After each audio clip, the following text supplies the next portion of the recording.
Hey everyone, welcome to Talon Cup. We've got two. Oh wait, I messed up.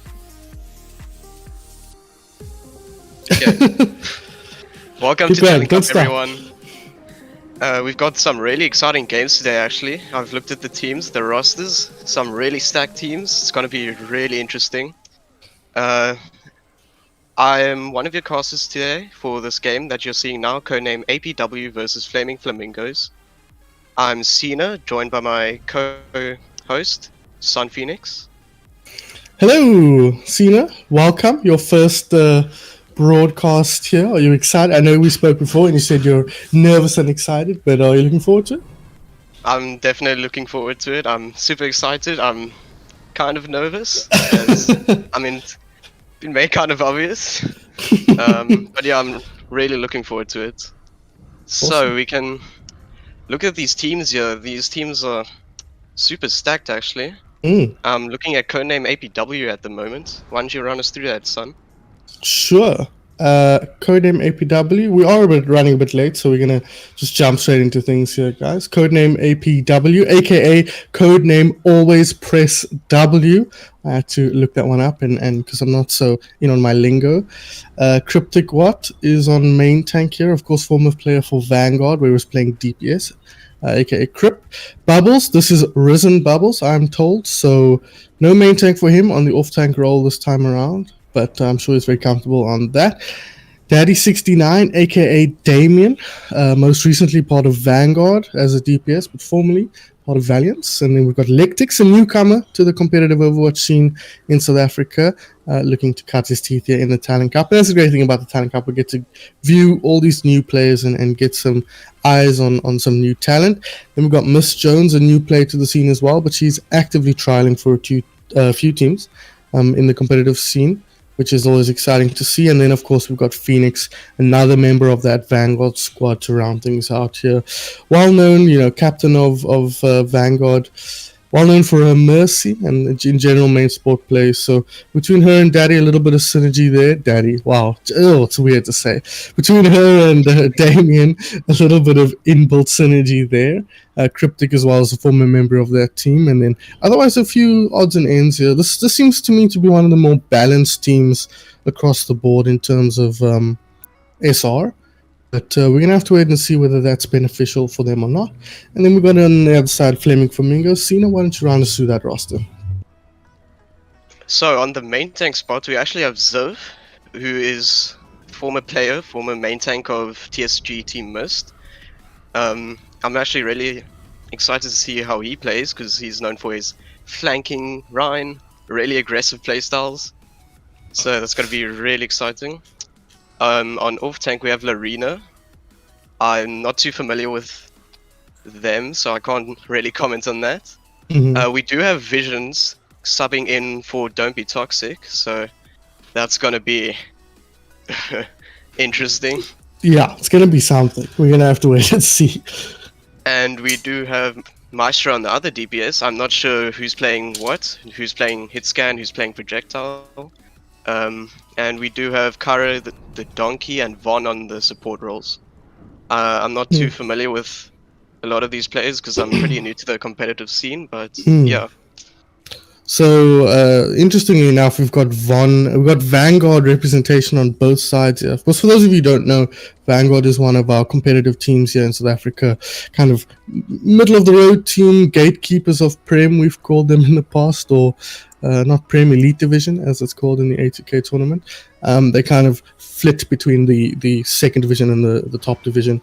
But Von used to be off tank for them this time, playing main support, and he'll be going up against some former teammates in the form of Phoenix, Damien, and Crip. So should be exciting to see how that plays out. Otherwise, yeah, you're right. Larina not that well known. Don't Be Toxic also not that well known. But as you mentioned, Visions will be subbing in for him, and Visions is of course very well known. Most recently a finalist in the 8K tournament. So this is one of the more lopsided teams, perhaps. I think there's some really top tier players and then some not so top tier players. So kind of a interesting set of philosophies coming into this one. Yeah, definitely. Cool. So, Cena, what's next? I think we'll just jump into game now. I think we're about ready to go here. Just to remind you guys a little bit about what the Talon Cup actually is.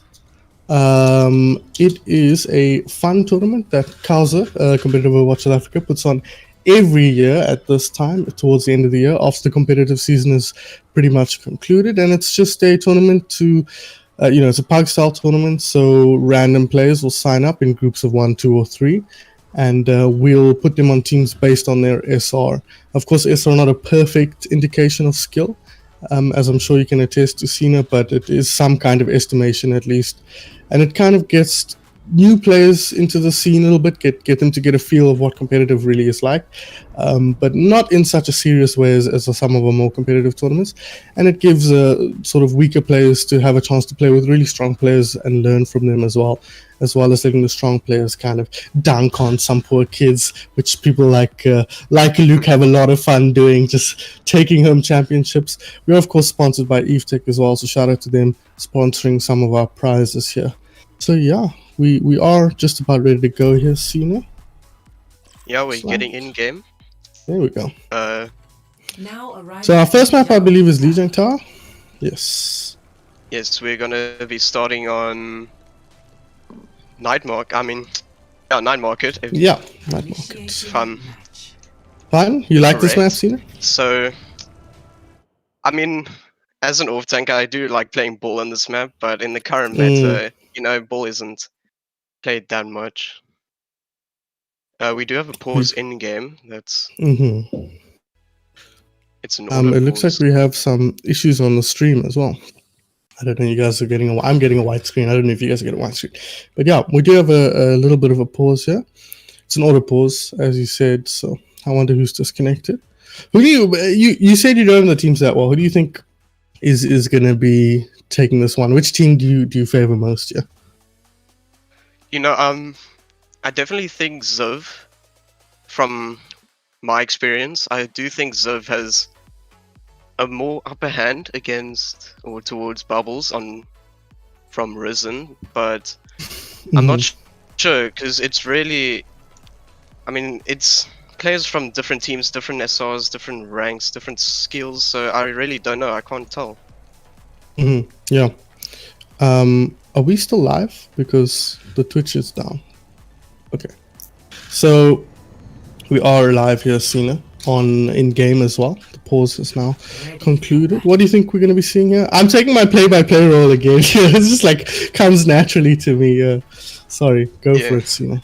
So it does look like both teams are teasing a brawl comp. I have no idea if they're going to switch last second, but yeah, we got Sims on both teams just to get their head start out of the spawn. Try to get to the point as fast as possible.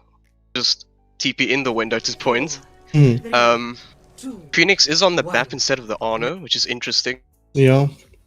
I think they've got two main supports here in the form of Mr. and Phoenix. Ooh, but go for it, Cena. Point.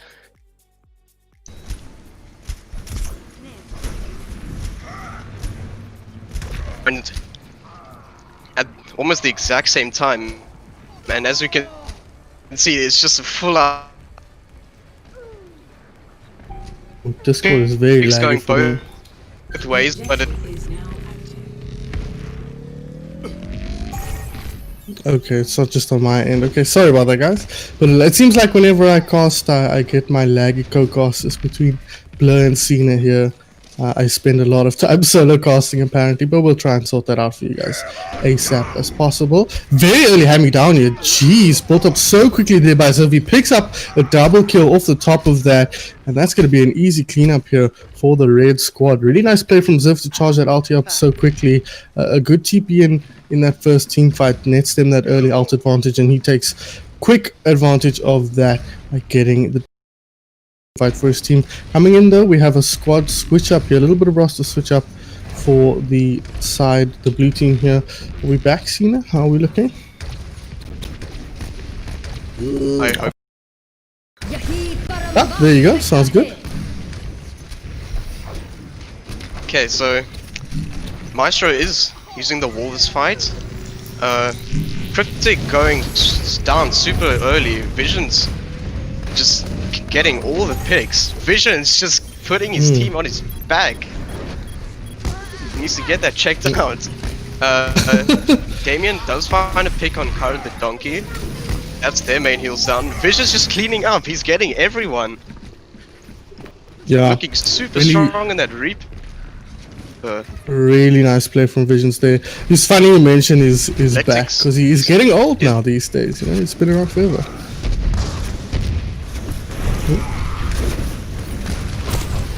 He's still with us? Yeah. Unfortunately, we got a bit of a choppy connection here, but Visions, as Cena just mentioned, picks up a double bubbles, does take him down before he gets too much work beyond that done, but Vaughn going to clean him up as well, and so far it's all red in the kill feed here. Visions and the rest of his team doing such a good job of cleaning up team fights and securing the map win potentially here. 90% on the clock. Are they able to get back in here? Not sure if they've got time. They've got no real heroes that can get there quickly at the moment. Although Electrix is on that tracer, but that Graviton Surge going to shut things down. Graviton goes both directions, but unfortunately for the blue team, they have no time to get back on the point. Cena, are you back, my friend? Yeah, that's just gonna to 1. go in the way of Flaming Flamingos. It just looks like, or it looked like a domination. Team It codename definitely APW did. just didn't have a chance to get back to the point. They did cap Yeah. it at some stage, but it was just retaken by Flaming Flamingos. Yeah, very one-sided This affair man, there. Cryptic is 3, 2, 1. Round 2. Oh. Capture. looking forward Okay, to see if he can again. Some connection issues here, guys. We'll try and get that sorted out Get for the it. next map. set. Looks like we've got Even that group. Flaming Flamingos. Oh, nice group coming in here. Daddy69 though, aka Damien from Vanguard, does find that first pick to open the account here. More codename APW. So you see it aggressive. They find a pick onto Cryptic Quad, now turning things back with Daddy69 in the air still. Being a nuisance, takes out his opposite number, winning that fair battle, sets his team up nicely here. Codename APW will be able to bring things back. Bubbles, my man, no, we need you on the map, bro. Maybe we don't, as Daddy69 picks himself up another.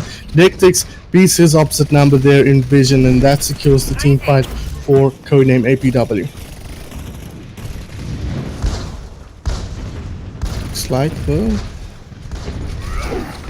Looks like we're still going here with the team fight. Like I say, guys, we'll try and get Cena's connection sorted here for the next map. But for now, you got a bit of a Sun solo cast. Like I said, quite used to that these days, casting as much as I do with Blur. But Visions has built up a quick pulse bomb here. Speaking of quick, that's a quick Earth Shatter, goes down. A good pulse bomb does a lot of damage to Bubbles there, but he does end up going down. This comes out onto Bubbles though. You will be able to contribute once again as Ziv drops low here.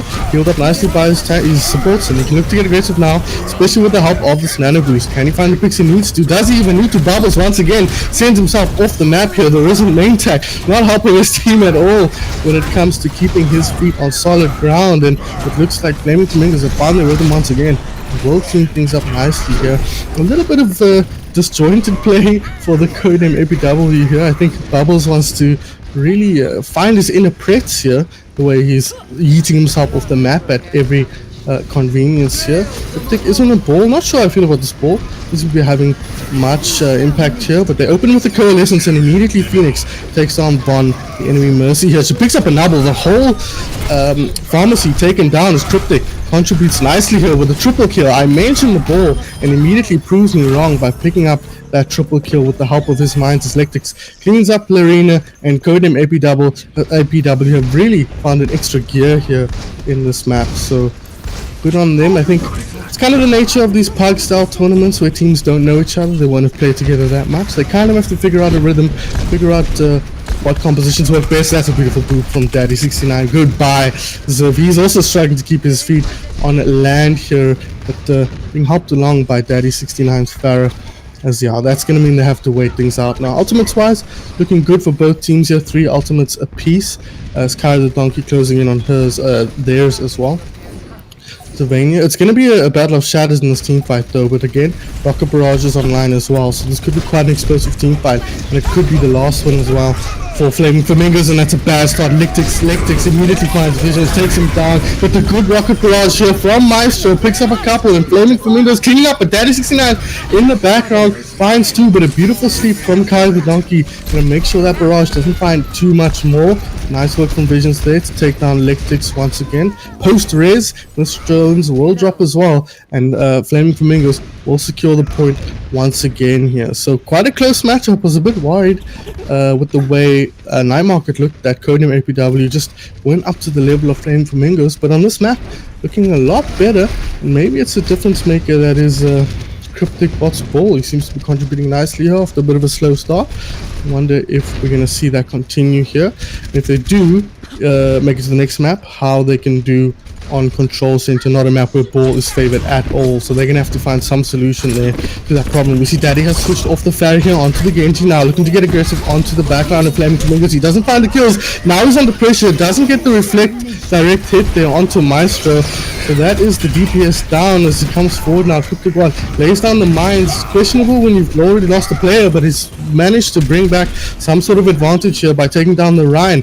Good rest from Von. Gonna bring him up to full fighting 6 here. So it looks like Flaming Flamingo still sitting pretty, and that double kill might just secure him the fight. A good anti-heal on the point here. Once again, dropping low is that Genji. Not taken down just yet, but it's not going to matter as the rest of his team is dropping like flies. The Flaming Flamingos are once again standing firm. Not a lot of time left on the clock here. Only 10 seconds left, but a much better round for Codename APW no matter what happens in this team fight. Coming in now is the ball. Are they even going to touch? Okay, ball is in the back there as we take over into overtime here. But look at the ult advantage. 3 ults available for the Flaming Flamingos. The shadow goes down right away. The rocket barrage over the top. Beautiful combination play from the Flaming Flamingos. And here you see just that ult advantage coming into play. 4 kills with ultimates, and that's going to secure things for Flaming Flamingos on this map and the map as a whole, as they will take Lijiang Tower, take themselves a 1-0 lead to start us off. I think we're going to just jump into a quick break here, Scars, and we can see if we can sort out Cena's mic. His connection. So guys, once we see this beautiful play of the game from Sylvie, look at that, everybody, all 6 on their back, a nice charge through. My good friend Paragon once taught me that you don't really want to charge if you hit everybody with a shadow. You want to just swing away and run through. But it worked out there for them, and I suppose when you hit all 6, there's really no counterplay available for the NA team. So great work from Zavania there. That was after 1 team fight. He charged that ultimate. You can see that Codename ABW just weren't expecting it. But guys, we're just going to go into a short break here to just sort out some technical difficulties. So don't go anywhere.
Hey guys, welcome back. Sorry about that delay. I was having some technical difficulties, but yeah, I'm really excited to get back into the games. That first game looked really one-sided, in my opinion, Mm-hmm. in terms of Flaming Flamingos just taking both points. Mm-hmm. Codename APW did actually almost take second point on Gardens, but didn't take Yeah. it all the way. Yeah, I think it looked a lot better as the games went on. Sorry, as the map went on. Like you say, Flaming Flamingos looked completely dominant on Night Market. But once we got to Garden, as you mentioned, it looked a lot better for Codename APW. So hopefully that's a trend that continues throughout the series and we get a nice long series, not too long because we are on a bit of a tight schedule here. We are obviously behind schedule, and again, apologies for the technical difficulties, guys. We will get those ironed out as the day goes on. So yeah, I'm excited to see if Codename APW can continue the momentum here as we jump into Numbani. Yeah, definitely. It would be a shame if they lost actually, because it looks like they've worked really hard. So it would be, personally, if I was on that team, I would be pretty upset. But that's just me.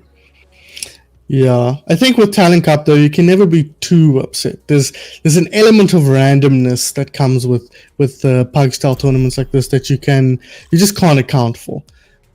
Oh, yeah. You kind of have to just you get the team you get and you work your best, and really the focus here is to have fun and to meet new people. So you Yeah, kind sure. of you kind of take what you get with the Talon Cup Yeah, as a definitely. player.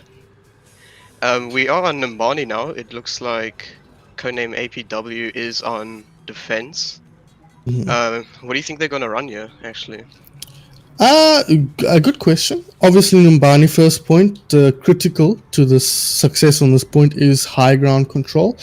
But this is a kind of point where we can sometimes see a lot of cheeses, and in the Talon Cup, cheeses can be very, very useful in unsettling a team that is not as well coordinated as some of our competitive teams. So I'd love to see a lot of teams do that, but it looks like for what we're going to see to open things out here on the defense for Codename APW, they're going to run a dive defense with the Winston Diva. Soldier here locking the legs, not something we see a lot, but we saw Visions give that a bit of a try in the previous map. Daddy69, aka Damien on the Torbjorn here, and Phoenix on the Zen is an interesting one. Going to channel her inner alarm. On the other side, more dives, so interesting to see that. Tracer Genji, a classic dive, backed up here by the Ana. So they will be relying on the nano boost in all likelihood as Vaughn closes things out here on the Lucio. So I think that's going to be the key. Phoenix is on the perfect hero to stop that when it does come out, but how quickly Maestro and Kyra can build the blade and the nano respectively is going to be key to how well they do in this point, I think. Yeah, it does look like Flaming Flamingos are trying to scout out where they are, trying to find that key target. And Vision just takes down Damien straight away, just like that, but the turret does get the kill on Ziv. Really unfortunate. Lorena does get demeched, and it does look like it's going in the way of Codename APW. It does, but it's not over just yet. But yeah, with those kills, I think it's pretty much secured. That opening kill on Daddy was very very unexpected, but interesting for me is that Ziv chose to dive the turret there. I always have question marks against about that, but sometimes it is the right choice, and especially when you've got a Tracer Genji, it's critical to get rid of that turret so that your flankers can operate effectively. So it's a tough decision to make as a main tank. Do you dive the turret or do you dive, for example, the Zen? And I think they chose to dive the turret there, and it kind of remains to be seen whether that's the right choice, especially if you remember that Phoenix's ultimate is going to be critical to stopping the Genji blade, but a good start here for the red team. Yeah, Ziv does start the turret again, but does get a pick on Cryptic. And Vision gets a pick on Miss Jones and Phoenix. Lorena does get picked on Bubbles, and this is just going in the way of Flaming Flamingos. It looks like they're gonna capture point now. Yeah, that's very bad for Codename APW, because it means that in all likelihood now Flaming Flamingos are going to get a free run through second point here, especially if they pick off Cryptic here in the front. Interesting to see that Cryptic and Bubbles have switched roles here, it looks like. One on off tank, one on the main tank. But yeah, with the fact that they didn't draw out the blade on their first point, they're going to really, really struggle on second point here, I think, because they can use the blade to secure second point, and sometimes you don't even need the blade to get the second point. Often this is just a free point, so could be in a lot of trouble here for codename APW as the card marches through towards third point. But we have to wait and see in terms of ultimates here. Look at that, Flaming Flamingos just with a full war chest almost. Phoenix does have the trance available if Flaming Flamingos do choose to invest the Nano Blade. Phoenix does use the trance, so Flaming Flamingos will just have a free Nano Blade to clean up the fight. Maybe not on second point, as you said, it's pretty much a free point often. But yeah, we are in another pause. Yeah, that again was, they didn't use any ultimates in that team fight. They still have 5 in the bag, really only Ziv's ulti, but things are, I mean, team fight hasn't really started yet and they're backing up nicely here. Lectix is taking a nap, but yeah, we do have a pause here, like you mentioned, so not quite sure who the problem child is. Okay, I see what the problem is. We are in a quick play mode here. If you look at the time at the top of the screen, which you can't see at the moment, there's 5 minutes 20 on the clock. So not sure how we ended up in this situation. I will admit this is a mistake I have made before. I didn't make it this time. I'm not managing the lobby, so don't blame me for this. Even though the teams did try to make me manage the lobby. I've made this mistake before. It does happen sometimes, guys. So we will get things sort of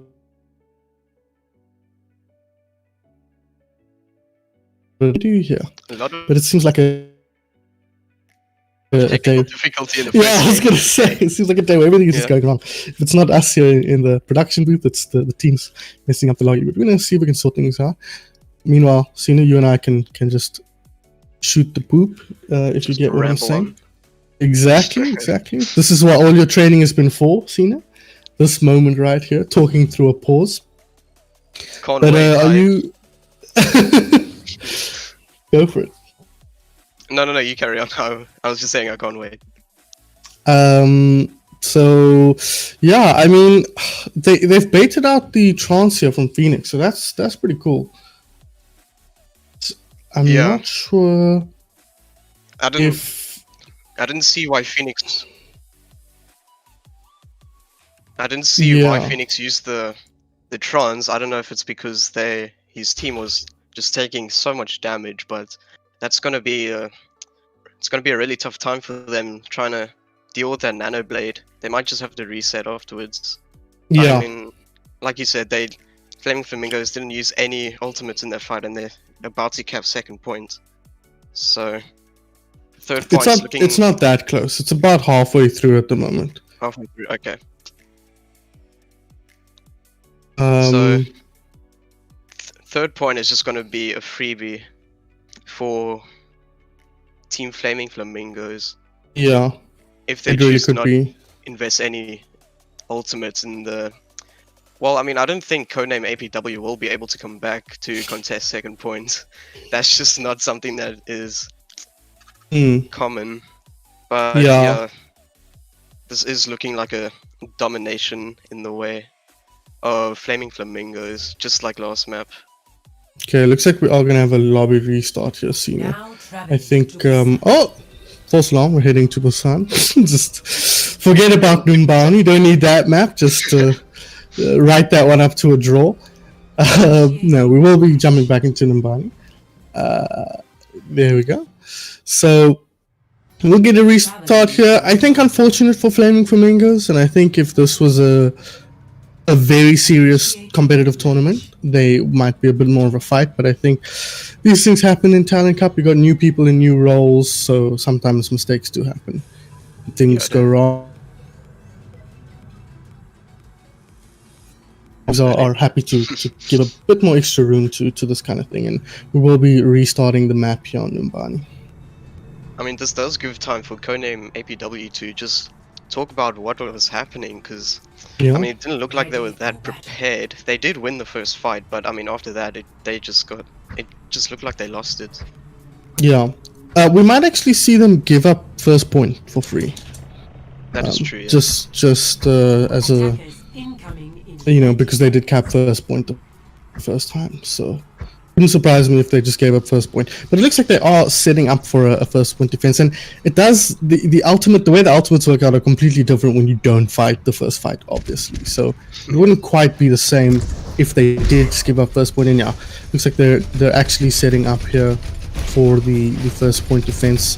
Exactly the same composition, Cena. I know you can't see at the moment, but it looks like both teams are running identical comps. So we're gonna see if Flaming Flamingos can get the same kind of value they did without ultimates and set them up for that same kind of push for.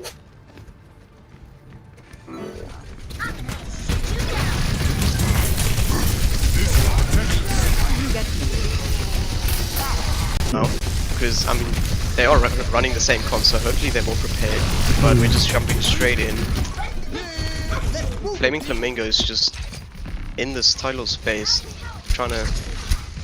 Looks like they're trying to scout out, plan out their fight. They've already lost Lorena though. It's a tough one. Okay, she has managed to remake now and is coming straight through and immediately onto that turret. Yeah. Ooh. Flaming Flamingos are just going down. Bubbles and Electics taking picks. I mean, picks going both ways, so I don't know, maybe I spoke too soon.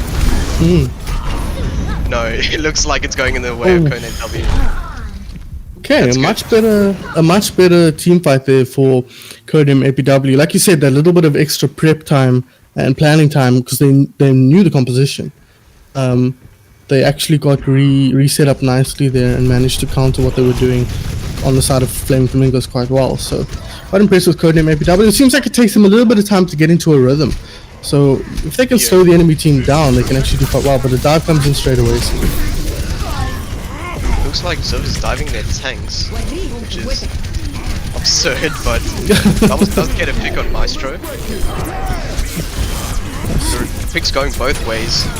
It is winnable for both teams, and it does look like it's going in the way of Flaming Flamingos, taking down both healers. Vision's just popping off. Vision's finds a pick on Bubbles as well. Yeah, very nice play. Vision's another pick. Ooh, good sleep. Coming in now. Can they find anything else? I think they're cleaning this up nicely, and they didn't use their Nanoblade combo again, so a bit more expensive this time than the first time around, and it took them a bit more time, but at the end of it, they do still come out with that Nanoblade, and Phoenix is not on the Zen this time. She's on the Ana instead.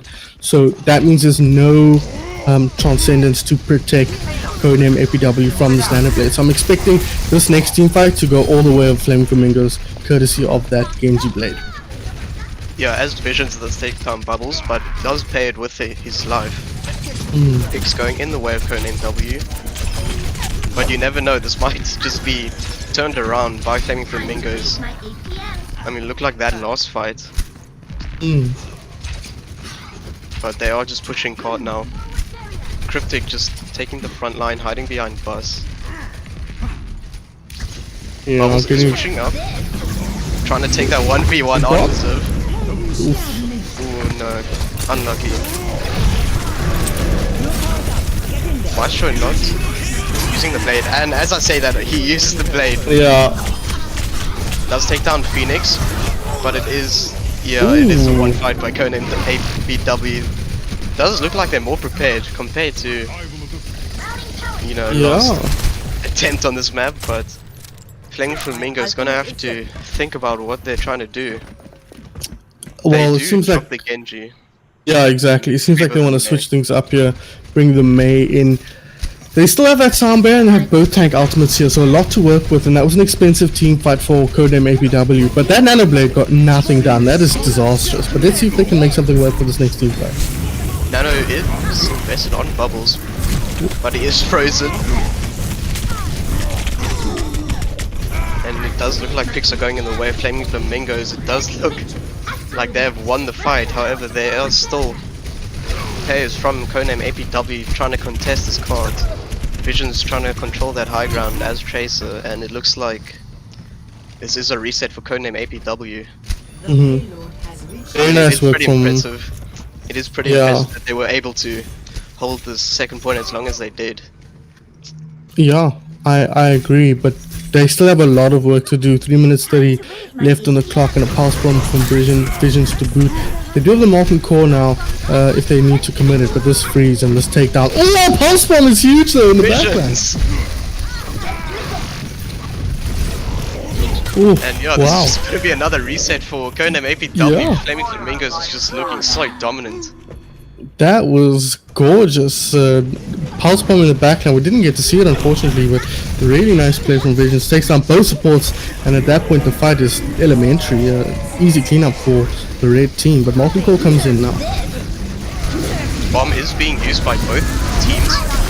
Lorena does find a pick on the other diva. It does look like it's going in the way of Flaming Flamingos, but I can't tell because Codename APW has the spawn advantage, so they might be able to come back and contest the cards, as Electrix does find Lorena's mech, but Visions takes down Bubbles. Visions just working so hard, he's putting his team on his back the entire game. Another huge pulse. And yeah, Flaming Flamingos just using all their ults, trying to secure this point, and it does look like they're going to do that with 2 minutes on the clock. Yeah, There you go. a lot of I was a bit worried for them when they started getting for Flaming Flamingos when Codename started getting a few picks, because when you're in that position with the spawn advantage, like you mentioned, it's very easy just to like flip the script completely. 1 or 2 picks can snowball quite aggressively into an amazing hold. But Flaming Flamingos, and like you mentioned, Vision specifically, have been looking so well put together. This team looks a lot more like a well-coordinated team, and it's funny because you look at the other side and they have the 3 Vanguard members. So it's funny how often the team that looks like they should have more coordination in this game looks like they have less. But I also wonder the effect that Visions is having. Of course, we know him as a very outspoken and well-known leader in South African community and South African teams specifically, most recently of course as a part of Beastie Boys. So I wonder if that's a big part of why this team looks so coordinated. Visions kind of marshalling the troops nicely, making sure everybody knows what they need to do, who they need to focus, and where they need to be. Yeah, definitely. Visions is doing a lot of work. Not to say that everyone else on his team is doing work. Lorena is also looking really good on that diva. Deserve looking, or just playing really aggressively. Maybe that's why they're winning. They're just so coordinated, so aggressive that they can't give the other team a chance to just answer back. Yeah, I think that aggression is a good point, because I think Codename APW seem like when they have time to set up, and speaking of aggression, this is an aggressive setup here from Flaming Flamingos. Yeah, picks going both ways. Vision does get taken down in that Tracer 1v1. However, Phoenix is taken down, so that's their main heal's gone. He does get res though. This could be winnable. But Visions might be able to come back with that mobility on the Tracer. So it does take down Bubbles. And yeah, it looks like Flaming Flamingos are just taking down... Vision is just taking down everyone! Visions with the 4K! I mean... Visions needs to be stopped, he's on fire this game. Li Zhang and Numbani. Yeah, I mean that was the Vision show right there, like you mentioned. It's scary to watch him set up like this, because we know he's a top tier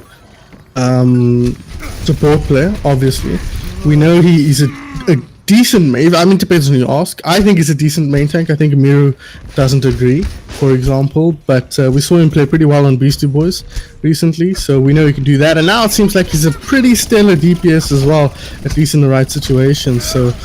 A strong overall play here, Visions, and really helping his team push ahead here. From the looks of it, Lorena does find the pick on Miss Jones, and Phoenix kills Kyra the Donkey with the sleeve. That's rare. Pick's going both ways. So it does take down Phoenix, that's the heal's gone.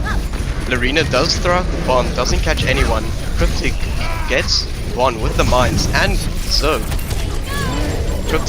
Cryptic trying his best. Visions kills himself with the pulse bomb. Oh man. He can't do everything. The only person who can kill Visions is Visions. Maestro, it does get the nano. Doesn't find any picks. Nectix Does find the pick on Harry the Donkey. Miss Jones taken down by Von on the Lucio, which is pretty weird, but Phoenix just popping off. Getting picks on the Doom and the Lucio. This does look like this fight's going on forever. Lorena does get the pick on Cryptic though. No, this does look like it's going in the way of Codename APW. Yeah, again, Cena, it seems like in these long drawn out fights, as Visions comes in, there's a Lucio coming in now. Chooses not to commit.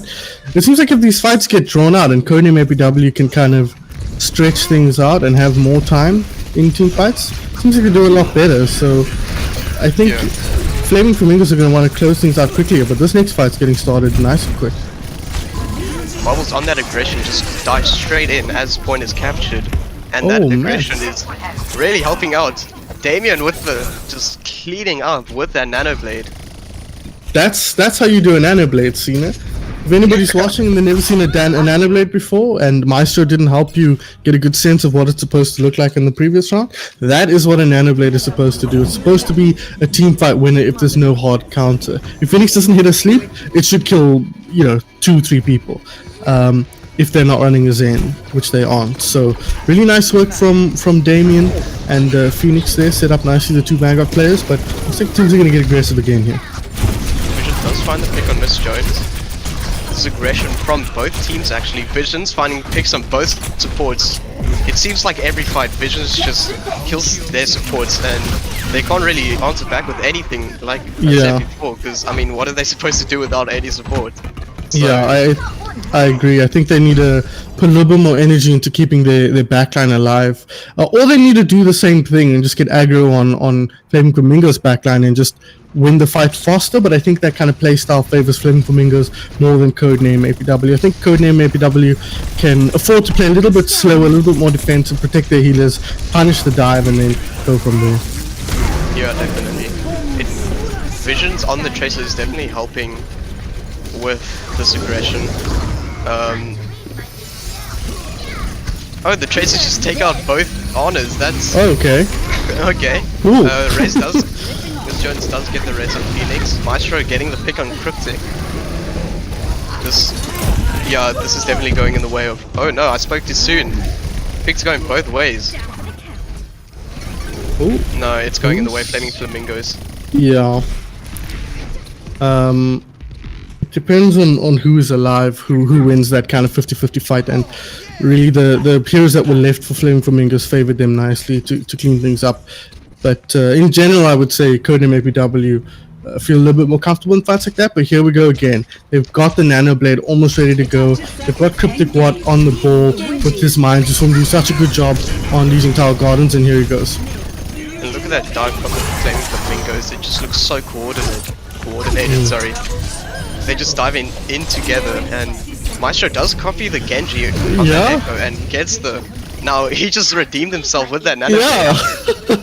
Okay, not the Nanoblade, but just the blade.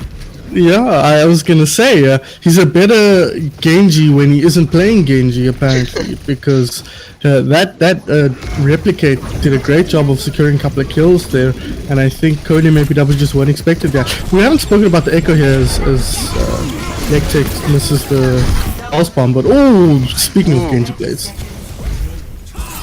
Yeah, Damien just looking so consistent on these Nanoblades. Yeah. He's just putting the team on his back, as well as Cryptic. Speaking of which, on this point, okay, finally, Visions goes down and the card's gonna move forward. Nectix is able to take that 1v1. Or 1v1, right. There's like 6v1. Oh, beautiful sleep. They're coming in for a recontest, just, Yeah, it does look like it.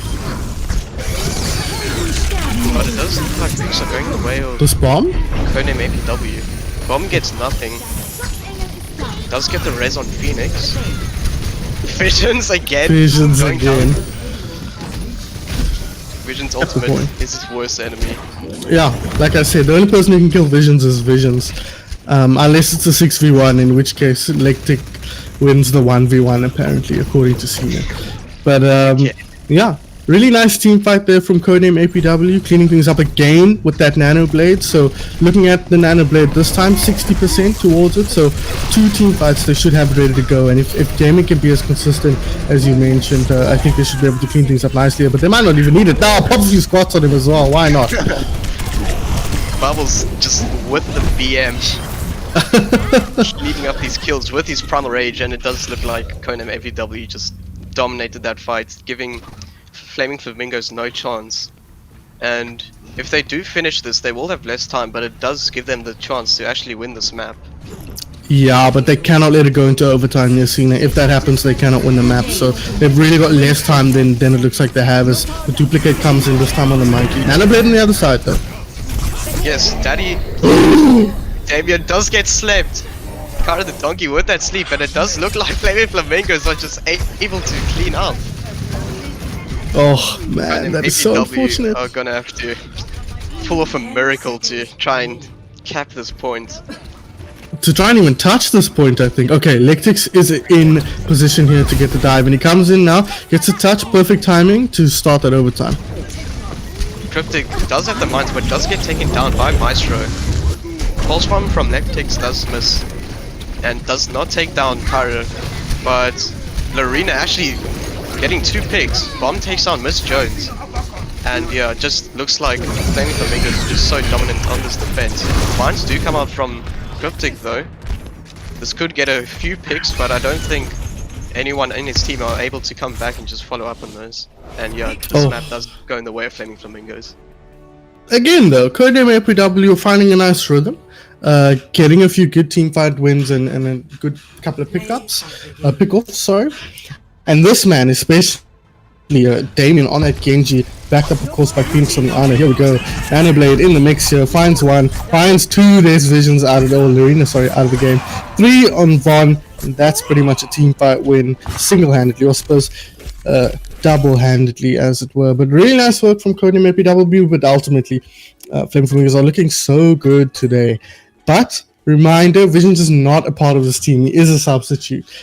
So we're gonna have to wait and see going forward whether the person he's replacing, who is, I cannot remember now, Don't Be Toxic, aka Ahish, yeah.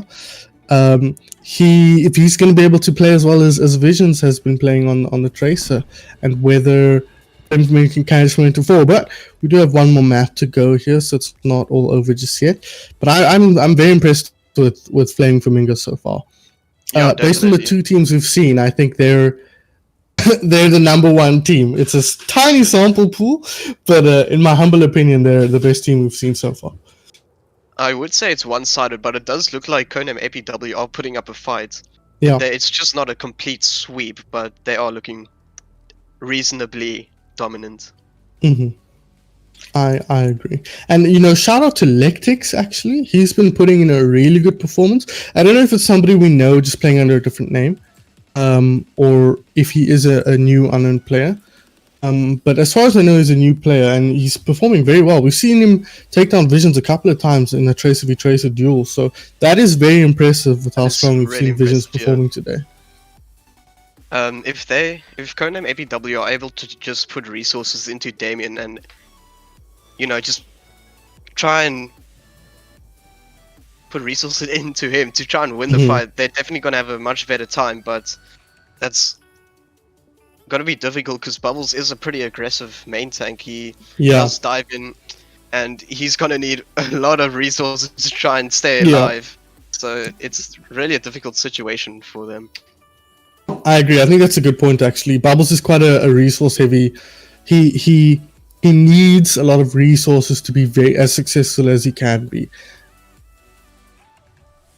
And where it seems like that's a playstyle that favors Ziv and the Flaming Flamingos, because Visions can operate without a lot of resources, and so can Maestro. He's been playing a couple of heroes that are a lot more self-sufficient. Visions been playing a little bit that Soldier, and also obviously the Tracer a lot. And Maestro's been playing, we saw him a little bit on the Hanzo, the Echo, and the Genji, notwithstanding. So it seems like the Flaming Flamingos can can put a lot more resources into their tanks, and it's allowing their DPS to have a lot more space to work with. Whereas on the other side, it's not working out quite the same way. It seems like if they can put a lot more resources into Damien, as you mentioned, they're probably going to get a lot more successful on Codename APW. But that does leave Bubbles, and Bubbles is quite a high impact player. We know from his time on Risen that when it comes to communication, when it comes to leadership, he's quite well versed in those areas. So quite interested to see whether they can pull this one through, and it's going to be up to guys like Bubbles to make space for the likes of Damien and Lectix to actually pop off. Yeah, I was just gonna say that even if Codename APW are able to put resources into Bubbles and Damien, they're just gonna get picked off by Visions anyways. Visions just on that tracer, he's just getting picks on their supports entire game. Yeah, and maybe Bubbles needs to change how he's approaching team fights, because in general I favor aggressive play always, because I think putting the enemy team on the back foot is really nice, and generally does more good for you than playing a little bit more passive. But I think in this case, when your supports are under so much pressure from the likes of Visions, it might be worth just playing a little bit slower, and as I mentioned on Umbani, focus on keeping your supports alive, because this is a good pair of supports. Kyra's been impressing me as well on that support role, and sorry, not Kyra, Miss Jones, and we know how good Phoenix is from a time on DDC and DDC Divinity and Vanguard as well. So it's a decent support line. If you keep them in the game, they can really help the likes of Bubble and Damien pop off. But compositionally here, Cena, it looks like we're seeing some interesting stuff from the defense. The ball hog, some hog and ball torture, we'll be seeing that more of that throughout the tournament, I have no doubt. And then we've got Lectix gonna try his hand at the Widowmaker. Damien on the Genji, but not backed up by the Ana. Sorry, it's the Mercy instead who's going to be backing up the Widowmaker, and they are playing into a Pharah here. A Pharah, Winston, Orisa. Usual composition here. If Lectix, not Lectix, Maestro is able to play around the architecture on Rialto here, he will have an easy time against Lectix on the Widow. And there's not really, in this close area that they're playing in now where the cards is, there's not that much good sidelines for the Widow to actually take down Maestro as Maestro takes down Lectix, but yeah. Yeah, that's very true. It's one of the easier points in the game to actually play Pharah into a Widowmaker. You've got so much architecture, as you said, to kind of play around and keep yourself safe while still having good angles on the enemy. But we're coming in for another hold here. Bubbles trying to flank on this hog. He misses the hook onto Kyra the Donkey, and Visions takes down the Immortal with his pulse and takes on Phoenix. Does look like it's going in the way of Flaming Flamingos, as Bubble does take down Kyra the Donkey. It looks like it's going to be turned around, unless... are they going to turn this one around? Surely not. Does he go for it? He goes for it? But he goes for it. He finds two? Bubbles! Okay. Oh, so close. That would have been a very clutch play, and you know, credit to Bubbles, he went for it, and I thought for a moment there it might work out for them, but unfortunately they're struggling to play without the main tank. You know, this is the kind of comp that works really well with a coordinated team, because you can get used to playing without a main tank, but when you're playing with players of different skill levels, a lot of them don't know how to play without that anchor. But oh, here comes the Genji blade, but immediately gets taken down. Pulsebomb does go onto the lamp again. I should invest. I think the barrage in this fight, even though it looks like it's already won, does take down the Orisa and the BAP. It looks like they're not going to have a main tank and enough heals to sort of carry on this fight. They have switched Cryptic now onto the Orisa, so I like that pick. This was a 7 and meter special, the ball and chain combo, so Orisa of course not as strong as, I mean, Flame Flamingos are just pushing through. This team fight never even really got started before it ended, and the celebratory whole hog from Surf just with the BH. Just got the squats, you gotta do it, man, you gotta do it. When you kill an opposite number like that, you gotta put a few squats on them as well. But yeah, Flame Flamingos are looking unstoppable here. The Roadhog working really well for them, and they've committed early to the great hook there onto Cryptic as well. Yeah, the heal does get used really early on that fight, and they won't have it for the... But it does look like they won, so I don't think it really matters. Res does go onto Lorena. It's strange to see Lorena on the Orisa actually. She was the off tank for the other map, so it's really interesting. I only noticed that now. Lexix does get the headshot onto the Tracer. Oh, very nice. Very nice play from Lectix once again. Really showing up here in the Talon Cup in our first match. But yeah, you're right about Lorena. I think she maybe isn't comfortable on the Roadhog. That's the only thing I can think of. But Roadhog is one of those heroes that you've got to be comfortable on him to have any effect with him. But oh, look at this aggressive play in the backline. Damien on that Tracer, just going straight into the backline, looking for the picks onto Bond. Looks like there is going to be a fight under the bridge here. Cryptic does go low and does get picked off, but Lectix uses the bob and takes down Kara the Donkey. Race does go in the way of Cryptic, and I can't really tell in which team is winning. Picks are just going both ways. Yeah, but it looks like Flame Flamingos are going to back off here. They do have a slightly better spawn, so I like that decision just to slow things down a bit. They're coming forward now aggressive. They do have Maestro's Dragon ulti here, so there it goes straight away. Vision's running out of blinks with full HP. He does just go super aggressive onto Cryptic, taking them down. Flaming Flamingos just finding picks onto the other team, playing so aggressive. It's strange to see aggression from an Orisa, but I mean with the Hog, understandable. Yeah, it is understandable, and it works so often. I just realized that Always Press W's name is Always Press W, and they are the slower team here. Or the team that seems to excel more when the fights are slowed down, so that's kind of a fun little quirk. But Ziv opening things up here with his ultimate, and that is that! Okay. Bubbles looked like he was on card, but just not in time. Oh. Was that a C9, Cena? I think that was a C9. Oh no, Ooh. that is terrible news. It did seem like they had a lot of people alive and near the point. But yeah, I think the whole Hog put a little bit of work in sending people off card there. So that might have just been a big play from Zov there. Making space for his team. Really nice play from the main tank who was playing off tank in that team fight. But Codename APW with a little bit of work here, but the problem is Rialto is one of those maps that you don't really see finished that often in competitive play. Often you get stuck in that third point. There's quite a defensively favored map, so with 3 minutes left on the clock, the red team here is going to be feeling very happy with how that went. For the attack though, we might be seeing something interesting here. Some heroes we haven't seen yet in the series. The Ashe. So Lectix play a little bit of that in the previous round. To pretty good effect. And but okay, now Phoenix not going to end up going for that brig. It would have been quite an unusual pick. I hope we see the Zarya's here though. We obviously Lorena is coming out on this hero, so it wouldn't be surprising me. But we see the Hog Zarya here for Codename APW. I like this. I think they need to try something different. I think Bubbles is feeling pretty good on the Hog, and having Cryptin back him up on the Zarya is not a bad idea. On the other side, Flame Flamingos can do whatever they like. I feel pretty comfortable because they are in a very commanding position here. But Vision's going to be on this Reaper. If I pick the DPS hero, I know Vision's fault would be the Reaper, but look how aggressive they're defending. They're just holding outside of their spawn.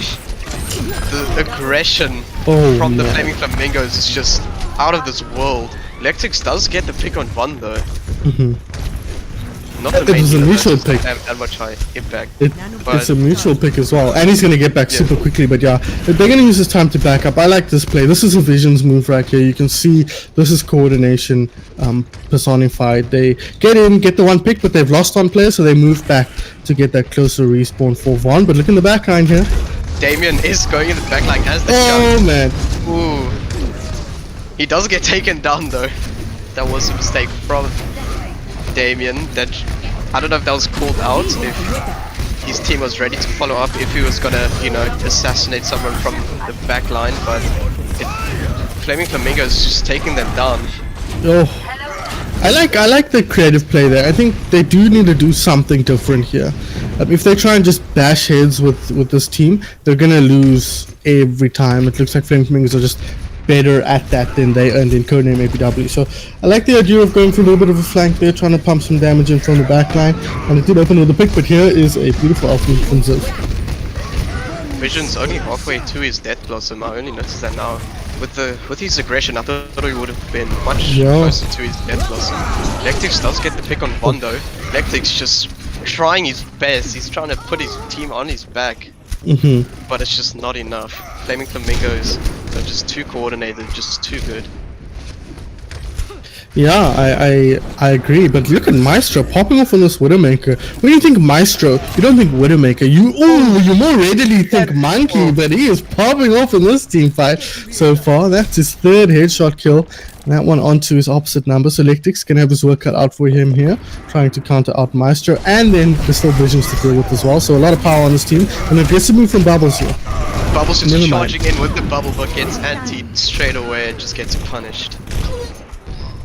Oh man, that was unfortunate. Maestro though, popping off. What is going on here? Evo, Maestro you've been doing it on wrong for the past 2 years or 3 years, whatever it's been.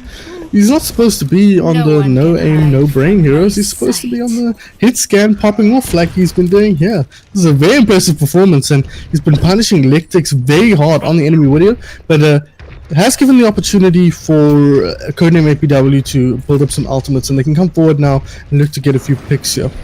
Oh, never mind. Maestro does spot Damien behind. Lectix trying his best again. Every single fight, it's always Lectix in the kill feed, trying to Yeah. win the team fight for his team, but it's just not able. His team cannot carry through. No, but that was Visions off the top rope there. Double kills to open things up, and then from that point they just got aggressive on the side of Flaming Flamingos and picked things up, cleaned things up rather. So really nice work from the Flaming Flamingos, but that didn't get much opportunity to use ultimates on the side of Codename APW. So they've got some to work with here. Good out advantage, as I say that there's Zip from the back line. Ooh, Damien does take down Ziv. The big grab from Cryptic, but it's just not big Maestro. enough. Miss Jones trying to get the res off, but does not. And yeah, it's just going to be another reset for Codename APW. This is just, it's just looking like such a struggle for Codename APW. Lectic's gonna drop late here as well. They're getting sloppy now. Bubbles finds the pick onto an ult in Vision, so that's a good start for them as the nano boost comes out as well. So something to play for here if they can get the touching point, which they do. Does? Codename APW just has to try their best. Trying to push this card in overtime has got to be painful, especially on first point. Lorena going super aggressive on that Zarya onto the back line, and Flaming Flamingos are just cleaning up. They're just so dominant. It's actually crazy, and this is just gonna look like a 3-0 sweep. Yeah, Credit that to is Visions for subbing in and just carrying. yeah. That's one of the games where you go, I don't know if that was a like-for-like sub, because Visions looked extremely impressive in that series. But again, that's kind of the nature of Talon Cup. You kind of play the hand you're dealt, unfortunately. And like I said, Vision's SR might be a bit lower than his skill actually would suggest, because his skill is in managing the team and managing a roster in high pressure situations, and that's something that doesn't really get reflected that well in SR. So it wouldn't. I mean, obviously he's quite mechanically gifted on the DPS, but it wouldn't surprise me if his SR is a little bit lower than it might be if you know, public competitive matches favored teamwork more than it did mechanical skill. Yeah, definitely. In regards to player of the match, I mentioned Visions a lot, but I really want to give credit to Lectix, because he's tried his best in the entire game, entire match, trying to carry his team, getting picks every fight, but just he does not have the team behind him from Visions just taking out their supports. Yeah. So I'm really stuck in between Visions and Lectix. Yeah, I think I agree with you. So we're gonna go to a quick break here, guys, and then we'll come back with our player of the match for a short interview. Don't go anywhere.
Welcome back. Sorry for the break.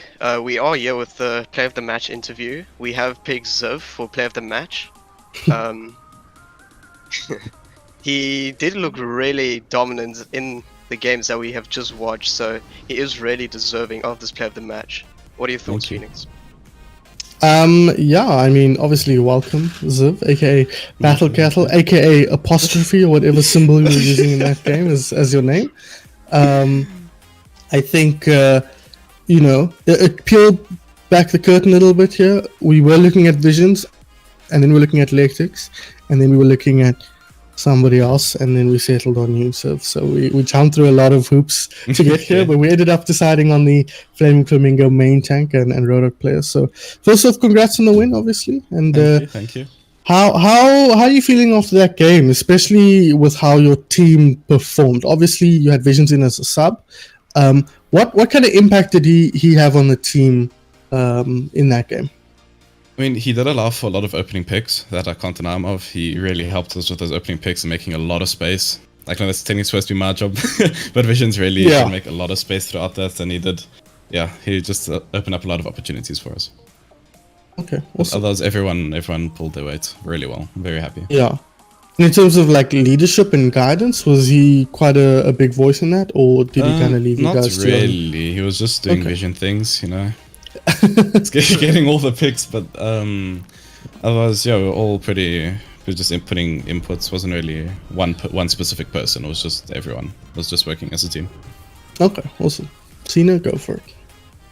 Yeah, it definitely looked like you guys were a lot more coordinated than Codename APW. Did you guys actually prepare? Did you do any scrims before this game? No, most of our team only woke up at like 9:45 and just hopped onto the game. So it was fairly like, what's it called? Like just on the spot type of vibe. But most of our players are quite experienced. Almost all of them are very experienced in the scene, and we know how to like work together properly and all of that. So I guess that also helped a lot. That we have a lot of experienced players. Awesome. So looking forward here in the tournament, which players are you most excited or scared to come up against? I'd say Condi. I mean, Condi's pretty scary. He's one of the big boys. For me, yeah, mainly Condi. But yeah, otherwise we're not really gonna look at the players. Just gonna play the team. Games going forward. That's a good idea. It's a very good idea.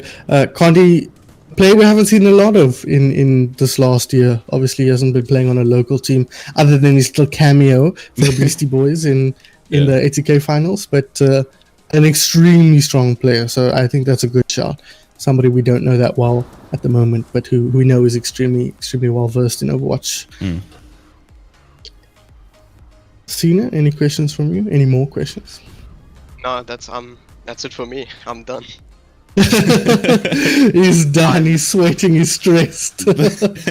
True. Well, I can't think of guys, any questions. Yeah, that's fine. We'll keep it short here. We are a bit behind schedule. So, guys, that will be that. Flaming Flamingo with a quick and easy 3-0 victory here. Thanks in no small part to this man right here, Mr. Ziv, and Visions as well. Big contributors there. In fact, all of them. I could just list the whole team and say they contributed because it really was. It was really good. A really good team effort there. But guys, that is that for this matchup. But we've got matches pretty much all day, every 2 hours. So we started this one at 10. Don't view the VOD, just take my word for it. And our next match will be starting at 12. So that's in 10-minute times. We might start a teensy-weensy bit later, but we've got most of our technical issues sorted out. We'll have another new face in the casting booth, but I will be there alongside as well. And then you get to hear Altruism's beautiful pipes later on this afternoon at 1 p.m. So stay tuned, guys. We'll be seeing a lot of new faces in the casting booth this weekend. Ziv, I know you will be joining us in the booth at some point in the future. Excited to see. Professional. Yeah, can't wait to see. You said yesterday you were going to be better than Altruism, right? Professional Overwatch League caster, right? True. Well, that remains to be seen. Any mistakes he makes will be highlighted extremely brightly. So guys, don't go anywhere. We'll be back in the next 10 to 15 minutes.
Hello, everybody, and welcome back to the Talon Cup. Now we have the match between the Yogi Bears and Ramen Noodle. So we're going to jump right in to the Yogi Bears' roster. So let's check it out.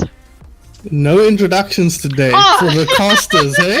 Just jumping right into the teams. I'm sorry. I am KK, and with me is Sun Phoenix. Hello, KK, of course. our newest member here in the casting group, still learning the ropes. That's the hard part done, KK, so you can wipe the sweat off your brow now. Formerly of Re-Ace Legion, I believe. Yes, that is true. Cool. So some competitive experience. And you know the Yogi Bears team, don't you? You just played them? Yes, we just played them. We have Condi, the Fan, on tank with Babs as off tank. I'm going Hamzo and Lagbeast on DPS, and then there's Darkstar and Soup Kitchen on support. Yeah, this is a interesting squad to say the least. Never heard of Defran Fan or Soup Kitchen, so I imagine based on the caliber of the people around them that they are relatively low skilled. Babs, of course, a member of Leyden Esports for most of the year. I'm going Hamzo and Lagbeast. Lagbeast recently joined the Beastie Boys, so coming in as a former coach of 2CP, a very successful 2CP squad this last year. Kind of pulled them out of a deep ditch, and they performed really well. And Darkstar, usually an off tank for Leyden Esports, but this time on the FX support role. So an interesting squad to see, and I'm excited to see this kind of disparate elements, how they all work together. Okay. Next. So next we are going to Ramen Noodle. And so yes. Yeah, go for it. No, so here we see Lime, Oros, and Silencio on the tank roles. We see Virgo Liz is back, and Elvin Slayer on DPS, and then we see EQZA and Defect on support for this side. Now this squad looks pretty cracked, in my humble opinion. There's a lot of firepower here. Silencio, obviously a standout name. Liz back in the mix here. Always excited to see Lizelle play some Overwatch. I know she hasn't been playing that much, but as a kind of manager of 2CP, she's been quite involved in the scene, of course, and as part of the ATK tournament committee. Lime Oros, who he plays for somebody, I can't remember. It's Calypso, maybe?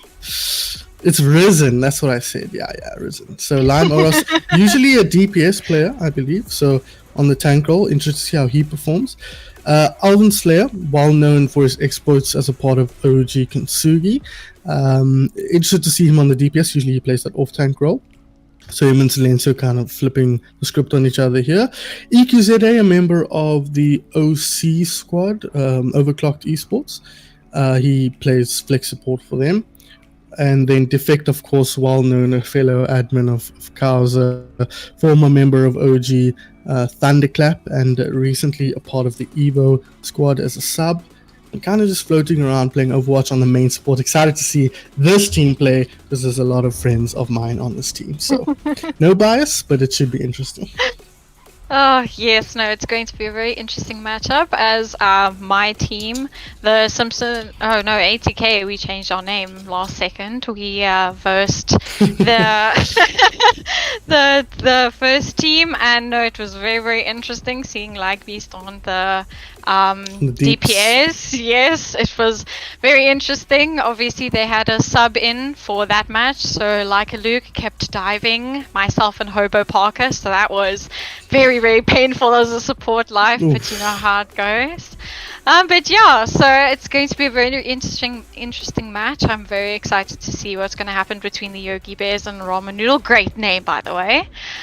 So we're going to... Which one? Yogi Bears or Ramen Noodle. Ramen Noodles are the best. So yeah, we're just going to go into the first map. Our map pool, the first map set, we are going to go into Lijiang Tower, which is Control. So Control, of course, as with all Control maps, Lijiang Tower no different. You kind of have a different set of skills you need on each map. sorry, let me just tell the teams. We are ready to go. Control center tends to favor a more brawly playstyle. You see a lot of Reinhardt, a decent amount of, we used to see a lot of Hog, Orisa Sigma on that map. Just in general, something that gives you a bit of punching power at short range. Garden, which we saw the Flaming Flamingos play to very good effect in the last match. You tend to see a lot of verticality on that map, but decent amount of Pharah. Ball can get a lot of value on that as well.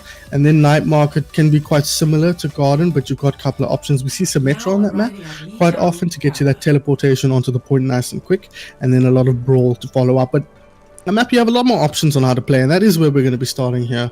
It is going to be Night Market, as we're waiting for players here, so I hope people aren't picking their real teams.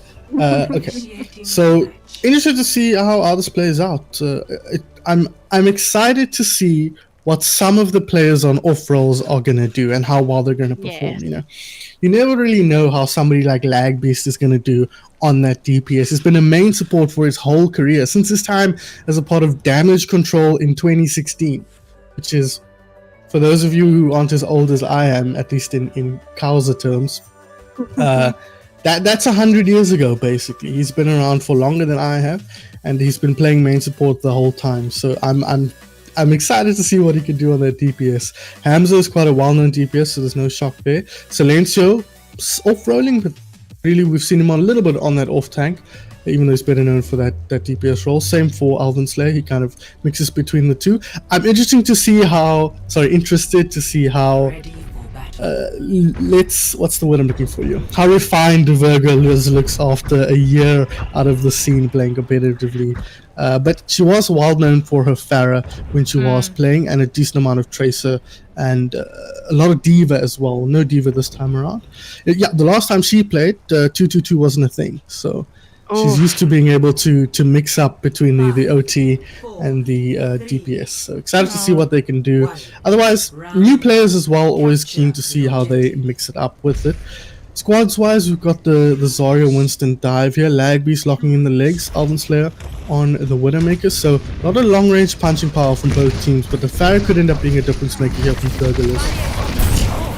Yes, I agree. So we see that they are going a sort of dive composition. They're mirrored, and Silencio already goes down with Condi picking up that kill and Darkstar getting the kill on Virgo Liz. EQ with the res on Silencio, so it's still very, very even. So we just need to see who's going to take point first, and it looks like Ramen Noodle is taking point first. So Yogi Bears look like they're having a slight reset on that one. Yeah, the fan is apparently Condi, which is, I think you mentioned that and it went straight over my head. That is scary. That is some punching power right there. And there you see immediately on the Winston he finds that opening pick for the blue team. Yes, and I'm going Hanzo. Gets rid of Alvin Slayer with that Genji. And so we see now Virgo Liz is going to take the side approach and just kind of reset on that one, as Yogi Bears do get the point. Yeah, that is very surprising to me, given how that team fight started.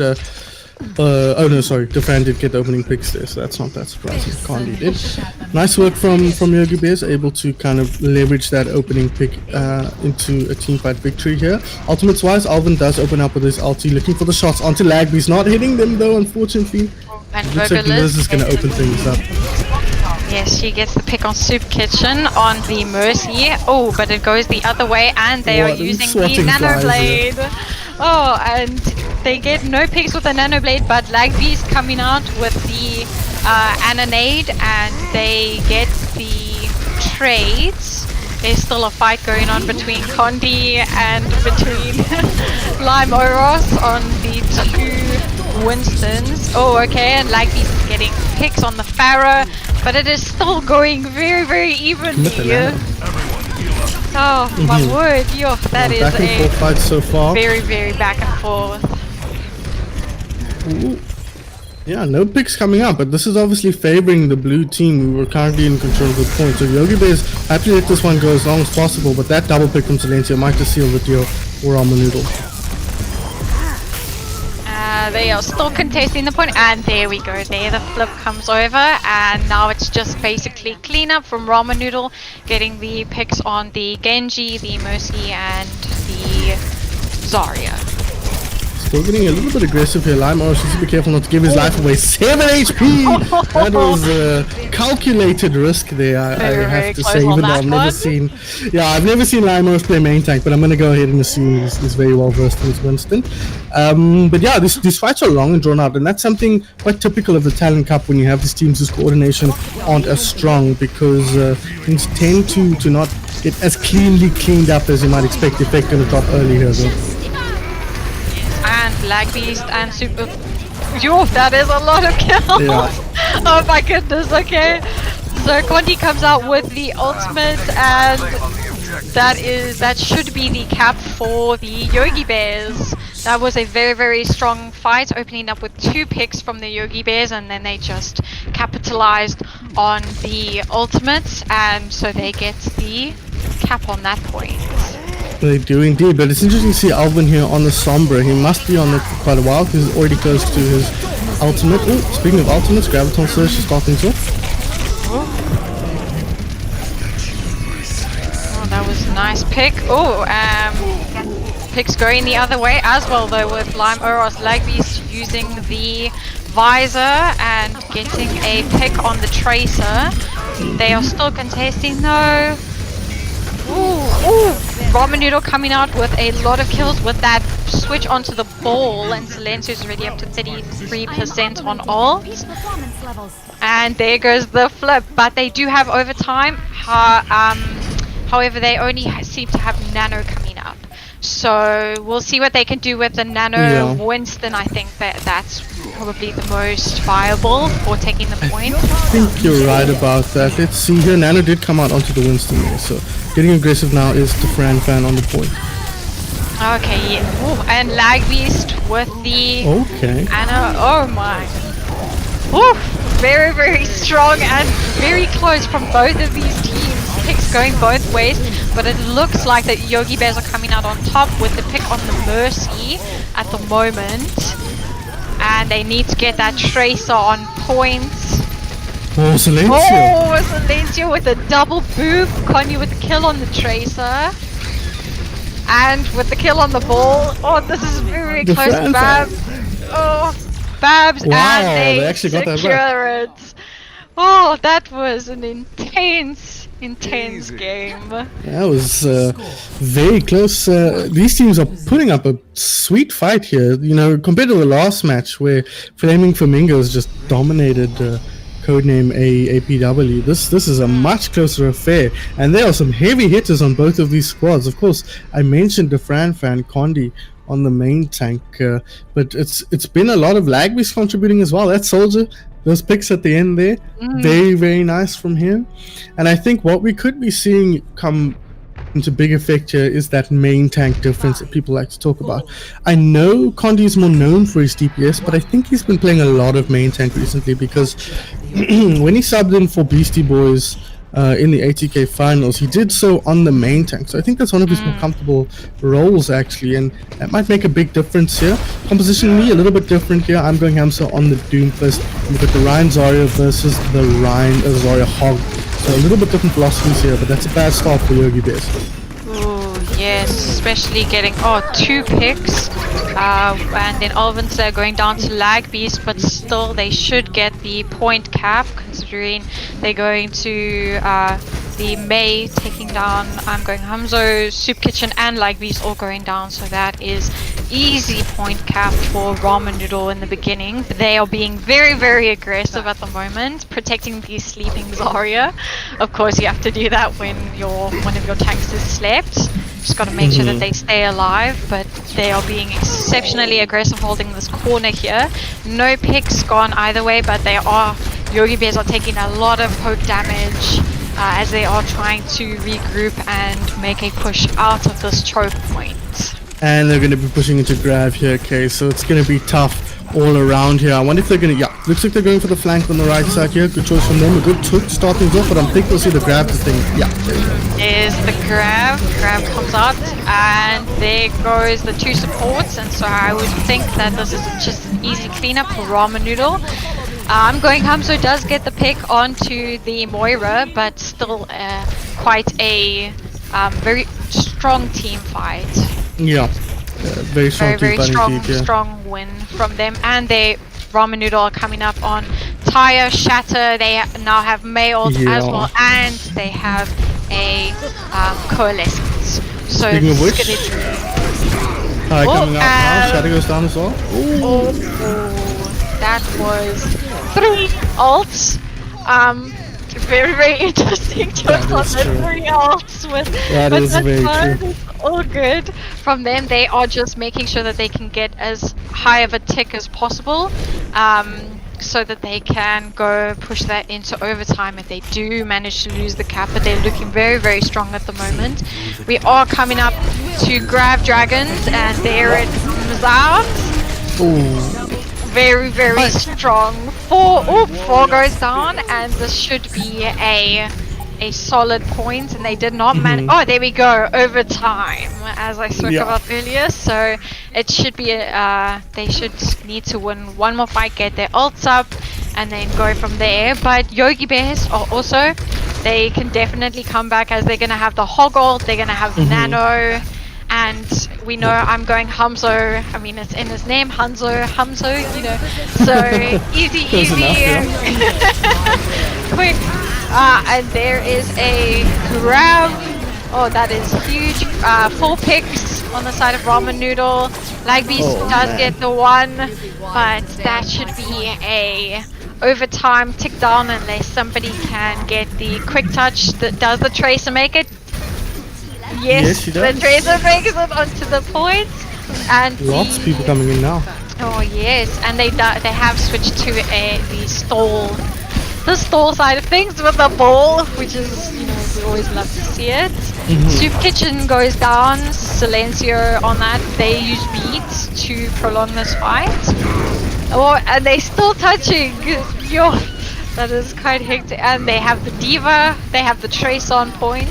So I mean, you know, we've seen stall. Oh, and the C9. Oh, it's not quite a C9. I mean, when you're stalling for a good long time, it's quite difficult to keep the touch going. But that was a really nice, intelligent play coming out of Yogi Bears there. Out of Ramen Noodle. They backed off the choke. I was questioning that decision just a little bit, because they had such a big advantage there, and they were running the Rhine when the other team wasn't. But they allowed them to come in, forced Yogi Bears to use all the ultimates just to cap at 100%.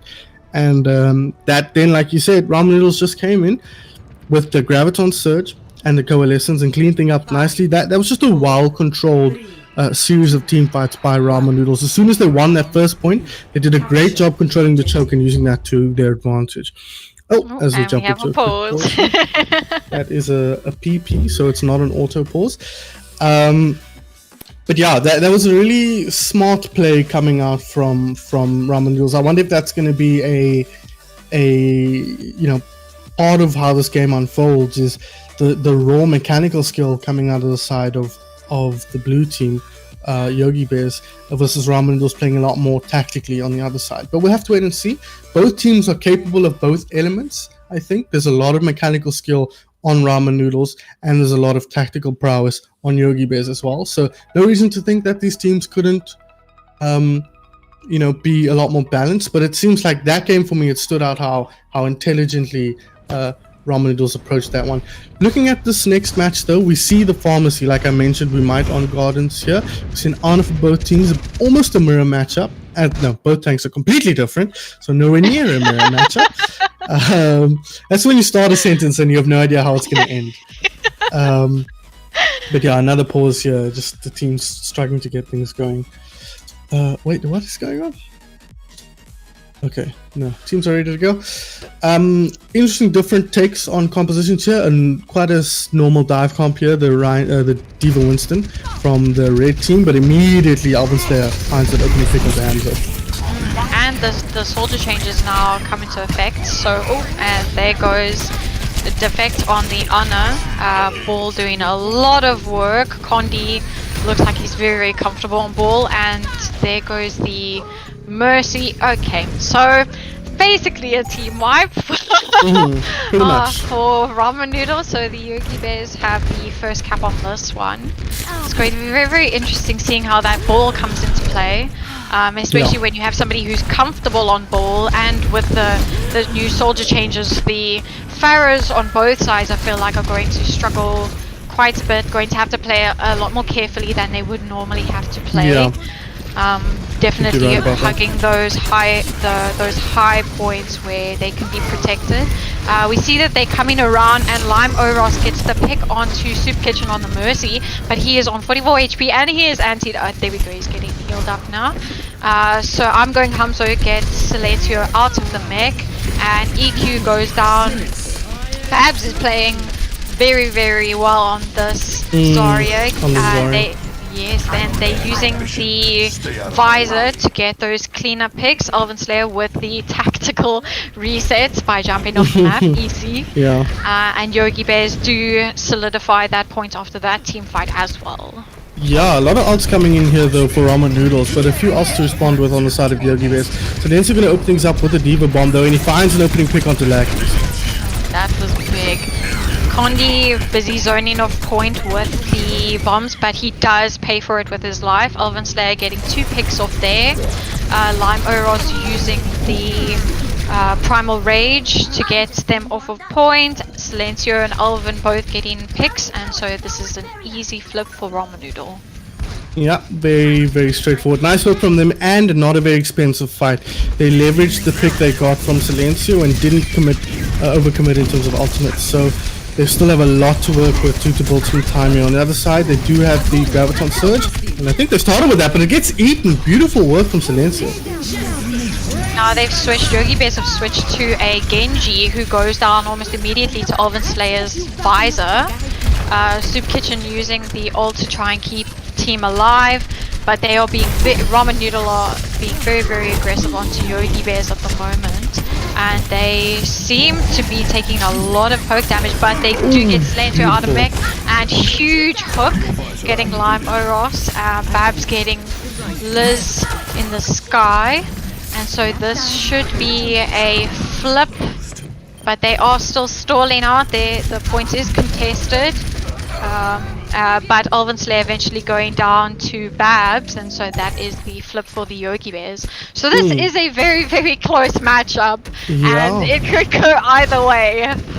Very, very close. I think the problem in that team fight was they didn't notice that Condi had switched onto the Hog, or they didn't respect the Roadhog, because they fought him in that very tight space, that very tight choke, and that's where the Roadhog really thrives. We saw Condi, if he's an excellent DPS, which we know he is, he's probably going to be an excellent Roadhog. We saw that play out there, but they're starting with the Nano Beast on the game. The Nano Blade, and it gets 3, and that bomb, unfortunately finding no one. That looks to be a very, very clean up from the Nano Blade, which we're used to seeing. Nano Blade cancer. You must be a support player. No, what would make you think that? So that is the game.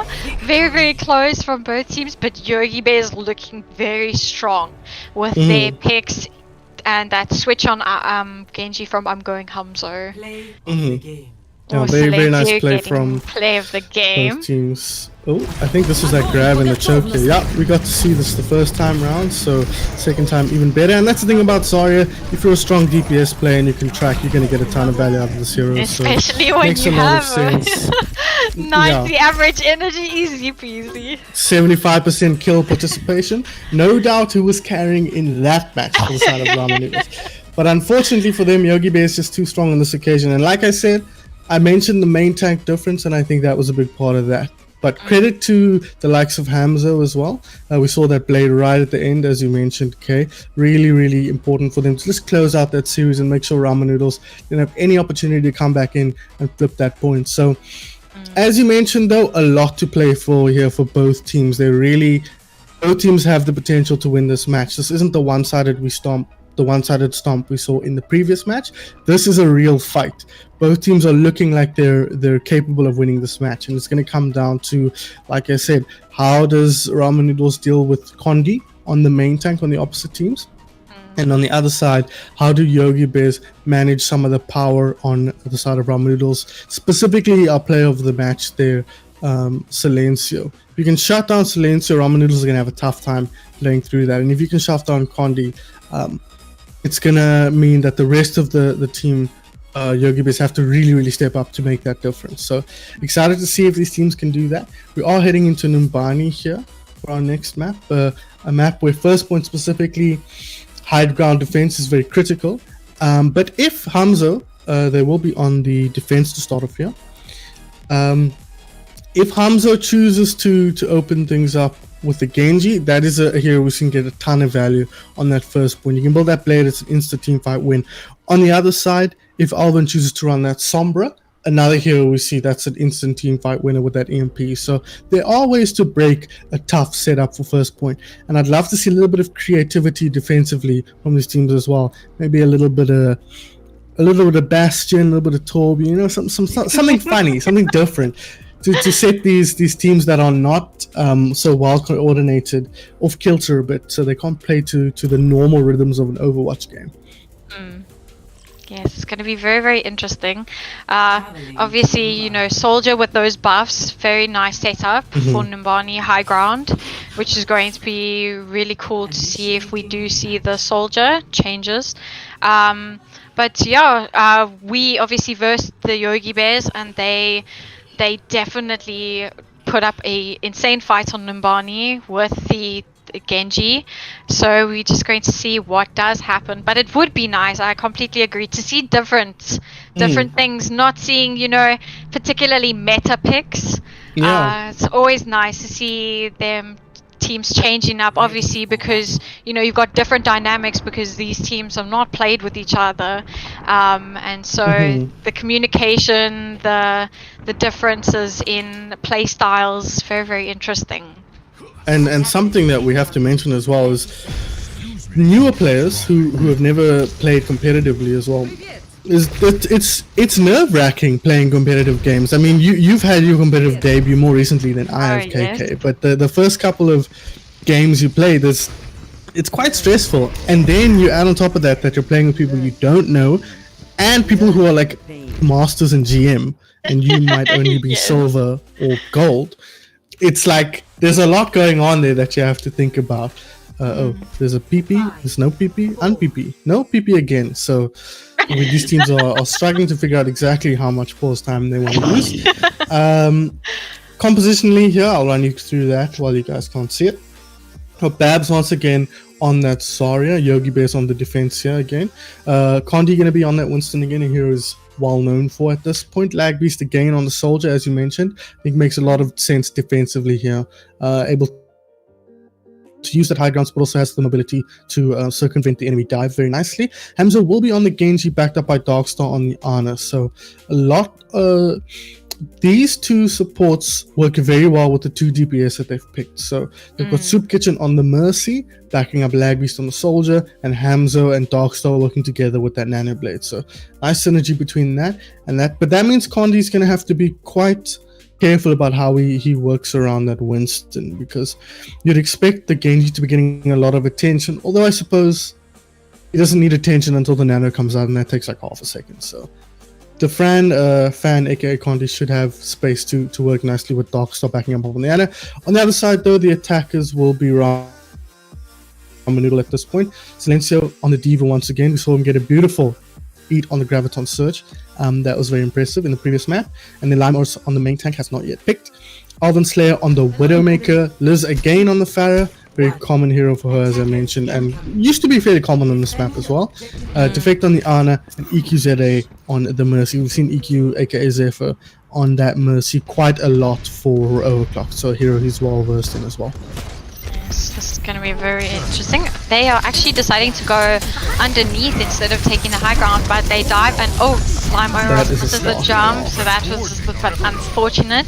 So Silencio does get the pick on Lag Beast, and Virgo gets the pick on the Mercy Soup Kitchen. So this fight has gone very, very evenly, and Lime Oros does eventually get the pick on Darkstar. Condi is just kind of playing around the high ground, trying to stay alive. Was on 12 HP and did eventually end up going down. EQ does get the res on Elven Slayer, and so that it looked very, very promising for Yogi Bears, and then all of a sudden Ramen Noodle got a few picks and now they are capping the points. So Yogi Bears does not get a recontest on this one. Silencio waving hello at all of the people that he obviously knows. So they are going just going to have all of his friends on the other team. But yeah, so we see the ball in the back line doing ball things. But is slept and is antied, but ball does end up getting out. So you're going to have a very, very pushed up Ramen Noodle team who are just waiting for the picks, and Elven Slayer looking for the soldier but not finding anything. So it is still just regrouping time for Yogi Bears. I mean, they still have plenty of time to recontest. Just gathering, they do have a few ults coming up. I mean, Darkstar, they almost have their Nano Blade. Lag Beast. Sorry. Yeah. Liz dropping early. Good shot from Liz. From the Widowmaker Elven Slayer. And this fight is going both ways yet again, as we have seen that these two teams are very, very close. Lag Beast with the Nano Visor taking out Elven Slayer. And so Lag Beast is the one man who is still contesting. And they did throw out the Diva Bomb to zone off the point. Do they have a recontest? Babs and Ball are on point at the moment. I'm going Hamzo keeping that blade and busy attacking the poor Anna. Okay, well, I mean, you know, defect. Yeah, a bit of a fist bump there. Yeah. Smacking the Genji in the face. But they still do. They've got the Mercy Bulk coming up, so they could always Bulk Blade. Liz has the ulti on, for the Pharaoh, and they do have the Bulk on the side of Ramen Noodle as well. So teams pretty similar in ult economy at the moment. Condi sleeping, taking a nap on the job. Rude. Very unprofessional. But they do manage to. And there goes the single blade, getting 2, getting 3. Oh my hat, 7 HP and a dream. And 6 HP more than he needed, to be honest. He gets many pick-offs, and that was absolutely huge. So that is, and getting revived. So they do still have the control of the point, and so the payload is going to be moving slowly backwards, and Ramen Noodle are having to regroup. But you can see that Connie is in the back line, and he's just going to drop bombs, and there goes 2, and there goes 3, 4, and I think that is another reset from Ramen Noodle. Silencio having to back off and probably reset.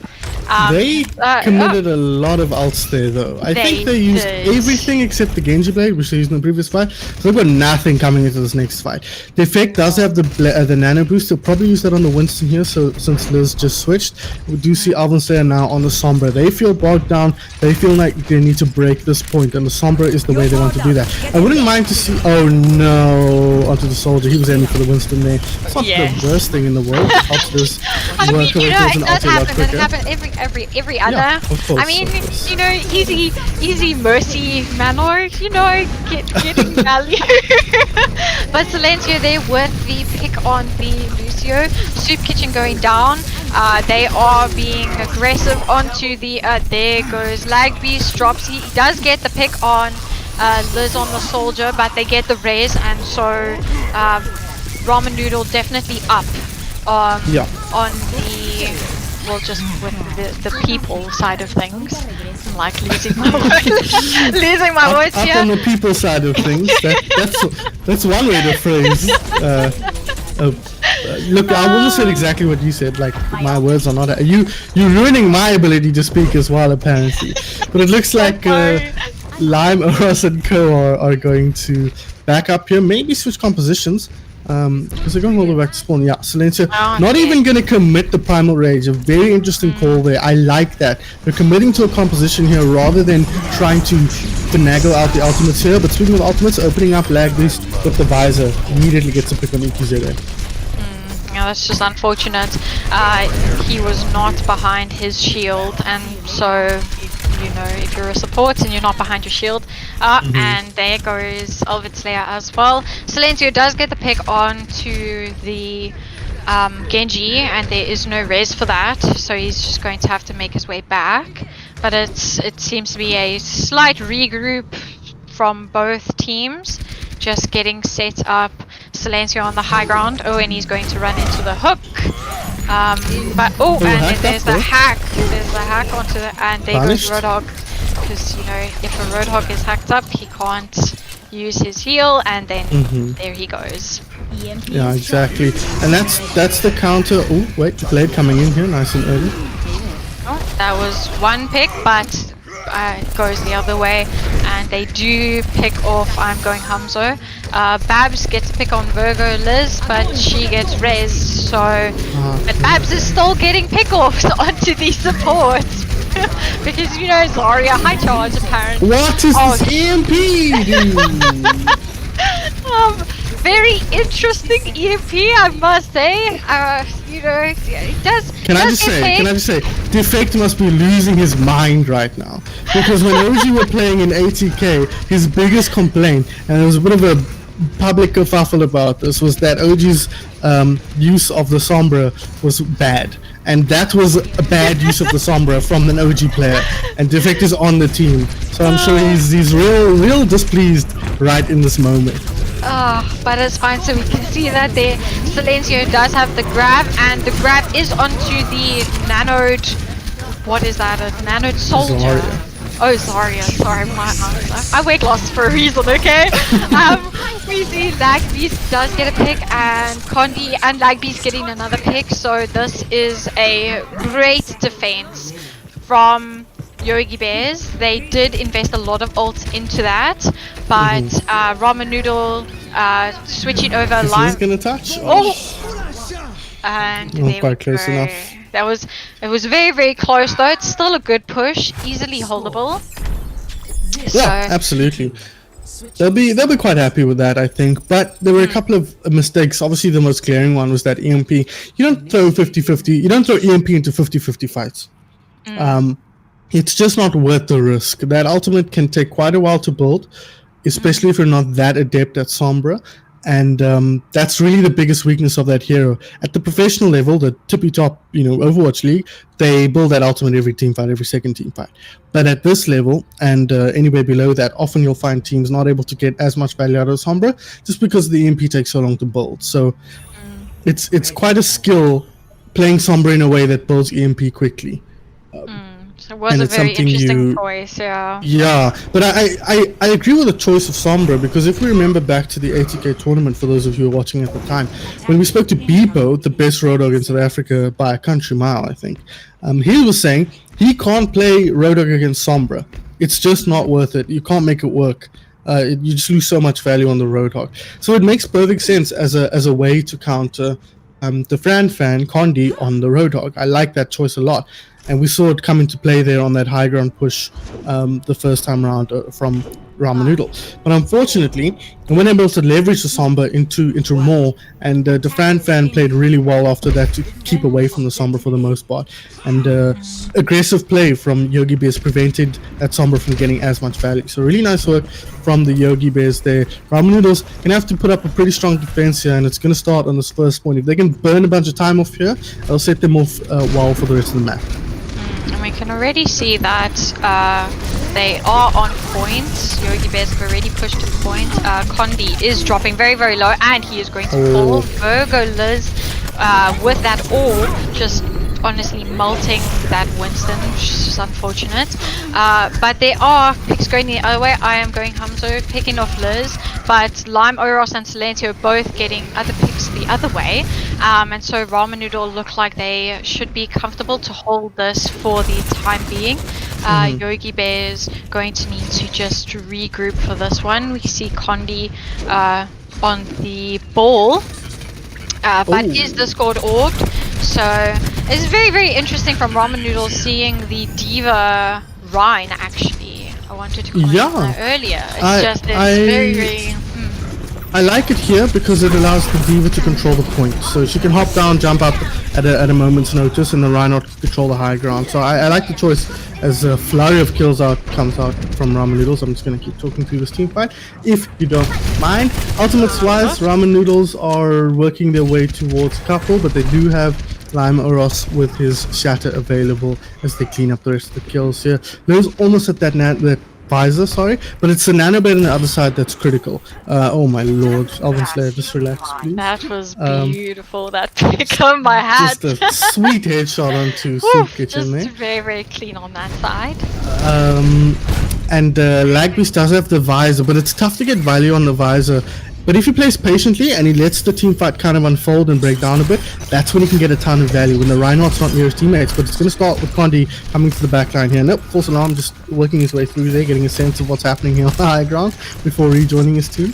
But yeah, that nano blade is going to be key, and they've got the blade. They're just waiting on Darkstar to get the nano now. Yeah, and Darkstar is getting picked off pretty early in the fight, so obviously that's why we don't see the nano has come out yet, unfortunately. But we can also see a lot of ultis. Oh, and there's usage from 3 ults. That is Virgo Liz, Defect, and Lime all using ults. Ultimate, this Genji blade. And this blade does get 2 picks, and then gets nanoed. I mean, you know, it's still, it boosts the damage, so yeah, I back it, you know, but no, it does look like Yogi Bears are going to get that cap, which is very, very interesting considering it looked like Ramen Noodle had full control of that fight, but I think the ult usage was a bit strange, but they have, Virgo Liz has switched onto that Sombra to deal with the ball, and there goes ball, and huge hold from Ramen Noodle considering they looked like they were just going to lose the cap of that point because of how strangely that fight went. Yeah, no, very nice. I like Virgo Liz on the Sombra here actually, and look how much she's built towards the ulti already. Again, to counter out the Fan, you see switch now. He can't play ball into the Sombra, it's a nightmare, and he's not even going to bother trying. So on the Sigma here, I don't like the Sigma. I think it's a garbage hero at the moment, but the Fan sees something in this hero that I do not, and he is GM and I am not. So trust him on this, not me. Lime also opens with a big shadow on the front line. Yeah, there goes the Sigma. That was huge. I mean, they did get 1 pick, but then they are all in that tiny, tiny choke with a hero who thrives in just swinging his hammer and doing damage. And so that will be map 2 for Ramen Noodle. That was a very, very intense matchup. Very, very interesting to see the picks that they chose, and it was really, really, and you can see Lime Oros on the Rhine with right at the end here. Right Look at the end. So many. Huge pin, and there he goes, just swinging along. That was the rounding up of that one. Yep, that was the full stop at the end of the sentence. That was that map.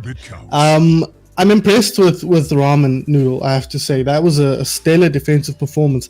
I do think, though, that was as much a case of Yogi Bears losing the match for themselves as it was Ramen Noodles winning the match for themselves.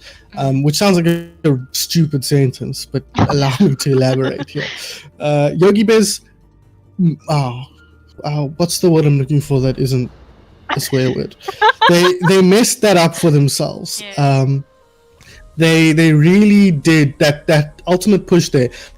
I said Lagbeast is going to struggle to get value on the visor, sorry, if he opens the fight with it. If he waits for the fight to break down a bit, he'll find a lot more value, but he chose to open the fight with it and immediately saw the response. They took him down quickly. He did get a pick, credit where it's due, but unfortunately I feel like he needed to be the mid-fight ultimate there, and they needed to open the fight with Hamzo and the nano boost. And of course Hamzo was like, I'm ulting. Darkstar was like, I don't have nano, and then everything broke down from there. So Hamzo got 1 or 2 picks with the Genji, which was good, but they were getting picks the other direction as well. And the nano boost came afterwards as a present to Hamzo to be like, oh, good job, here's a gift towards his next blade. And really didn't do anything, and that allowed space for Ramen Noodles to come back in. The picks they'd gotten in the main team fight had paid off for them, so with the spawn advantage they were able to reinforce their lineup and come back for that point. So really impressive performance from Ramen Noodles. But Yogi Bears, if this is a competitive team, I would say they look poorly coached, or like they haven't played together before. But that's the truth. So that's totally fine. They have literally never played together before, so this is exactly what I would expect to see from a team with little experience playing together. Okay, so we are hopping straight into... What is this map's Rialto. name? Rialto. Thank you. I blanked so hard there over my head. And I even played on this map earlier, so that's just You embarrassing. did, yeah. I mean, But I don't it's know. I've played this game since release in 2016, and I still don't know what 80% of the control maps are called, like the actual No, me points neither. on them. No, I'll just say, okay, cool, we're playing this one, and then it's like, Yeah. okay, well, kind of got to peek out the window to see which one we're actually playing. Yeah. And they never put the name of the map on the map, although it might be if you press tab, but you can't press tab, yeah. So it's not like it's on screen ever, you just have to know the names. Just have to And guess. it's confusing because Oasis has a map called Garden, and Lijiang has a map called Gardens. So it's Yes. like, why don't Like, we guys, where's mix the up the nomenclature here a little bit? Yeah. So But, we just yeah, hopping this map is straight called into Rialto, of that I'm quite sure. Yes. So do you want to quickly run us through the compositions? Sure. We see the Fan again here on... Okay, interesting. They switch up on the side of Yogi Bears to match, or Ramen Noodle, sorry, to match the composition on the other side in terms of tanks. The Zarya Hog, I like that a lot. Oven Slayer on the Widowmaker here up against Lagbeast on the Ashe. Hamza versus Liz on the Genji and Anna respectively. Rounding out the supports, it's 2 supports. Go for it, Kay. Alvin Slayer almost picking off Darkstar there on the Anna. Positioning very, very important on this map as an Anna player. You've got to be very, very careful, but obviously you know the mirror matchups just with the tanks to obviously see who can get the most value out of Hog. And we can see obviously Ramen Noodle coming up successful in that aspect, as Limeros is already on 59, but Silencio dropping very, very low. Did he but ult Ramen you? Noodle... The Ah, fan ulted there, yeah. Oh! Hectic. Oh, well, okay, so he ulted just to get rid of it so that he could switch to the ball, Okay. which he may be more comfortable on just for the disruption side of things on this map. But we can see that he is stalling this out with the Mercy just keeping him healed up. This is a very, very chaotic fight with people going everywhere, and there's a Bob on point. Alvin Slayer does get the pick onto Soup Kitchen on the Mercy, but Bob is doing a lot of work, Yeah. and they nanoed the Genji, yes. Okay, They did? Okay. Darkstar's like, Nano Boost, and Hamza's like, I'm not ready, and he's like, well, here you go, Dark. so Make basically something opposite happen. of last game. Yeah, exactly, opposite of that, All of good. last game. It's going both ways, but it's fine. You can build up the nano very, very quickly. On the Look at the ults on the other side, though, okay. Ramen Noodles with all 6 ults ready to go here, so this fight could be quite explosive. Hamzo wishes he had a Nano Boost available here, because that might be the only way they could win this team fight. And we do see the ball is coming up on the minefield, so that could do a little bit with the stalling, but I think they Yogi Bears are just kind of going to see how they can contest this and see if they just need to back up and get this point. But that is Elven Slayer's ulti. That was what 3 ultis that were invested into that fight, and we can see that the wall is still stalling our point, which is very, very interesting. Oh, and still kills going both ways. The ball doing a lot on the side of Yogi Bears, because we were expecting easy win for Ramen Noodle. But that wall with those mines on points is just so difficult to push into that, especially with how many squishy characters Yogi Bear. Oh, sorry, yeah. You know what I mean. I get you. Close enough. We'll get there eventually. They used 3 ultis and got 1 kill. That's a pretty disastrous team fight opener, in my humble opinion. Now it's the ultimate. It's the other way. Look at that. 4 ultis ready to go. They start with the Genji, and it's gonna open things up. But Virgo with a great response.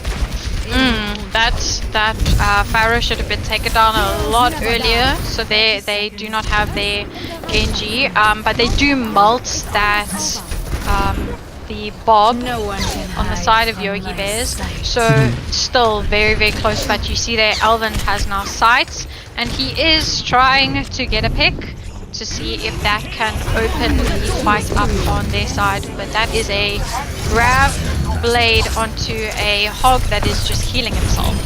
So very interesting choice there. They still get 2 picks though, and they are on overtime. So I can see why they did use those ults to try and clean up. And that is overtime ticking down, and that is a crazy hold from Yogi Bears, considering the amount of ultimates that Noodle had. Yeah, we're seeing a lot of questionable ult usage in this matchup so far. This time, Ramen Noodle were the culprit there.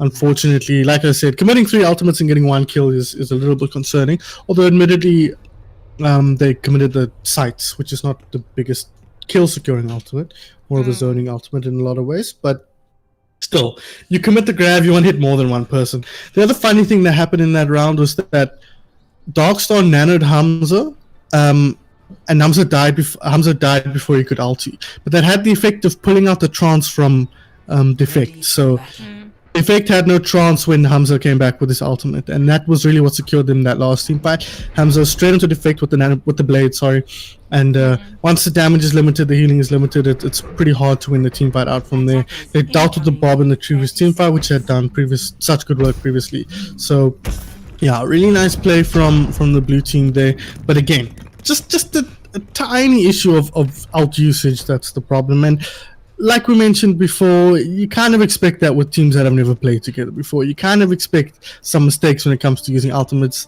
Anna's and Genji's not being on the same page as much as we're used to seeing, and that kind of thing. But looking at this next round on the defense here, they're running the Mei. I don't think I've seen Mei on this map in a long time. Back when Mei was pretty meta, of course, you'd see her everywhere. Or Lime or sleeping on the job here. This could be quite problematic, but he won't go down at the moment. Otherwise, both teams running very similar comps to what we saw last time, but EQ said they're going to drop early. It's very unfortunate, as obviously you do get the boosted Ashe, which is always difficult to play into, as she just does so much damage, especially when she's clicking heads and taking the side position, which makes it even more difficult for the supports to set up properly, as they would feel comfortable to. Oh, going to eat a fire strike though, but Mercy Pocket going to be healed, and Lag beast, yo. popping off, getting the kill on Defect, and nice. But Liz with the return kill, and that was very well played by her. But they do get the res, so it is still favoring Yogi Bears, as Silencio does unfortunately fall. Silencio is going to switch to ball to try and get back. Yeah, remember they've got the point right here. They can't afford to let this go too fast. His lane's on the ball here makes a lot of sense. Get back in, buy some time and space for his team. He commits the land boost onto the Ryan here. He's going to try and build his ultimate and secure the team fight for his team. Nope, but he does fall unfortunately on 97%, and so they're just going to stall out as long as they possibly can. But there's Ball, there's Ball's ult and there's a bomb on point. And Yeah. so this is going to be very, very difficult as they do. Oh, that poor Mei got grabbed. Oh, and it looks like That shadow, man, that was unfortunate. that was very, very unfortunate, and that is a win for the Yogi Bears. Yes. Very, very. It looked very, very clean. Hmm. That entire attack, just they looked like they knew what their roles were, and so they just kind of, even though they were making mistakes from time to time, they still capitalized on that, and they take out the map, and that was actually quite a convincing win. Very Not as convincing, yeah. close as the last two that we've seen. Of course, Numbani's defense was quite one-sided for ramen noodles. They also full held him there, but that whole map was very one-sided. I agree with you. And Yogi Bears looked a lot cleaner there, but that whole defense came down to Ikizere dying on that first point. On the defense, once Lagbeast found that kill, it really just set a snowball in motion that ramen noodles never really stepped back and set themselves up to fight back, because I don't think they ever took a full 6-man fight after that point. So Ikizere goes down, the tanks back up a little bit, but Lagbeast finds a good angle to get picks, and of course with no healing, they were running a Zen on defect, so like no way to do anything from Zen in terms of healing. When you're solo like that. So that meant Lagbeast could just put them down from a distance. He found the 2 picks, and they just kept backing up and then coming back in one by one, and you just can't win an Overwatch game like that. Unfortunately, Overwatch is a 6v6, and if you're taking 1v6s 6 different times, you're going to struggle to make any headway. So good work from Yogi Bears there, but I think that was again a question of ramen noodles losing that one. Specifically on that defense, by not just backing up, grouping up as a team and taking a proper team fight. Yeah, it was just very unfortunate, obviously, because your Mercy was your main healing, and although you can be quite He was on the Ana offensive- actually in that one. Oh, Ana. Oh, sorry. Even worse. Okay, well, yes, then, I mean, you're running an Ana Zen, so if your Ana goes down, then you have to back up all the way, and I think they were just unfortunately not regrouping, and so Lagbeast was popping off. He then got the kill into defect, and then they just kind of snowballed from there, and then it was, you have to stagger the touches to try and hopefully recontest and win a fight, but yeah. at that stage it's pretty much you're throwing ults as soon as you can. Which is just unfortunate. Really unfortunate. I mean, not unfortunate. It's a mistake, a bad play. There's no fortune involved in that. But as we've mentioned now at Infinitum, it's Talon Cup. You don't know these people you're playing with, and actually having that synergy and coordination is quite difficult. So not really surprising to see those kind of fairly fundamental mistakes happening. Again, if this was a competitive match, or rather if this were 2 competitive teams who were playing, practicing for the 80K tournament, that kind of thing, I'd be saying they look like they've never played before. They're poorly coached. So it's kind of par for the course for new teams coming together. Looking at Hanamura, though, a fascinating map to say the least, but one that might just favor our red team here. Ramen looked great holding that first point on Numbani. So a kind of static point here might favor them quite well, but we have to remind ourselves again that Yogi Bears really threw that one for themselves. They looked stronger throughout the map, but on that first point their usage of the ultimates was pretty suspicious, and that's kind of been typical of this match so far. Specifically, Hamza and Darkstar have not been hooking up. I don't think we've seen a Nanoblade happen once, and that's a fairly basic ultimate combo that requires communication between like 2 humans, so not really the hardest one to pull off, but I'm sure there are lots of things going on. Oppositionally here though, we got the Ryan Zarya, fairly typical of Hanamura. Lagbeast going to be coming back in on the Ashe. They're already the Torp, which I like to see, and Alban Slayer is on the Symmetra, so that's fun to see. The Effect going to be coming in on the Brigitte, which makes a lot of sense here. I like to see a Reaper buff instead of a Soldier, but other than that, I like what I'm seeing from the red team. But Lime Oros goes down immediately. They were expecting it, and that's just foregone. wiped off the map, and that is definitely a reset for Ramen Noodle. Alvin Slayer switching over to the Widow, because unfortunately, if you do get that anti perfectly when the team comes through, Yes, exactly. no healing, you're just going to die to all of the damage. Yeah, they just evaporated there. That was pretty difficult to watch. And Alvin Slayer switching, you can only run that gambit once, but immediately hits pay dirt here. Takes down Lagbeast and forces out the resurrection. So Defect takes down going Hamzo's turret, which we know can be very, very irritating as support players when this thing is just hitting you repeatedly. Alvin Slayer getting a nice pick onto Lagbeast, and Condi dying to Defect, but kills going the other way with the Torb and the Zarya taking out 3 players from Ramen Noodle. And that was all Condi. I mean, he died, sure, but he laid down the shatter, put 3 or 4 on their back, and the rest of the team was in position to clean up. So it was a very nice play. But this man right here, popping off a little bit.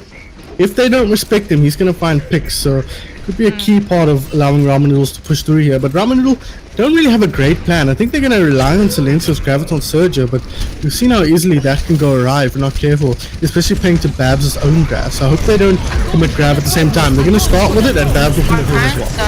So it's 2 grabs coming out, but so far Ramen Noodle coming out with more picks than Yogi Bear. Silencio melting. Poor Babs.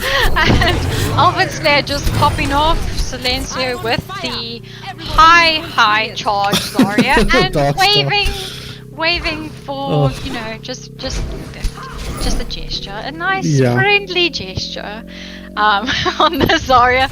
So that was a very, very clean take of that point. As you said, it could have gone either way, having both grabs come out at the same time, but Ramen Noodle showing that they do have the capability to push through those points, especially with Alvin now using sights on the Widow, so you better be careful of him clicking heads. You do not want to really be as said, there Lagbeast goes down, but I mean is res, so that's fine. And Condi on the ball getting the picks. They having to commit 3 ults there, so I mean very expensive. Quite an expensive hold. But on the side of Ramen Noodle, there's also, it's only 2 ults that they really have. And then obviously Silencio. Exactly. I think until Silencio gets his Graviton Surge up, we won't see much inroads here unless something magical happens. Because the way they're set up on the side of Yogi Bears is quite spread out. You see 2 people on the right here, 2 people on the left, and one over there, one over there. It's really hard to find value with this Earth Shadow. So we might see a compositional switch up, but this is an aggressive play from Condi. And that is huge from the side of Yogi Bears, taking down with a double dash. I'm going Hamzo getting a double kill and then getting a triple. Goodness gracious, popping off. So unfortunately they were just in that choke, and Condi knows what he's doing on ball, and so he just forced them into the tiny choke using the ultimate, and then basically the kills just going the way of Yogi Bears, and so Ramen Noodle going to have to reset, but we can see Silencio is coming up to his ultimate. So I like that play from Condi. Very, very experienced ball player, you can tell. Using the hero to his advantage, using the architecture to his advantage. That was well executed, but the grab comes out first. And Lime Oros just doing what Ryan does best, swinging. It is a very even fight so far. As Lagbeast. As I say that. Ooh, wow. As I say that, Condi is a triple on ball. And so, resets, which is really, really unfortunate because we sends them to the grave. Silencio switching up now. I like that. I think running the Ryan Zarya against this composition is a nightmare. They're so spread out, it's so difficult to get value. And I like this pick from Alvin Slayer here. Hacks up the ball with the Sombra, and now they can push forward onto point. Nano comes out early though. Is hacked and huge trance. So Virgo getting the pick on I'm going Hanzo. Defect dropping very, very low though. You want to keep your Zen and your Honor alive in these. Babs is just swinging as Monkey does. But they got the sleep onto the Rhine, and there goes Lime Oros. Unfortunately popped after you're stepped as a Rhine. And Yogi Bears are being very, very aggressive at the moment. They're just pushing all the way out through the chokes to clean up any stragglers and hopefully trying to stagger. But we can see that Ramen Noodles will have a recontest, and they're grouping together. So it's not too much of a loss, because their ult economy is pretty much similar on both sides. Ramen Noodle definitely with the better ult, but they lose defect early. That is a bad shot. I think they need to back out. Yeah, they're gonna back out. You don't want to mess around in a fight like this when you have 34 seconds left. You want to... no, just turn around, guys. What are you doing? What are you doing? Okay. Get out of here. Don't take the risk. But yeah, I like Silencio's pick here. He's gonna try and get onto lag. There's the charge. He goes down. Then we have 20 seconds left, guys. Oh, this is like... Well, I mean, he got 3 in the EMP. They're getting the picks. Lag East is contesting point, but they nanoed the Doomfist. I mean, Doomfist is quite scary when he is nanoed, but he is hacked at the same time. So we'll see what he can do. Defect probably gonna go down here. Yep. Random charge coming through. How did he block popping with his blocks? I don't know. But he is going to fall. They're going to stall for a little bit, but I feel that Yogi Bears are definitely going to be able to hold this one. I need to relax because it's the Talon Cup and these teams aren't used to playing together.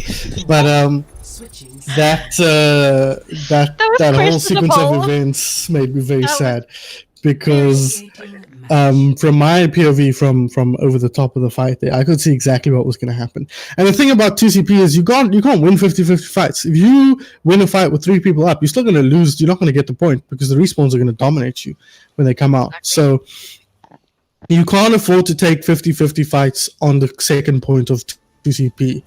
And that was not good. Let's just say it was unfortunate because we could say that.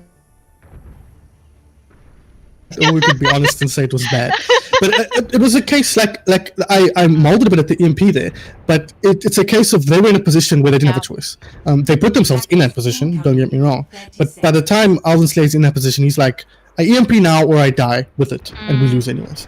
So he kind of had to EMP by the time it came out. But yeah, really, really unfortunate.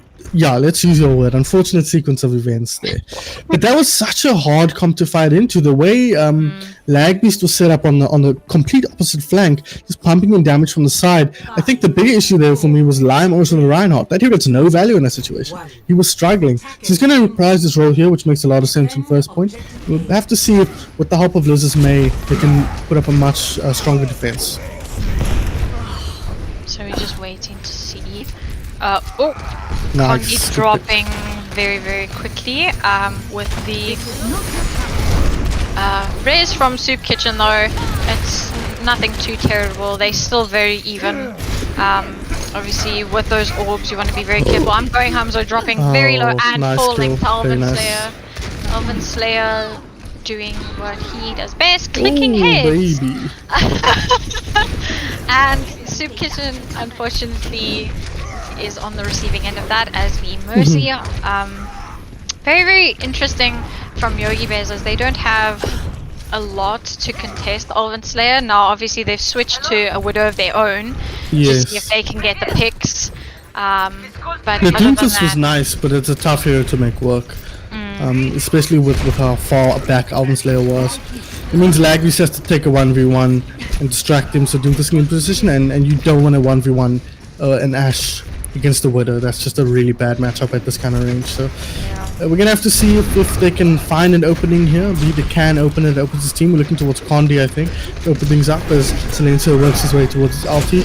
Babs coming towards his Graviton Surge as well, but Alvin Slayer, if they can't stop him from getting these picks, and Soup Kitchen, I imagine, is quite a low SR player. It's very easy to punish bad positioning on a Mercy. So Soup Kitchen might struggle against a Widowmaker the caliber of Alvin Slayer.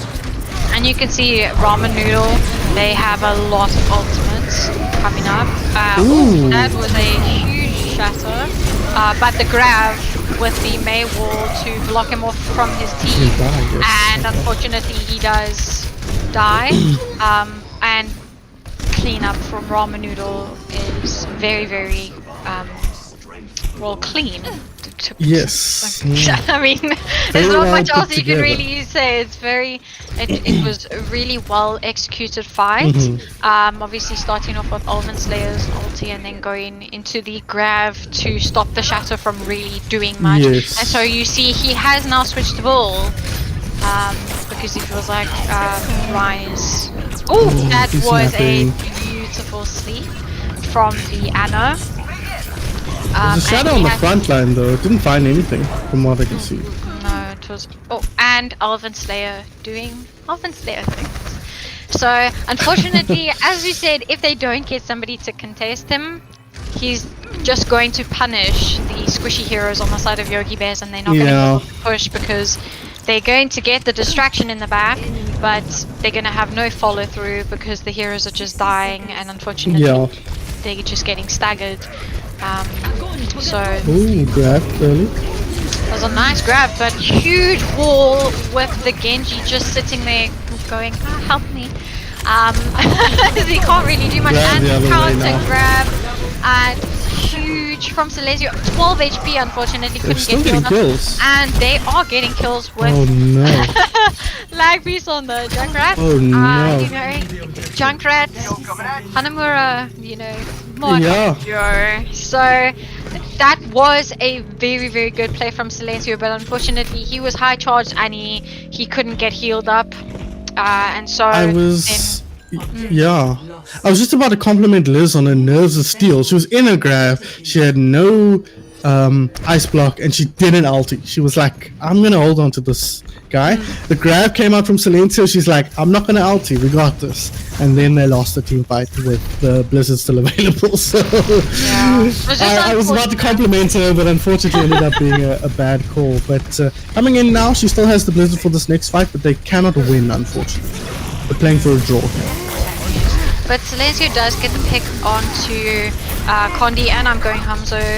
Lag Beast does use the ult and it gets the pick on Liz, but she's still got that ulti and the picks definitely going the way of Ramen Noodle. But you can see Yogi Bears building up that ult economy. They've got mines coming into this. They've got Nano Blade. Finally, the two have the ultis at the same time. If we see it happen, it'll be a miracle. But the problem is the effect has the Transcendence. So even if it comes out, they might not get any value. But the problem with the Trance is they're playing quite split on the side of oh, and there's the there. Okay, so we get the Nano Blade, but as we can see, finds the kill. Finds the kill. Condi getting a pick as well. Unfortunately, defect going down as well. There does go the other way as well. Live Oros getting 2 picks. But I'm going Hamzo popping on that Genji. Liz getting the pick onto the. I mean, you know, the kills are still going both ways. Yeah. Like Silencio got Babs got Liz. So it's not. You could, unfortunately, even though they invested so many ults, that was very, very close from Condi. You can tell he plays a lot of ball because I would not have gone for that. He knew exactly the limits of the hero there. That was pretty cool. But no, yeah. But the problem is it wasn't a clean team fight. Limeros got a couple of kills in the backline there, took down Lag Beast and Darkstar, and you can't win a 4vx on second point Hanamura as the attackers. The respawns are just going to kill you like we saw in the previous round. So you need a lot cleaner initiation, and this is a pretty bad start, but a big anti-heal might help them push through. Lime Oros getting the pick onto that Lucio. who they really kind of need just for that initiation at the moment. But Babs getting a pick on Elven Slayer and I'm going Amzo getting Lime Oros. So, I mean, you know, everybody in Yogi Bear is looking pretty healthy. So now it's just ramen noodle time to stall Silencio using ult and not finding anyone, I don't think. So that was just unfortunate. Whoa! They lost, dude. Oh my god, that was an awful C9 if I've ever seen one. That fight was still very much in the balance, and they let it slip through their fingers, unfortunately. Hamzo, very, very well played on the Genji, you have to admit. I mean, used Nano Blade and then built up Blade again and deflecting that. Oh my word. So, that was huge. Yogi Bear's looking very, very strong at the moment. Yeah, looking very strong. Did you? Yes. They beat you or did you beat them? They beat us. Okay. I mean, it was close, but they beat us.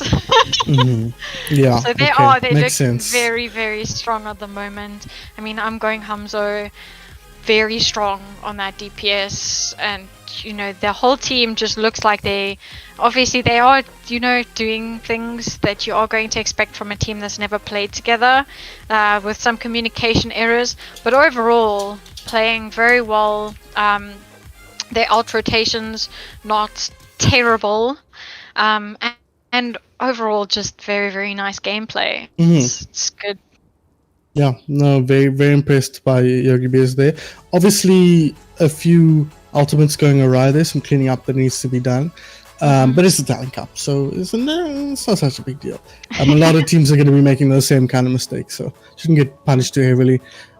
We do have to pick a player of the match here, though, KK. And that's a tough choice because I think there were a lot of standout performances from both teams. I think Silencio and Alvin Slayer from Ramen Noodles really stood out to me as high impact players, and obviously I'm going Hamzo on the other side. Lag Beast as well, really, really well played. But at the end of the day, I mean, it's kind of got to be Condi, right? I think he, on the winning team, he was really the big difference maker there for me. So in my humble opinion, I think it should be Condi here. I think I was very impressed with him.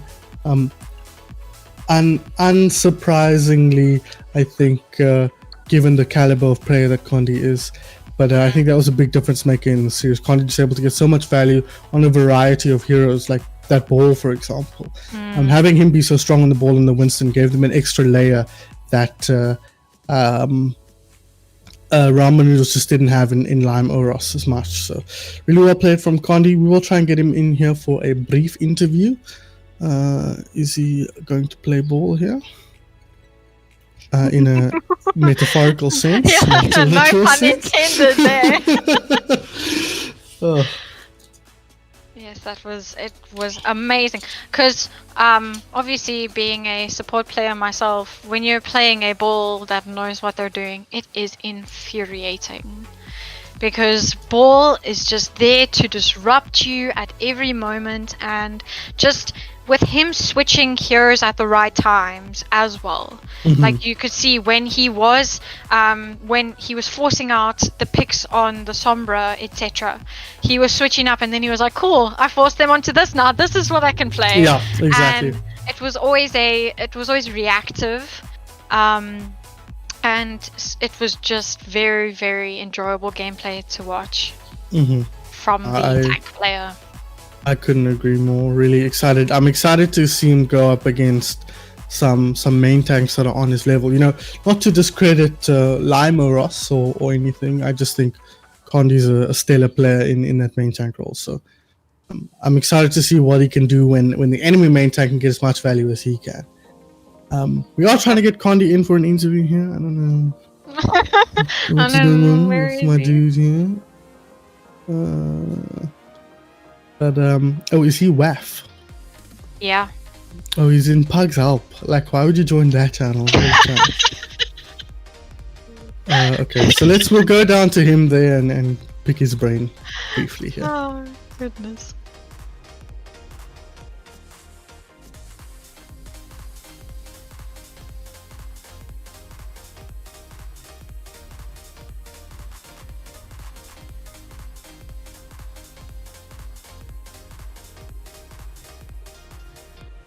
once again. So, KK, take it away. So, I just wanted to ask, obviously, because you look like you're exceptionally comfortable on ball. Why? Why? I am just thinking from those poor support perspectives. What was your thinking behind? Okay, cool. Even though my team composition isn't really based around this, I'm going to go ball and I'm going to do ball things. I think majority of the time when you're playing with teams that aren't really, synergistic and they're just starting around for the first time, ball is usually a really good pick also to disrupt the enemy. So I was just kind of just try and do my own thing, and I don't know, if I feed, then at least I'm going to take their attention, Yeah. So that was sort of my plan, I guess you could say. But otherwise, yeah, I guess I was just going to roll around and try and see if I can get any picks. Yeah, makes a lot of sense against, like you say, teams that are not so well coordinated. Get a lot of value out of disrupting them. Exactly. How are things in the team? How are you feeling about your team? Obviously, you've now taken 2 wins in a row, previously against KK's own team. You guys must be feeling pretty positive coming out of that. Yeah, it was a pretty nice experience. I mean, we seem to all like each other, Myself, Lag Beast, and Hamza are all really, really close from the Beastie Boys and whatnot. I know of Babs from Pug, so it was always nice to have him, and Darkstar and Soup Kitchen are just a nice addition, Yeah. And I mean, we're just relaxing, enjoying each other in comms, and just having fun, So I mean, I'd say we're coming out very comfortable, but I mean, if we don't play the best, you know what? At least we're having fun doing so. Yeah, makes perfect sense. Okay. Very, very important to have fun. Yeah, so how are the comms actually? Because I'm just going to relate this to my own thing. Obviously, I'm from Legion, and our comms are completely different than I joined today. And obviously, I'm in a team. How are the comms differing? Is there a lot of communication, or are you guys just throwing around the jokes? How's that going? I'd say it's a bit hot and cold, Obviously, in our not the best moments, we don't always comm that much, but in general, it's usually just some nice target focus here and there. If we're 3 or 4 up on the fight and we know we're just cleaning up, we'll just make jokes here and there. Couple jokes being made about Hamzo being Necros on the Genji was really funny. Us just us just having fun with it. Just pushing each other on and giving each other the push, sort of as a ego boost from your teammates. It's always good to stay confident. But otherwise, nothing too special on the comms. We tried here and there, maybe some calls on where we wanted to take the fights, routing and stuff like that. But just general target focus mainly. Okay. I just want to know quickly one thing. Yeah. How's the communication between your Anna and your Genji? Because they must have very interesting moments that we saw Yes, yeah. I can't account for that, but I'd say not my circus, not my monkeys. Yeah, exactly. I wasn't involved. Could take that up with them. Last question from my side. Who is the kind of major leadership figure in the team? I guess it's If difficult anyone. to say because it does seem to be sort of all hands on deck, I'd say maybe in general Babs, since he is the team captain, making some general comp calls and whatnot. But otherwise, everyone just sort of chipping in their 2 cents here and there along the way. Awesome. Cool. So I think we can call it there, KK, if you want to take us out. Alrighty, so that was obviously you guys who have been watching, goodness gracious, that was the match An between... interesting game. Yes, that was an interesting game to say the least. But yeah, it was great fun. You looked like you were having a great time, and it was just really, really enjoyable gameplay. Yeah, and obviously taking the 3-1 win, so that's always cool as well. Yeah. Awesome. So thanks so much for joining, guys. We'll see you at very soon, actually, 2 o'clock. You'll be joined by Altruism, and who's casting alongside Altruism? Let me have a look-see here, Mr. Unprepared. It's Babs, actually, your teammate here. The main man. The main man, the leading figure of what is your team name? Yogi Bears. Yes, indeed. So you'll get to hear his leadership from the caster booth this time alongside Altruism. That should be a lot of fun to see. So yeah, please don't go anywhere. Join us again in 20 minutes time. We'll be back with that. PogChamp.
Love that one. Mainly attached to the mercy here. Oh, he spots him out.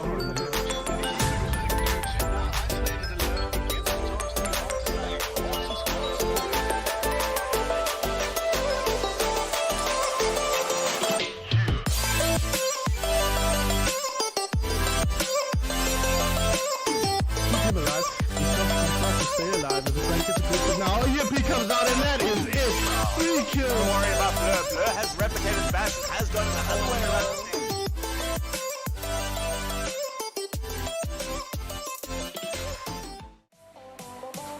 stage. Welcome, ladies and gentlemen, back to this Talon Cup here, the Community Cup here, where everyone gets a chance to play with some amazing players, get some experience. And we're joining us in our third round here today. I am Ultrism. Joining me is Babs for his first debut cast here on Colorcast. How are you doing, Babs? I'm good, and you, dude?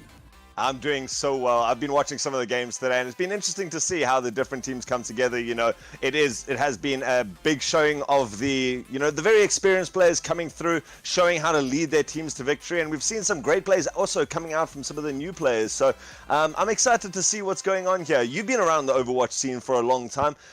Where do you fit in? Give us a bit of history about yourself and what made you decide to be a commentator. Yes, okay. So if anyone's active on the Causa Discord, I'm known as like the Resident Genji one trick. I've played for teams like Calypso and Latin. I'm recently a free agent, but yeah, I've been in the scene for about 2 years now. So you know your stuff, and especially like as a Genji player, you know exactly what a tank is supposed to be doing because you're left alone in the back line. You're like, all right, I've made all this space, where's everyone else? Or like when you're a support, are you one of those Genji mains who just stands at the side like bobbing up and down and then just being like, I need healing, please? Are you that Genji? I will not answer that question. Well, you guys can take what you want out of that then, if you want. Going into our teams today, we are seeing Cruel Ideas ISP taking on Groaning Wallabies, each of them playing their second match of the day, both of them having take on Severin's Deadly Sins, a very tough team coming into this. Cruel Ideas ISP going down 3-1 in their first game there, so not on the greatest momentum streak here, but as we go into the team lineups, we do see a very experienced roster coming from these guys. Cruel Ideas ISP made up of the long-time pros here, Quagga and Unreal Nick taking on those tank roles. We see Drostar and Assassin JDB coming in on your DPS, and then the two slightly less experienced players coming in on your support duo of Newis and Wallace here for the rest of Cruel Ideas. You know some of these players personally, don't you? Yeah, sure. Quagga, we know he plays for off-tank actually for Arky Odyssey. He hasn't played a lot in the scene recently.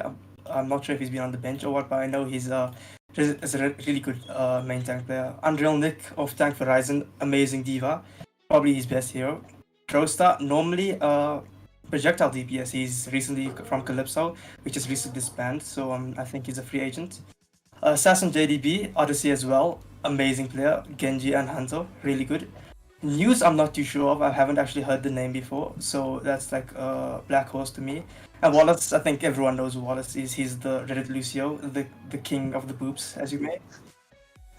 You gotta love that. You know what? Wallace has got someone. I said that he wasn't super experienced, but you know when you can play Lucio like that, when you can solo like 3-man boop off a map from a weird angle or something like that. You don't normally expect support players to be playing such a pivotal role or such a, like, I could win the team fight, don't worry about our DPS, we got this. And when you're backed up by two main DPS, I mean, you've effectively got 3 DPS when you can get those environmental kills. So how do you feel about this duo from Rage Quit Odyssey? Do you think they're going to work nicely together? I mean, a tank and a DPS going together is a really nice combo to be able to get your positioning right, being able to apply pressure and then follow it up with some really good, consistent damage. Yeah, as a DPS player, I know how good it feels to play with a good tank you have a lot of synergy with. So that's going to be a really effective combo here. Should be good to see that. On the other side, we have Groaning Wallabies, one of my favorite names in this. I'm very excited to see what they can do coming from the land down under. We have on our tank lineup, we got Ebrix and Cubic. make sure to not swap those names around as we go into this as our double tank lineup in the beginning. Wallaby and the infamous Like a Luke coming out of 80k. Incredible player. Certainly should be able to get a couple of team kills on his own there. And then when we follow it up with our support lineup of I Love Mangoes and Luke. So Luke and Like a Luke on the same team. Don't get those two confused. It's going to be harder for us as casters to make sure that we differentiate between those two as our support lineup. Okay, so I haven't actually heard of Ebrix before, so he's also a Black Horse. But Cubic, he's been a player for overtime. He's a really good tank player. I'm sure of that. Wallaby as well, I haven't heard of before.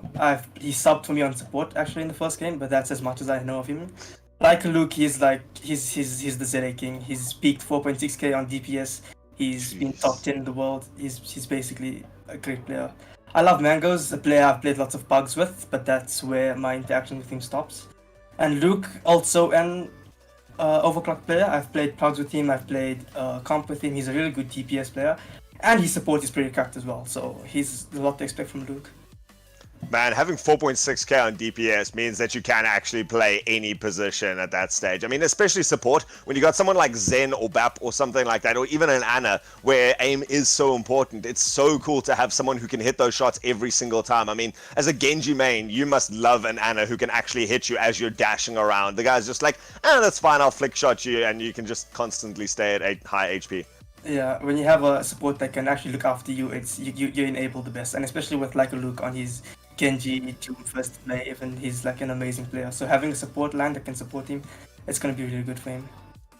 Also, you know that you've got that sort of predictability where you're like, okay, I'm going to nanoblade this. You've got to hit me on this. I'm going to jump up into the air. You got a second to get that. If you got that team coordination and you can reliably hit that, it must be nothing more frustrating. I'm useless on Genji personally. So it must be nothing more frustrating than jumping up into the air like, I can do this. Just hit me with that nano. And then suddenly there's a Lucio or something like that in the background who's screaming Blue Murder. And it's like, I got this, guys. Don't worry. Yeah, most of these players have been on teams, so simple combos like nano blades should be really easy to hit and stuff like that. There should be maybe some problems when it comes to communication, but there's a lot of simple things that you can do, bringing back players that have been on teams together. How do you feel like the fact that some of these guys are very experienced players who've played against each other on teams, or maybe even played with each other on teams? How do you feel like that's going to affect the way these teams approach any of these matches?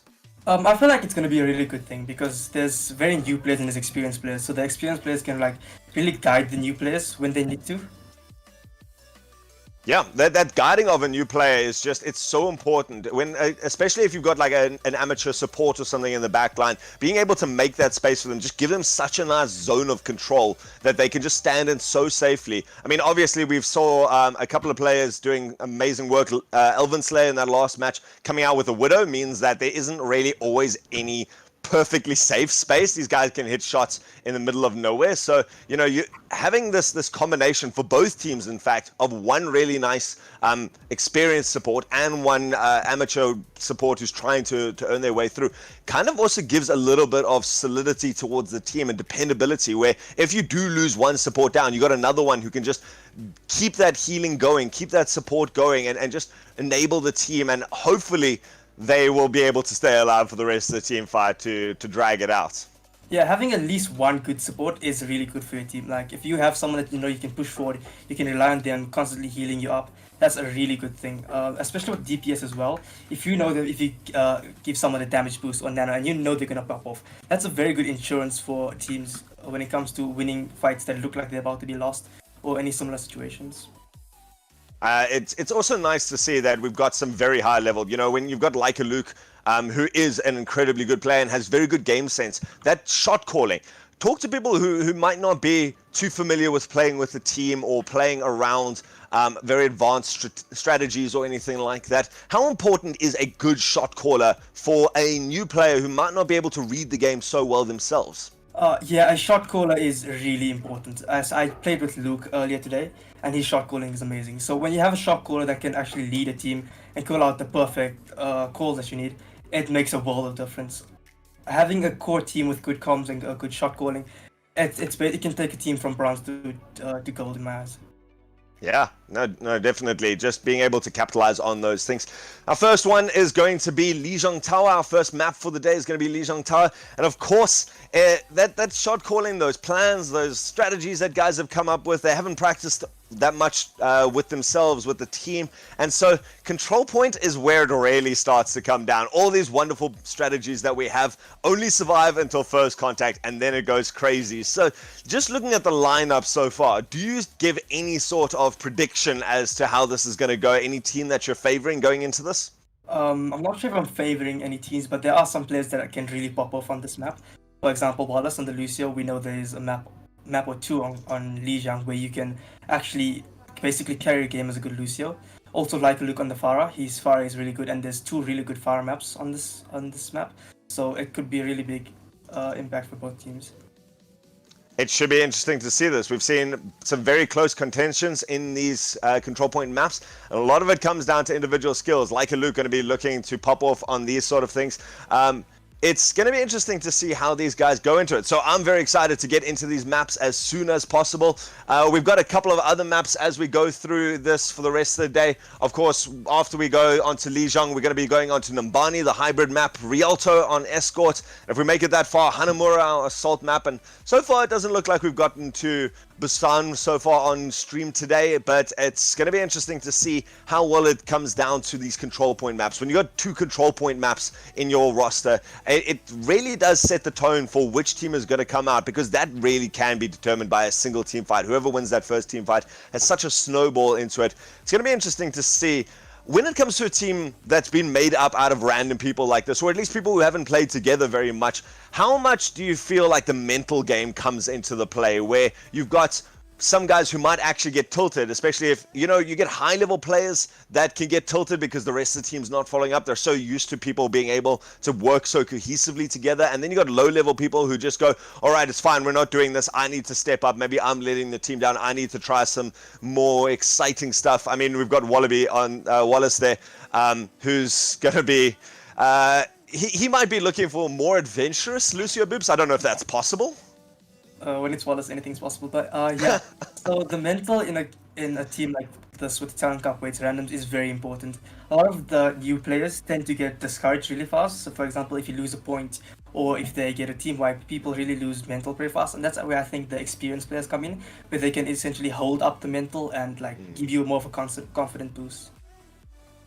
It's going to be interesting to see. I like what you say there about they hold up their team, just being able to reset them. You know, there's a lot of discipline that comes into Overwatch, and it's minute decisions. It's like, how much do you stagger out an enemy at the end of it, where you might have the whole team going together like, all right, we've got the diva out of mech, she's the last one left, let's stagger her for another 10 seconds, try and just delay this. And then you've got one guy who's just like, I'm a bronze player, I'm just going to kill that person straight away, let's do this. And then the rest of the team goes, bro, we had a plan. It was like stagger, and that person's like, yeah, but I got the kill, so it's all good.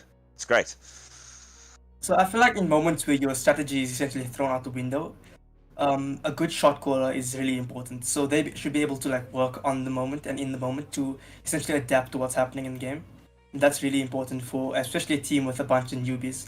If you look at the side of Cruel Ideas, Wallace is a really good, not just shot caller, but really he's good at holding up the mental of a team. And same for like Luke on the other side. They're really good players who are able to encourage you more and essentially give you confidence. That confidence is going to be key here as we go into control center here on the first point of Lijiang Tower. Both of these teams have warmed up nicely. They've gotten a chance to play around each other. And it's going to be interesting to see. How do you feel like that soldier change has come in? Because I must admit, in the first two games, it was interesting to see lots of people favoring that soldier. Obviously, guys, if you don't know, the new soldier is live, where they've taken away his bullet spray. Instead, he's got no spray, but instead a consistent recoil. And for an advanced player who can control that recoil, it's certainly become a devastating tool for teams to use. Yeah, Soldier is a really good hero right now. He's consistent, he's easy to play, and people who have good aim, for example, like Luke or Assassin, that will be really effective, because as long as you can basically aim like a normal person, you can hit really good shots. Like a normal person, you say that. Now, as a person with terrible aim, I'm like a Mercy and Winston main. That's interesting. Now, looking at our team comps, we're going to see Cool Ideas ISP coming out with a nice Brawl style comp. They've favored that Symmetra. Symmetra's used that Teleporter, and now they've swapped across to that Reaper. So both teams going to be favoring that Reaper in this. Wallaby on the side of Groaning Wallaby is going to be taking... Oh, I love it that they've changed the... Wallaby is just he's leading the team there, just inspiring them to greatness. Now, hopefully he's not going to be groaning too much in this matchup. He's taken himself a Junkrat to do some nice spam, a nice enclosed area here, but it's going to be difficult to fight against that May wall. Droadstar has a lot of work on his plate there to try and make sure that he separates off the team here from Groaning Wallabies. The rest of it, pretty much a mirror matchup. Both of them taking that Ryan and Zarya as their two main tanks. So a nice bit of brawl coming out for both of them. Assassin and Like a Luke on those Reapers. And then Wallace and I Love Mangoes both picking up that Lucio. And the big difference is the supports. News going on, or news on that Anna versus Luke on the Moira. Okay, so first of all, the first big difference is the junk and the May. That's going to be a really big difference. Like you said, the wall is an extremely important asset, and being able to split off a team is basically the difference between winning a fight and losing a fight. The junk on the other hand is a really good spam hero, and he's going to be doing really good against the Ana, which has more focused healings, which is where the Moira comes in. Moira is really good at like healing a bunched up team, and her ult charges really fast. I actually prefer the Moira in this matchup to the Ana, mostly because it's mostly about Pearl here. Well, there we see it. It's already going the way of Groaning Wallabies. That consistent healing coming out from Luke, doing such a good job to just pin in Cool Ideas. And Cool Ideas instantly doesn't even take a team fight. They've been pushed back completely out of this. And the point is going to go straight the way of Groaning Wallabies. Really nice play from Cool Ideas. Yeah, like I said, the Moira made a really big difference there. As you could see, the DPS and the support line of Cool Ideas really dropping really fast. So having that Moira there to heal you up as fast as possible would be really good. But they have the Ana, so it's going to be a very big difference. But the Nano Boost is coming up, and that's a very effective ult, especially when it comes to pushing through a point like that. Well, Grayson play coming out. The beat already being dropped there. I Love Mangoes doing a great job to get that up early, but it's not enough to keep the tanks alive. He's going to go down as well. Wallace on the other side going to be the casualty. Luke also getting up a coalescence for this fight, and it's going to be Groaning Wallabies that are being pushed back now. Cool Ideas looking to take this first point. They've got their beats still in hand there if they want to drag this out, and they've managed to shove Groaning Wallabies up onto the high ground. Dom's going to pick up Wallaby. That's going to be huge. The Graviton Surge comes out. It's going to pick up the rest of Cool Ideas, counted out instantly by the beat, and that's going to be very difficult. Groaning Wallabies were in a negative position there when they dropped that, but it has allowed them to get back onto point. Now the rest of them getting pinned up in the corner. Ebrix going to get shut down. Now we see the Blizzard coming down as well, just going to zone out the rest of this point. Going to allow them to get some position, and a great play coming out from Cool Ideas, but they've lost 50% already. Yeah, I was going to say I didn't like the grab play, but that helped throw out like two ults. The Lucio beat and the Moira, the Lucio beat and the May freeze, my bad. So it was actually a really good investment throwing two ults just for that one. So we'll see how the fight goes now, with the graph coming up for the side of Cool Ideas, but the Shatter and Death Blossom come up for Groaning Wallabies, so we'll see how it goes. It's going to be who can initiate. We see that Death Blossom being popped into the background. It does pick up news, but instead it's going to be Assassin with the superior Death Blossom. He manages to go in and take 3 here, pushing those guys into that choke point as they walked in. He was just able to do such a clean job there and finish that fight off. Yeah, he had the help from Dominic there to essentially group them all up together with the graph, which is actually the key difference. As you know, Cubic used his graph in the recon test a little earlier, which is the key difference in winning and losing that fight. It's going to be interesting to see now. Cool Ideas does have that Nano Boost. They've also got the Shatter coming online now. Ebrix doesn't have one of his own. The Nano Boost comes out onto the Rhino. There goes the Shatter. It's picked up too. That's going to be pivotal on this. Now they're going to be able to clean this up. It's going to be a huge work for Groaning Wallabies to try and contest this. They're still trying to fight this out though. They don't want to give this away. They have forced out the beat. Wallace being optimistic on that one. They probably won that fight without it, but just wanting to make sure that they keep it going up there. A little bit of now trickle coming in from Groaning Wallabies. They've pushed forward a little bit. Cubic's going to go down. Luke does manage to pick up Wallace, but they're going to lose their Lucio in the back line to Dom. Yeah, I think they were just staggering at that point. Once they lost the point, they should have just retreated and tried to regroup. Because now they only have one fight left, maybe one fight even. But they do have the grab and the beat coming up, so they might be in advantage in this fight. This is going to be big. Luke also going to be looking for his Death Blossom for this one. Didn't manage to get a lot out in the first round, but if he can get this up in the second fight. Oh, we see that Death Blossom coming in again. Assassin JDB doing a great job with that, putting huge pressure. Here comes the Graviton Surge, but there's no one there to follow it up. These just ults not being used in conjunction with each other. And instead, again, it's going to go to Cruel Ideas ISP, just playing so well around each other. Now we see Like a Luke teleporting optimistically into the back line. Doesn't manage to get anything. Here comes the beat, followed up by the Graviton Surge. And combined with that May ult, there is no chance Groaning Wallabies is going to be able to come out of this in any way. They've got to make it happen. They're trying to contest here, and with the poor Reinhardt left alone there, they've got a Moira now to try and contest for the last little bit, but Luke got to fall down very quickly afterwards. In fact, goes down to Wallace, and a great play from Cruel Ideas now, just coming out in that ult fight. Yeah, for me, the Groaning Wallabies need to really look into resetting and knowing when a fight is over. Not investing ult when they don't need to, and not trying to be overconfident or over-optimistic when it comes to losing fights. They really should be thinking about when to stop the fight and when to regroup, or at least reset. That reset's so important, and that's the sort of mental game that we were talking about before we started, was just, do these guys know when to use their ultimates? I mean, something like a Graviton Surge, which we saw a couple being thrown in very optimistic positions, it only works if your team is there to follow it up, and it mainly only works when you've got some sort of other ultimate to throw with it. And so I would have loved to have seen so many more of those combined with that Reaper ultimate like we saw Groaning Wallabies doing. As we come into the second round now, we're going here, and we're going to see again a very similar lineup. Cubic though going for that ball, whereas Dominic going for the Sigma in this one. Cubic going down very low in the beginning of this. In fact, he is going to go down completely as we see Cruel Ideas managing to take the point there with that amazing Symmetra play. Obviously a very, very strong strategy to just get them in that positional advantage. Wallace is going to go down, so Groaning Wallabies has managed to level this up a little bit. Noppy's just keeping a big shield there. Oh, very late icicle there from Drostar, but it does manage to keep him alive. Now they're going to be able to freeze up this ball. Is he going to be able to be taken down? In fact, no. It's just going to buy some space for Like a Luke and Wallaby to do some damage into the back line. And now it's going to be Cruel Ideas on the back foot. Groaning Wallaby's doing a great job to take control at this point. They have managed to push this up all the way. Poor Assassin JDB being left there as the Symmetry. He's trying to contest this for as long as possible, and somehow they're not killing him. They're not even trying to stagger it. They're just not killing him. He does manage to take up Wallaby, but he falls down eventually. And now they've managed to get a recontest here. Noppy's going to be on the point, just looking to build up some ultimate. He's probably going to go down on his own. It's definitely not, he's got the support though from the May. That means they're going to turn it around. Noppy's manages to get 2 kills, and that late play by Assassin manages to actually keep it there. We did see Groaning Wallabies managing to take possession of that point, but it should be turned around quite quickly. Oh, the charge comes through. Noppy's doing such a devastating job here of controlling the point here and getting up some percentage. So 21% goes towards Groaning Wallabies, but now it looks all the way of Cruel Ideas. Started off well there with the Pharah surprise, but they really did terrible when it came to the cleanup.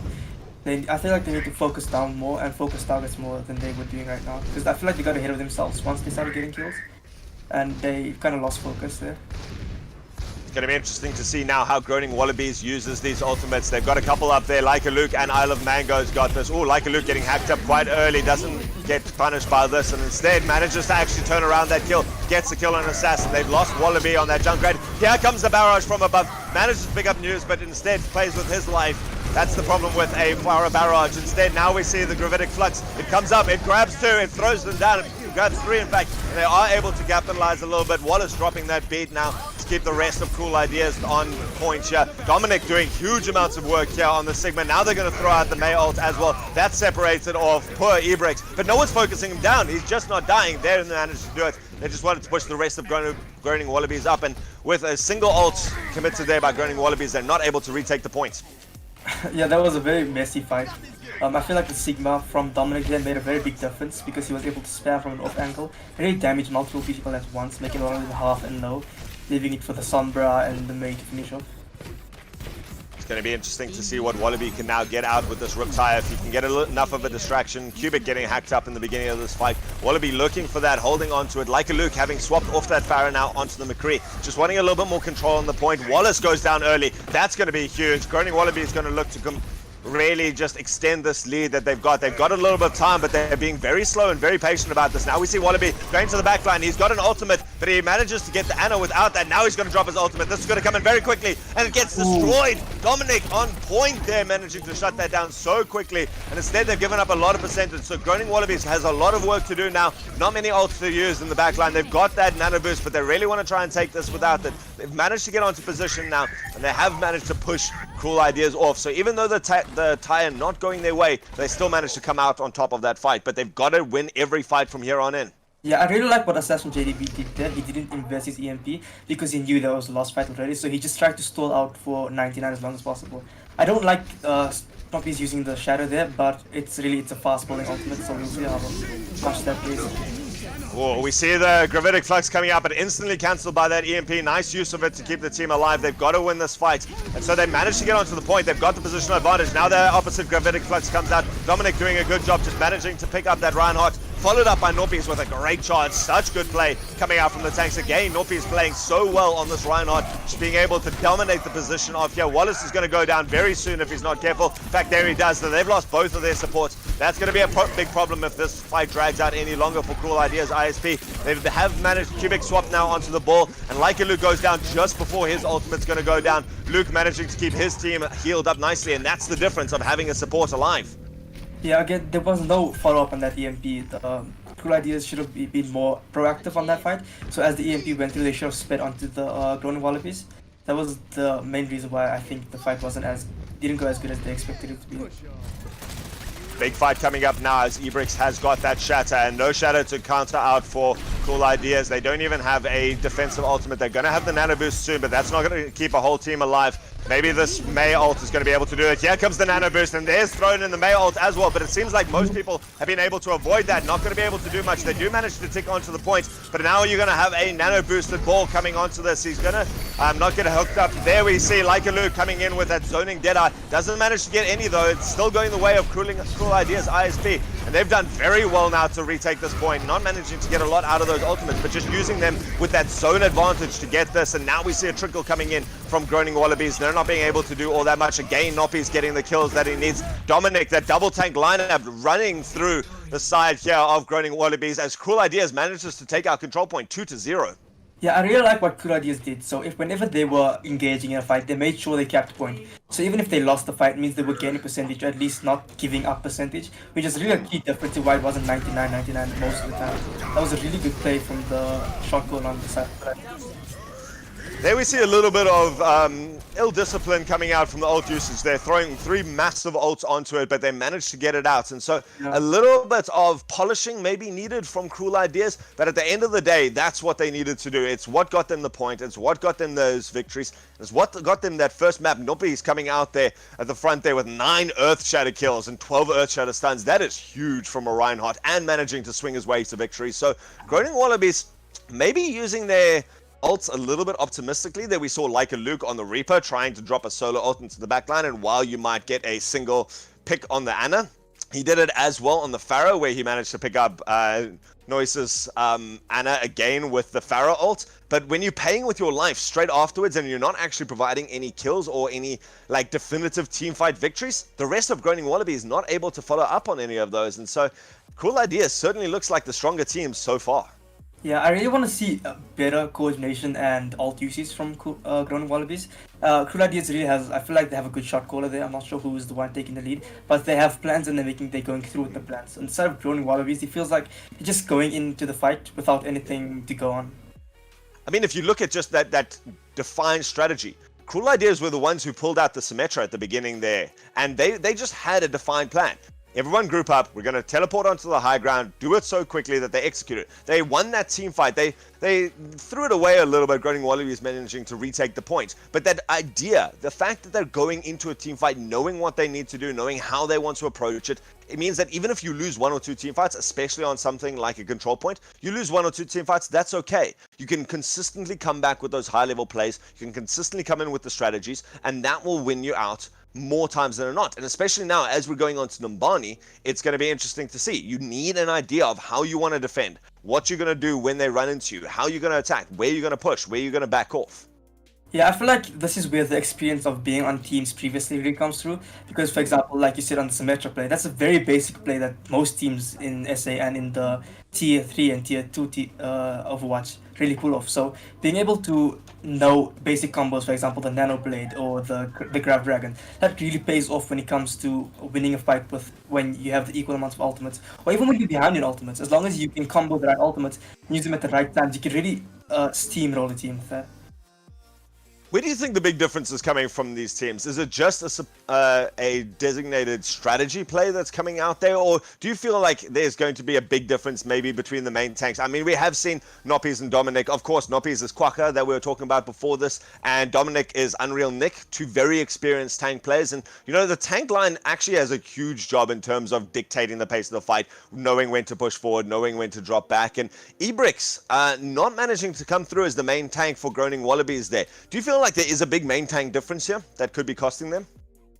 Yeah, for sure. I feel like there really is a big tank difference right now. Unreal Nick's a really good off tank. He's Zarya, he's Sigma, he's Diva. He's good on all the roles. And Quacha as well. He's a really good Reinhardt. So as you can see, yeah, it's a very tank different. MTD, if you'd call it right now. But we're hoping to see if Ebrix and QB can make it out. All right, it looks like we're getting Like a Luke subbed out at this stage. It's going to be quite interesting to see how the team does it. Obviously, the most experienced player there and very used to playing with a very, very strong team in the ATK side. If you guys are new to South African Overwatch, ATK is without a doubt the strongest team in South Africa, managing to flatten every cup, every tournament. It's going to be interesting to see how they deal without it. I like how their name is the Groaners in this. It's probably quite fitting for them right now, just not managing to get anything out of it. So far, damage being done both ways, trades coming out, but just being kept alive. They're definitely the support lineups also coming in big, where we saw the team that keeps their supports alive the longest just managed just to drag it out so much longer. And, you know, big ult combos are great for winning a time quickly, but if you can't win instantly with a big ult combo, you've got to be able to drag it out. You've got to be able to win that mid-team fight where you can just keep everyone alive on your team. And when you got tanks with so much HP backed up by supports who are constantly being able to keep them alive, you get so much damage. I mean, Dom on that, or Unreal Nick as he's better known, being able to do so much with that Sigma. That Sigma is basically a DPS when you can hit those balls. Yeah, so he's the support line of Cruel Ideas, yes, they're really holding up the team. Like, it was Groaning Wallabies picked off news a lot of the time, first off. But Wallace was there to hold the team together with his Lucio play. He was playing with his team, he was going on flanks when he needed to. I feel like that's really making a difference in the longer fights, as you spoke about. So the supports are really making a big difference as well. Yeah, go for it. Sorry about losing like Luke, that's going to be a big blow to the team. He's like you said, he's a leader, and he's also a really good DPS, 4.6k as we said. So being able to find a sub that can take his place, both skill-wise and both leadership-wise, is going to be really difficult. It's going to be interesting to see. Like Luke, unfortunately, just struggling with his eyes a little bit. So, guys, we're going to go to a quick break now. Don't go anywhere. We'll be back for more of this. Hopefully, the Groaning Wallabies can just use this time to think about what they want to do. Maybe get a couple of defiant strategies that they want to try in this, guys. So don't go anywhere. We'll be right back with more action here in the Talon Cup.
Welcome back, ladies and gentlemen. We've just seen Cruel Ideas ISP taking a really nice dominant victory there on Lijiang Tower against Groaning Wallabies. I'm Ultrazim if you missed the first round.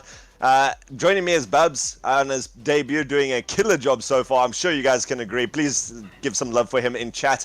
Let us know what you think as we join into this. Bubs, you enjoying this? You ready for this next match? Yeah, I am actually. Looking at the sub that came in for Groaning Wallabies, Mito.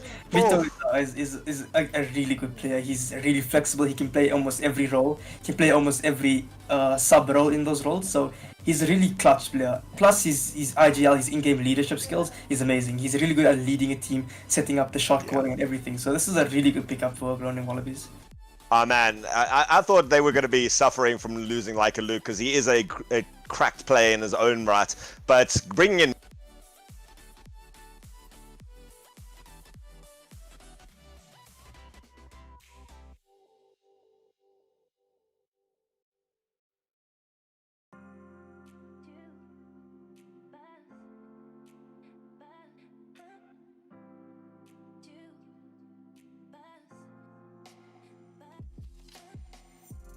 Mito is one of those players that will really punish you and really flatten you, and it'll put your team into a big disadvantage. I think Yus is going to be the one who struggles the most so far. He's been playing that Ana so far, and Ana is a notoriously easy hero to take out if you're a Widowmaker in a good position.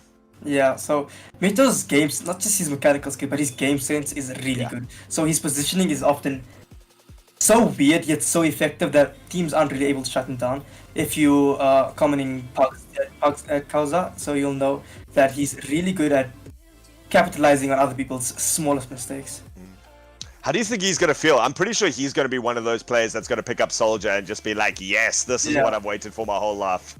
Yeah, he's really good at capitalizing on, especially heroes like Soldier, where position is really effective. So with the Soldier buff, he's going to be absolutely untamed. He's cracked it. So here's a hint. If anyone from Cruel Ideas is watching this just in the background or something like that, don't play something like a Pharah against Mito. Yeah. It's just not going to work. Regardless of what hero he takes, you are going to have a hard time out of this, I think. Yeah, Pharah is not going to be the play here. So I think what would be the best would be playing like a more grouped up team, so he can't really get the advantages from the Hanzo or the Widow. But then again, a Brawl, especially a really good grouped up Brawl, might be a bit hard to play with a little bit of lack of synergy in the new teams. It's going to be interesting. Synergy is such a hard thing to get for a team that's coming in together, like for the first time. I mean, teams practice synergy as one of their biggest things that they practice. They're like, all right, we're running a dive comp, and while everyone might know the idea of a dive comp, or that they might know the basic execution, just having that pinpoint second-based accuracy and second-based cohesion is just, it's so important if you're going to be taking out someone. And so, like, you might be going, all right, we're just going to throw a Winston with a Zarya bubble into the back line. They're going to be able to take up everyone. If they're doing it and there's no follow-up for another 2 seconds, that Winston is just going to be feeding into the back line, and then that's going to put all the pressure back where they can now counter-initiate and take it out. So I would be pretty terrified. Like, I'm a tank and support main, so going against a cracked DPS, going against a team that just has better cohesion, or if your team doesn't have that necessarily, that perfect cohesion, it can be so disheartening to jump and then turning around being like, oh, there's no one here. What am I doing? Oh no, I'm dead. Especially on a map like Numbani. Numbani is a really good dive map, which is on neck map. Yeah. So seeing the teams, I want to see some actually Zarya, Winston, because the Diva Winston dive might be a little bit too difficult to pull up with a bit of synergy, but the Zarya Winston is a lot easier. So seeing the Zarya Winston on Numbani would be really good, especially with a Genji or a Tracer to follow up on the Winston's dive. Okay, well, I'm excited to get into Numbani here. We've got a great thing. There's a lot of high ground. You talked about the fact that D.Va might be hard to pull off. I mean, Dom, Unreal Nick, and Cubic, both very well known for their D.Va plays. And D.Va adds so much use to a team because it can shut down so much. It just can shut down an entire position, being able to move around those high grounds on Numbani first point. So useful to be able to have someone with that little bit of mobility. So I'm sure we're going to see some sort of dive comp coming out there where we're going to have like a Winston leading the charge, and whether that's backed up by a Zarya bubble or by a D.Va. In fact, it's going to be interesting to see how these teams approach it. And we have seen a lot of prevalence from Sombra coming out. Sombra, obviously, someone who's very good at shutting down something like a D.Va or something like a Winston, just because it takes away that mobility. It takes away those defensive abilities that these guys have. Your Winston goes into the back line, manages to buy himself 5 seconds to right. Like, cool, my jump is back up. I'm ready to... Oh, and, I'm hacked. Now I'm dead. That's it. So, you know, no defense matrix, no jump on a Winston. It's going to be huge. I'm interested to see if anyone pulls out that Sombra on this map. Yeah, Sombra's a really good hero when it comes to essentially shutting down a dive and enabling a dive. But that being said, Sombra needs a lot of coordination, and I'm scared about the synergy when it comes to the teams because, of course, they're like a bunch of different people split up. But Assassin JDB and Quaha, or Knopis as is known in game, are both from the same team, and I'm pretty sure they've practiced dive before hundreds or maybe even tens of times. So we might be able to see a very good Sombra and Winston play coming from those two. Well, there we do see Assassin JDB is picking up that Sombra for this matchup, so looking for a bit of defensive utility there, managing to shut down. Cubic is going to be going on to that Winston here for Groaning Wallabies, so he has to be very, very careful about that. Mito going on to an Echo. We haven't seen any Echo yet today. Wallabies sticking on that Junkrat. Junkrat quite nice to be able to spam. Also has that mobility to get onto the high grounds, but has a lot of pressure going to be put on him because both Noppies and Dominic taking on those dive tanks that we're talking about, that Devo-Winston combo that they're using, and then they've got a Mei from Droestar. Droestar doing a great job on Mei previously to be able to do this. So it's going to be interesting to see how they approach this dive and whether they just wait for a pick or if they really want to try dive in, but they need to be careful to not have this dictated. Now just looking for a bit of poke in the beginning. We see Mito jumping high up into the ground. There we see Cubic threatening that high ground, sees that he's in a lot of trouble, going into a lot of people, manages to drop down to his team straight away. And so far, no picks coming out there. The hack goes out onto Ebrix, and Cubic now in a lot of pressure. He's going to be stuck, and now he does go down, just chased down by Noppies, proving to be the better diva. And it's now going to be them collapsing here onto the rest of Groaning Wallabies. Groaning Wallabies trying so hard there, but Ebrix pushing up a little bit too far. No one really there in support, and Wallaby going to be the next casualty. Now it's just going to be the rest of Groaning Wallabies to go out. So far, Cruel Ideas showing a lot of use on this counter dive comp. Yeah, I was really not happy with the Mei pick because Mei is a very brawly hero and she wants to be in the middle of a brawl, and the rest of Cruel Ideas ISP is a divey comp, but they're doing really well when it comes to shutting down the dive with the Mei, so that's actually interesting. Such nice use of this high ground here from Cruel Ideas so far. Now they've managed to take the fight into the streets phase. They're being pushed backwards. Cubic's going to be hacked up there. Mito going to be going very low, but he's got his replicate up in a second. He's going to be able to do this. That's going to be a big pick. Joestar's going to go down on that Mei. In fact, Dom's also going to lose his mech. This is going to be a huge amount of pressure coming out from Groaning Wallabies. They're doing very, very well so far. We've got a Primal Rage onto the point, but that Beats comes out, counted out by the hack. That EMP doing such a good job, and the rest of Groaning Wallabies now going to be put under a lot of pressure. They did so well in the beginning of the fight, still managing to contest this so far. The replicate comes out, and so he's going to be doing a lot of work here onto this point now. They've also dropped their nano boot onto this. The hack comes out there. Mito doing such a good job of countering out that Sombra with a Sombra of his own, and manages to get up that EMP so fast. It's going to shut it out, and a desperate contest coming out here from Cool Ideas. Not going to be able to do so much so far. Droestar trying valiantly on the Mei. Great stagger hero. Now the beat comes out. Great play coming out from Cool Ideas. That manages to allow them to re-engage this. They're going to drop a Diva Bomb into the middle of this as well. Such a nice cover there. Cubic with a huge play, managing to shut down that bomb with a beautiful Winston shield. Now we're going to see a Wallaby tire coming through, just looking to shut out this point. Drops it into the back line. He's keeping this alive for a long time, just zoning out with that tire there. Pops it down, doesn't manage to get any kills, but he's bought some time for his team. They've done a great job now. Groaning Wallabies dragging that fight out for a long time and still managing to take the point, and they're going to look for these long, drawn-out chase down kills. In fact, Cubic going very far into the back line, looking for it, and he's got the support. He's got 4 heroes with him, and they're going to be able to stagger Droestar significantly. Yeah, both teams really using a lot of ults there, but that being said, they were also really able to build out most of them back. So Mito used his duplicate in the first fight, in the beginning of the fight, and he already is basically 90% up to it. But Cruel Ideas used their beat, and we see a Primal and we see a Graph coming up for Groaning Wallabies. So this is going to be an interesting fight. It's going to be huge. It's going to be interesting to see. Cruel Ideas has nothing to counter out these big ultimates coming out from Groaning Wallabies, so they're going to be able to do a lot of work here. We see the Winston jumping onto the high ground. Cubic just making sure that Sombra doesn't get any value here. Droestar, though, manages to get a pick up. He's managed to swap now. He's taken off that Mei. Mei, in fact, had an ultimate for this fight, and he's changed off it now to the Echo, and it's going to try and put some pressure the other way. Assassin JDB throwing that EMP into the backline, doesn't manage to get anything off it. Oh, now the replicated EMP comes out as well, but again, not being able to do that. That Graviton Surge has picked up no one. Ebrix trying very hard to try and shut down the front line of it. They are managing to buy some space for the team. Luke managing to get the pick off again at the end there on Wallace. And so far, Groaning Wallabies using those ultimates, not getting the kills that they needed, but just using them to such great efficacy to zone it out that they managed to secure the whole of the second Streets phase. Yeah, what was really good is while they were taking that long drawn out fight, they were pushing cards. So so Groaning Wallabies had basically, I mean, Cool Ideas had basically 0 defense on second point of Mbani, which is it usually goes really fast. So third point is normally where you'll see teams get full health or their 5-minute time bags get drawn down to 30 seconds, which is really common in the top tier of Overwatch. I don't know if you'll see the same here, but this is basically the best point for defense in terms of the map.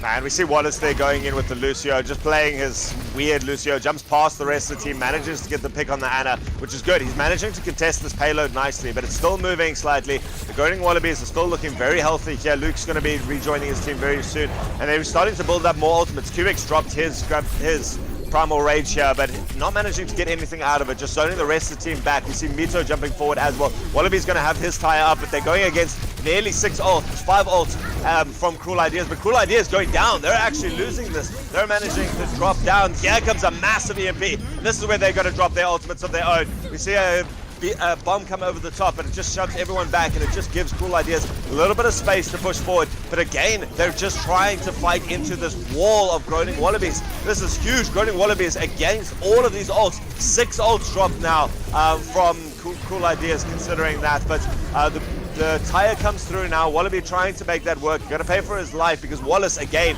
doing weird Lucio things, just manages to find him out while he's controlling that tire. And it's still Groaning Wallabies looking so powerful on this card. They've got it moving. They're just a couple of meters away here from the end, and it's going to be a long, drawn-out stagger here from Cruel Ideas ISP. They seem to have managed to stabilize a little bit. The bombs from Mito manages to take out his counterparts on the Echo, and Drostar going to go down, but it seems like enough work has been done by Cruel Ideas ISP, but they've dropped everything that they had to try and win that team fight. I really feel like Groaning Wallabies should have reset a little earlier there, because this is basically, it's like a second point to CP, where the spawns are so close to the point that it's really difficult when you are equals, it's essentially in picks. So they should have reset a little earlier there. That being said, they didn't manage to draw out most ults from Cool Ideas, so we can see how this goes. I don't like the Sombra pick from Assassin though.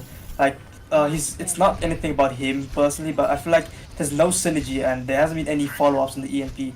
So I'd rather see like him playing on a Genji or maybe a Genji or a Tracer who has really a lot easier ult combos to essentially go with the Nano Blade and just the Pulse Bomb that to pick up people in the backline. Groaning Wallabies having now trickled this last fight so long, they've managed to lose picks here and there for so long that they've actually waited another 30 seconds without managing to take another fight. And considering they've got the ult advantage, that's not what they want to be doing right now. They really do not want to be throwing things away. A big optimistic dive comes into the backline from Kubik, but he's got that ultimate to try and just shut it out and keep himself alive. That's a great play by them. Ebric's also going to have this Graviton Surge. It only picks up the Diva. He hasn't been so great on these things. He's instead going to be paying with his life now. Doesn't manage to get anything on that. No follow-up onto it. There are a couple of picks coming out. Kubik managing to finally take down that Ana in the backline. But now we see the Diva Bomb coming over. This could be huge. This is going to pick up one at least. Wallaby's going to go down. And that's going to shut down Groaning Wallabies again. They've dedicated the Nano. They don't want to reset at this stage. They've got another 30 seconds left. But instead they're pushing forwards with this Nano boost now. They're going to manage to take out Dom's mech. No, in fact, he's going to jump into the backline. We've seen this Diva Bomb coming out. That's shoved into the spawn there. It's just going to zone and split this team fight in half. Instead, the rest of Groaning Wallabies going to be trying to push this forward. Massive hack comes out now. Cool Ideas. You didn't like that Sombra pick, but it's doing work now as it manages to secure some place for his team. Mito going to get the self-destruct kill onto Wallace on the other way, but it's still going to be Groaning Wallabies. They got 2.5 meters to go. Mito's looking very dead. He's in fact getting kept alive somehow in the last bit of this fight. As we go into overtime, 2 meters, 1 meters, and they've got it. They somehow managed to pull that out at the end of the day to secure that last point. Yep. Yeah, what was really interesting there is while the big EMP came through, Mito was in the background wrecking havoc. So he was on the duplicate, he was on the Diva. He had 2 self-destructs actually, one to zone out the Ana and one to take out someone.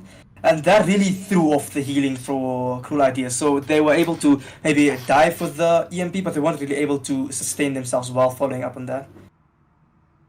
Wow, that was not an ending that I thought was going to come. I thought Groaning Wallabies had just staggered themselves a little bit. They wasted a couple of ults there. Ebrick struggling to find those big Graviton surges and just somehow managing to brawl that out at the end there. Like you said, that was Mito coming through in leaps and bounds, managing to secure some position there, just acting as the third tank, managing to get two self-destructs. That's impressive because he managed to drop the one, picked up the Wallace kill, and then managed to get a second one to just carry on zoning those guys. He basically locked them in spawn, and it gave the rest of his team a 5v3 fight.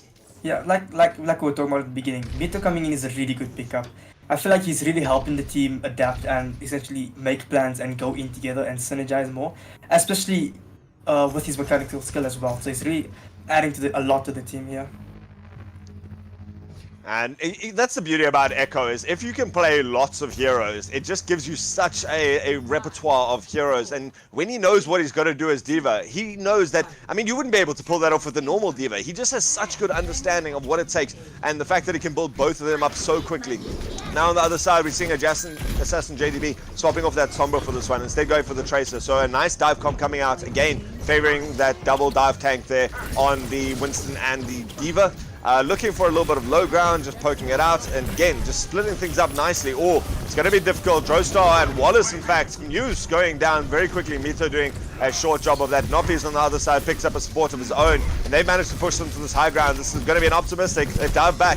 A nice peel coming out so far from Cool Ideas. Or at least from Groaning Wallabies, but it's not enough. Ebrick's going to go down, and so that's putting them under a lot of pressure. Mito going to pick up his counterpart. Assassin JDB picking up the tank kill there, and so both teams trading it out. But this has got to favor Cool Ideas. Nope, not when you're going to be going against something like that. Cubic and Mito managing to get two quick picks there, and means that Assassin JDB just going to have to run for his life. He's got a monkey on him. He's got a monkey very flat on him as he gets the jump pack kill. Yeah, that was a really long and drawn out fight, which is what Groaning Wallabies wants. They want to let the attackers take as little fights as they can. So having been able to draw out that fight so long and making them think it's winnable and then coming out the victor in that fight is really good for Groaning Wallabies. Now we see Muse swapping onto a different support, just really struggling on this Ana against this dive Cubic, and Mito being able to flatten them so well. Instead they've swapped onto that Moira. It's going to give them a bit more survivability. They managed to take this high ground quite nicely here, and it's Wallace has been doing some good work in the background, but he's getting a little bit optimistic on some of these things. Muse going down very low. He's going to have to struggle. He's got a monkey there, but he's managed to jump away and keep himself healed up. Instead, it's going to be the front line. Yeah, just Assassin JDB manages to pick up a triple kill there. That's going to open things up for Cool Ideas. The D.Va bomb onto the point doesn't do much, and again, Assassin JDB picking up a 4K for this fight. That's going to open this up. Mito's trying valiantly on this D.Va to try and replicate replicate D.Va to try and get something out of it, but pays with his life. Not going to be able to do anything, and so Cool Ideas, after an amazing initiation, still has two ults in the bag. They also used Wallace's beat there to try and keep this alive, and they have managed to secure the first points. Yeah, I really like the Tracer's play from Assassin there. He knows the supports are very isolatable, especially playing Tracer against the Zen. It's really easy to capitalize on them when the team has very little peeling, especially when there's so little synergy when it comes to the teams. So peeling is basically non-existent. So the Tracer is a really good pick here. Man, I love to see Wallace there. He's going toe-to-toe with Mito on the Echo versus a Lucio, and he comes out alive on that. He manages to get the one pick, staggers them out a little bit, and he's like literally the entire streets phase away from his team and still picking fights. That's amazing. Yeah, Wallace is he's a different breed, as you can say. Guys, please don't try to do this in pubs as Lucio. Like, it's not going to work. You have to be a different kind of character to do this. Now we see the re-engage coming in. Cubic's going to jump into the front line. He manages to pick up Droestar with the help of Luke there, but instead the counter kills are coming out now. Cool Ideas doing very well. Got the coalescence to try and keep this alive. We do see Wallaby now going to go down on that Junkrat. He was trying to contest payload for as long as possible, but the consistent kill feed going the way of the blue team there means that Cool Ideas has this, and they've even managed to stagger out Ebrix. This is going to basically be a free streets phase for them. Yeah, again, the Tracer making the difference there. As we've seen in the Overwatch League Grand Finals, actually, having a really good Tracer, for example, in Assassin in this match, it really makes a difference. As you can see, Mito switching on to the Kree to try and counter that, but I'm not sure it's going to work out that well, especially when you have a Tracer that's as good as Assassin. Well, I like the attempt from Cubic to try and shut this down, but he has to go up into the face of, again, Wallace doing amazing things. That double tire kill, it's going to be nice to get the kills, but it's going to be too late into this fight. They've already capped this, and so it's not really going to be buying his team any sort of space here. Maybe he was just looking to swap up. Nope, no, he's going to be sticking on that Junkrat. So an optimistic tire trying to do that out, and they're going to have 2 ultimates apiece. In fact, 3 going to be coming online here for Cool Ideas. And with that replicates, it's going to be huge. They're going to have a lot of Diva bombs if that's who he tries to go for. No, in fact, there's no Diva on the side of Groaning Wallabies. So instead, now we see the Nano Monkey. This is going to go up big very quickly. We see Cubic managing to already take out Droestar, but not managing to get anything more. And so he's just going to fight it out from the point. Very scrappy team fight, no clean initiation. And they're still trying to push this point, but a good contention coming out here from Cool Ideas. Manages to keep this payload nice and stationary. Here we see the Diva bomb over the top. In fact, that's going to be very long. Forces the Groaning Wallabies into their face. And with that combination with the Coalescence, that's going to put a lot of pressure here on Groaning Wallabies. They've managed to keep most of them alive so far. In fact, 3 kills goes down as I say that. And so that just nice combination. Optimistic beat comes out. There's not a lot of people who are going to benefit for that, but it is going to keep himself alive for long enough that it's going to allow those 3 people to respawn. But now they're staggering it out. They're constantly having 3 people on this point. So maybe they just need to take the 3 seconds that it takes. This could be the last fight that Cool Ideas needs for this. We see this High Noon coming out. He's just using it to zone. Doesn't manage to pick up anyone, but it does shove them back around the corner. Yeah, so I really don't like the Junkrat pick coming up from Wallaby. Cubic is getting some really good dives in, but he has no one to follow up with him. Of course, Mito can't be doing it anymore because he's on the McCree to count out the Tracer, but the Junkrat really has no place to be in this company. Well, he's managed to pick up another tire, and there's going to be no combination. Now it comes out, but they've already picked up everything. They managed to use such good use of that Graviton Surge in the beginning of that fight. Managed to pick up 4, and that's going to be great from them. A little bit expensive, they didn't need it, but man, what a way to secure it now at the end. Just managing to stabilize at the end. Yeah, and they staggered the Diva, so this is going to be a really nice hold from the Groaning Wallabies. Like I said, the third point of Numbani is the best point for defense. It's normally here where you see the big 5-minute calls come out and the big 5-minute holds come out. So this might be winnable for the Groaning Wallabies. It's going to be interesting. They got a couple of big ults coming out. We're going to see if Assassin can pick up much more use there on that Pulse Bomb. He did so well in the previous one. All we see, Cubic there dropping his mines, trying to separate it off, and everyone's already pushed through. Now we see the Nano Boost onto Cubic. Mito going to go down early on that. That's a big pick for them. Assassin JDP, he manages to do the triple kill again, getting 2 with that Pulse Bomb, and that's going to open it up. Cubic just running for his life. Poor Ball has to just retreat out there. Manages to finally pick up that kill on Assassin JDP, but the work is done. And now it's going to have to be a hard contest coming out from Groaning Wallabies. They've got some time left, but they've got no ultimates left. Mew's going to pop that Coalescence, keep his team very nicely alive, going to put some pressure on it. In fact, does manage to get the kill. Droestar going to be doing some work. Dominic finishing off that Mito again on the Tracer, looking to stagger it out. And Groaning Wallabies trying well and doing a good job to try and contest this. Now we see that zoning ultimate manages to get them a couple more meters, and that's going to be it. They managed to shut it down with still a minute and 4 seconds left on the time bank. Yeah, they have more than 1 minute, which means there's no draw. There's no win for the Groaning Wallabies. It's only drawable or losable. So Cool Idea is in a really good spot right now to take up, increase their lead in the fight. Oh man, Assassin JDB just coming through on that Tracer. I mean, how do you pull off a triple kill like that with a Pulse Bomb? I mean, he didn't get the credit for the Pulse Bomb kill all the time, but when you can get 2 with the Pulse Bomb and then another kill after that, I mean, that's got to be player of the match right there, is Assassin JDB's Tracer. Yeah. Picking up the Tracer made a world of difference, as you can see from the defense versus the offense. And also making sure your team takes out the other team's defensive abilities, for example, the Bat Lamp, as we saw in the last fight, is really effective for you as a Tracer. So your Pulse Bomb is basically a secured kill once that defensive abilities are used out.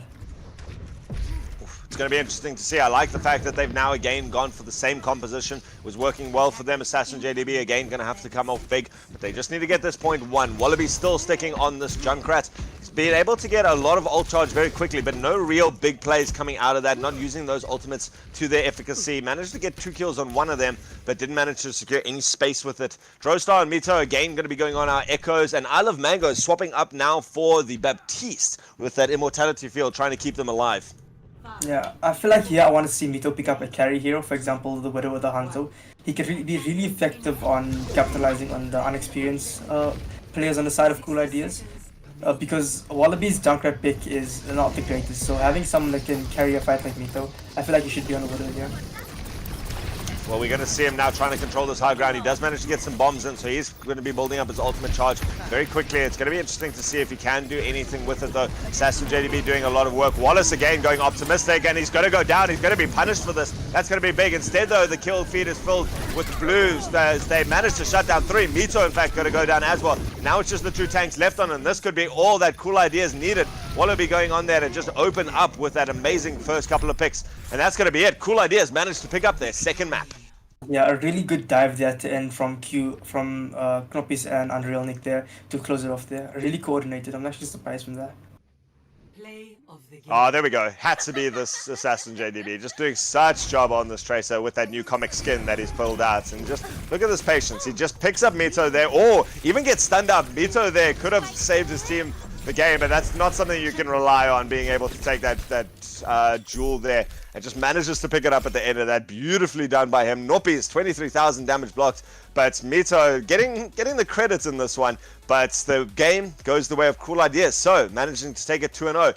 What do you think Groaning Wallabies has to do to manage to pull this up? I feel like they really need to start shutting down Assassin a little bit more. I know Mito tried to pick up the McCree in the beginning, but he wasn't very effective. So maybe pick up put Wallaby on a 12 or something for the tower to zone him out. And maybe give Mito a little bit more space to work with. I don't really know about the Echo pick. Echo isn't a very strong character right now. She's not necessarily weak, but your team has to play around you in order for you to really stand out with her. You know, that's the thing about Echo, is it's just such a tempo based. You've got a couple of very big abilities that you can use. The fly, the bombs, the Siggy bombs, the finishing off beam. And when those are on cooldown, you don't really contribute all that much to the fight. So like you say, that Hanzo or that Widow is just consistent pressure on their opponent. So if they time it well, Cruel Ideas can exploit that. It's going to be interesting to see what they can do as we go into Rialto for our third map, guys. But you're going to have to join us for that after the break, as we're going to see if Cruel Ideas can take this 3-0 against a very strong team that's not showing up all that well. Don't go anywhere. We'll be right back.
Welcome back, ladies and gentlemen, to the Talon Cup here, our first day. It's been some great play so far. This is our third matchup here where we are seeing Cruel Ideas ISP doing quite a good performance here, a dominant performance over Groaning Wallabies. Groaning Wallabies putting out a couple of plays of their own, playing well to contest there on Mbani. They managed to finish out the map, but not with enough time that they were able to stop Cruel Ideas, who managed to go through and take it to a second round, and then finish it off quite cleanly in a single team fight, largely thanks to that very dominant tank lineup that they've got running through there with Noppies and Dominic, better known there as Quacha and Unreal Nick. And then, of course, the amazing Assassin JDB, doing well on Sombra, but doing amazing work on Tracer. I am Ultrasm, joining me as Bubs. Bubs, enjoying this so far?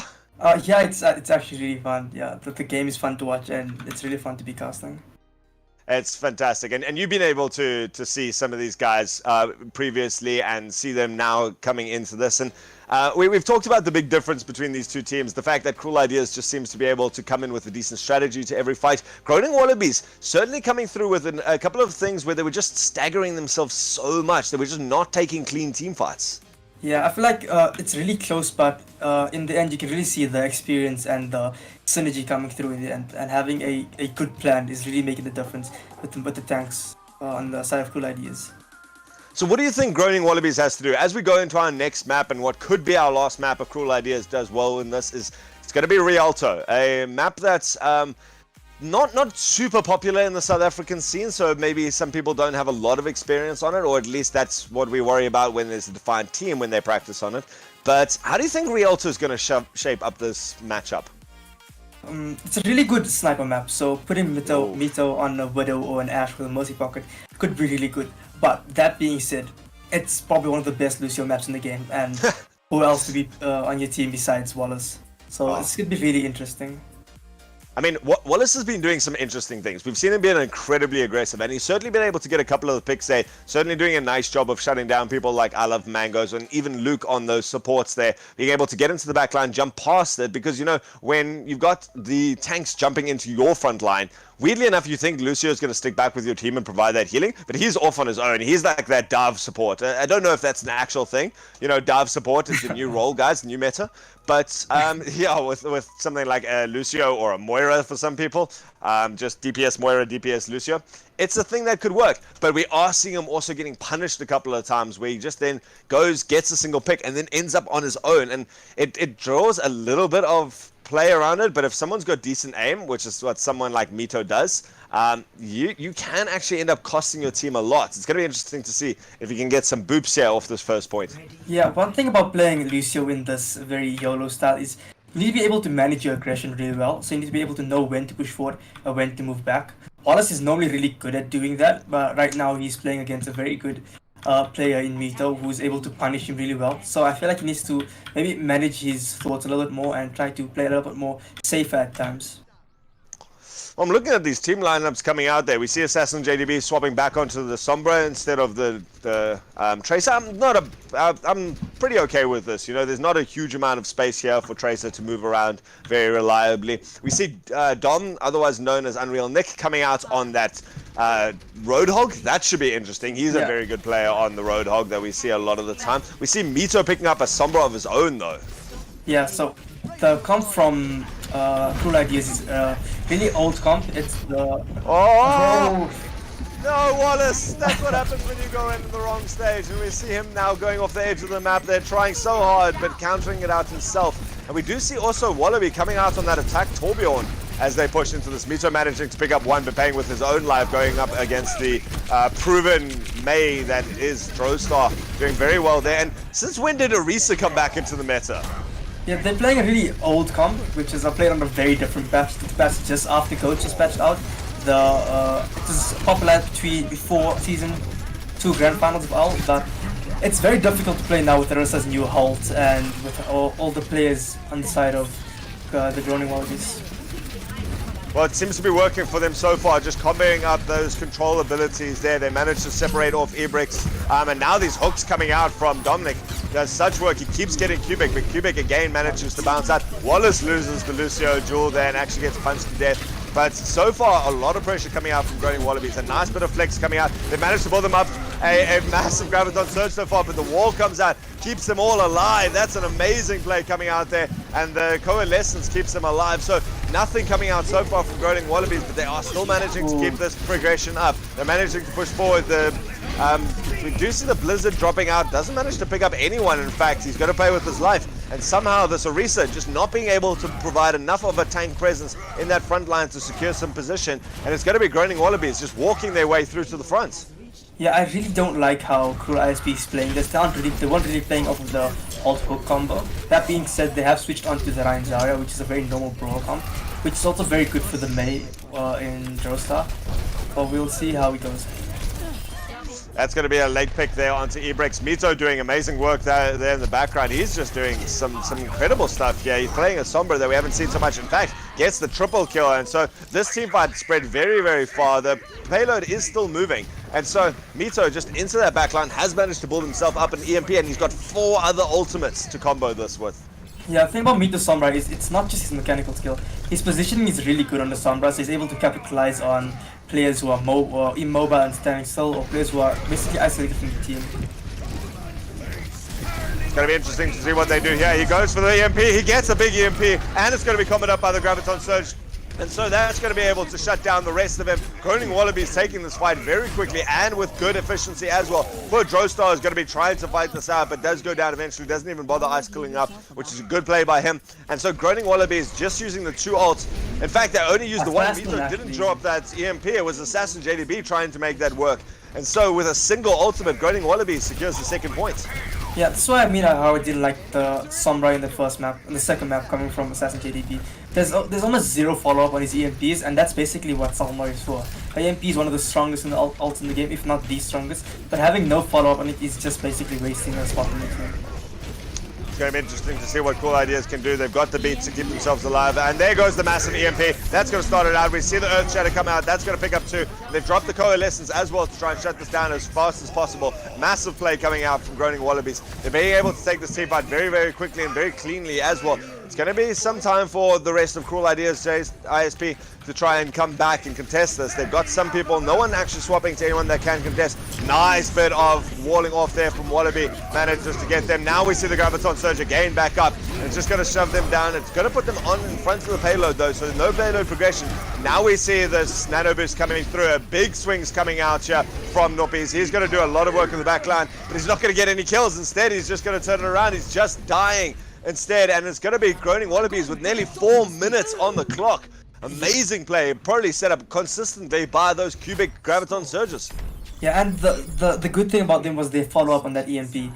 Was a really big EMP, 6-man EMP, and the follow-up was right there. There was a Coalescence, there was a Reinhardt Shatter. That's the difference in the team fight. No one is following up on Assassin's JDB's EMPs, but Mito has everything in the world. His team is playing around him, and that's what Sombra needs. And consistently having those up for every fight means even if you don't drop it, you can threaten it into a team fight, and everyone has to be so careful about how they do this. This could be the turn of Groaning Wallabies. They seem to have adjusted to a position and to a strategy that's definitely going to be working for them. They're just working together, which is the first time we've actually seen that. They look like a completely different team. Yeah. Their ultimate combo, they were pushing together as a team, as you said. It's basically night and day. It's going to be interesting to see how they do this. Again, they're going to be favoring that Wallaby on the Torbjorn and Mito on that Sombra. I certainly wouldn't swap anything up if I was them. And Assassin JDB going to be swapping off onto the Tracer, instead handing off that Sombra now onto Joestar. How do you like this combo? Because this is a very mobile comp. I mean, every single one of these people has movement abilities. For their tank lineup, they've gone for the Winston Dove Mangoes? Mangoes? Jumping into the water there. All right, that's an interesting way. He's got 5 seconds to get back to his team, so maybe a couple of extra seconds because they're not going to be able to take this team fight straight away. But interesting strat, just psyching out.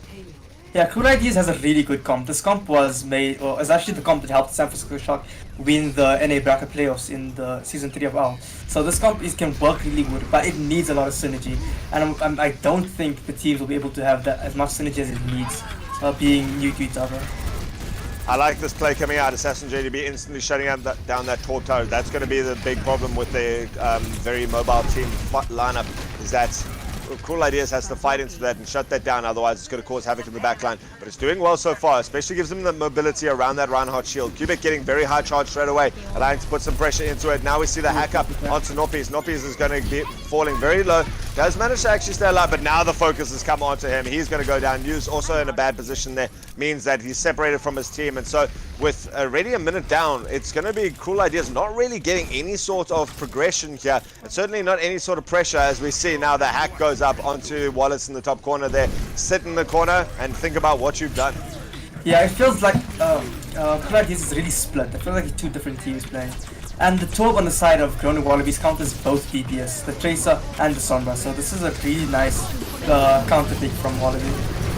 See the Coalescence coming out, drop just onto the Winston to stop his charge forward, and the Primal Rage is out of that, means that he's not going to do too much. But instead, it's open up some space for Assassin JDB on the back line to get another Pulse Bomb pick, and that's what they needed in this. Still, Groaning Wallabies looking quite comfortable here. They've lost the Torbjorn, but they've still got the Torb turret up, so it's effectively still that player on it. Eventually that goes down, but Wallaby manages to pick up onto Noppies, and so again they're re-engaging. Somehow Cruel Ideas just wanting to take out every one of these fights. They think that they've got more than they do, and they're being punished now. Cubic already up to another halfway towards his Graviton Surge, having just used it in the fight, and all the ultimates now going for the side of Groaning Wallabies. Yeah, the EMP Shatter coming up. This is a really easy combo and a really effective combo to pull off, so I want to see how that plays off here. And considering they've got Wallace with that beat, if Mito is clever and he holds onto that EMP until just after the beat is gone, it's going to give Groaning Wallabies a very big advantage. If Cool Ideas thinks that they're confident with that beat and that they can push forward and win the fight. And EMP, wow, here comes that Graviton Surge already bolted up. There goes the beat, and there goes the EMP. Shuts it down straight away. And so it's again going to be Groaning Wallabies putting on the pressure. Now they're running forward, gets all the kills that they needed. And with the minimum amount of ultimates used, they play that perfectly. Gameplay, using the grab to bait out the beat and then EMPing straight after, that is a big gameplay. I'm assuming Vito was the one that engineered that, because that was really smart. And again, it just seems like Cruel Ideas doesn't have any ideas of their own, and so they're not going to be able to push this in. Now Droestar's got an ultimate of his own. He's going to jump up. There goes the EMP. Manages to shut down the turret, but there's no follow-up. There's just no kills coming their way after that EMP. They've done everything, and now comes the beat coming out from Isle of Mango's. Great time thing to keep him and his team alive there. They're going to be able to turn around this pressure. Now Cubic gets one, Ebrex gets another, and again, while Noppies even committing the bombs to this, trying to get something out of this, it's very easy for Groaning Wallabies to just back it up, and Noppies still pays with his life. Mito waiting in the back line there. Ebrex does fall down eventually, but Groaning Wallabies so potent here. It's still 30 seconds left on the clock, and it seems like they have not been able to move this cart at all. I really feel like they need to switch the Sombra. If they're going to be playing the Sombra, they need to synergize a lot more, because I feel like they're very out of sync right now. And with the Sombra, you really need your team to be playing around you.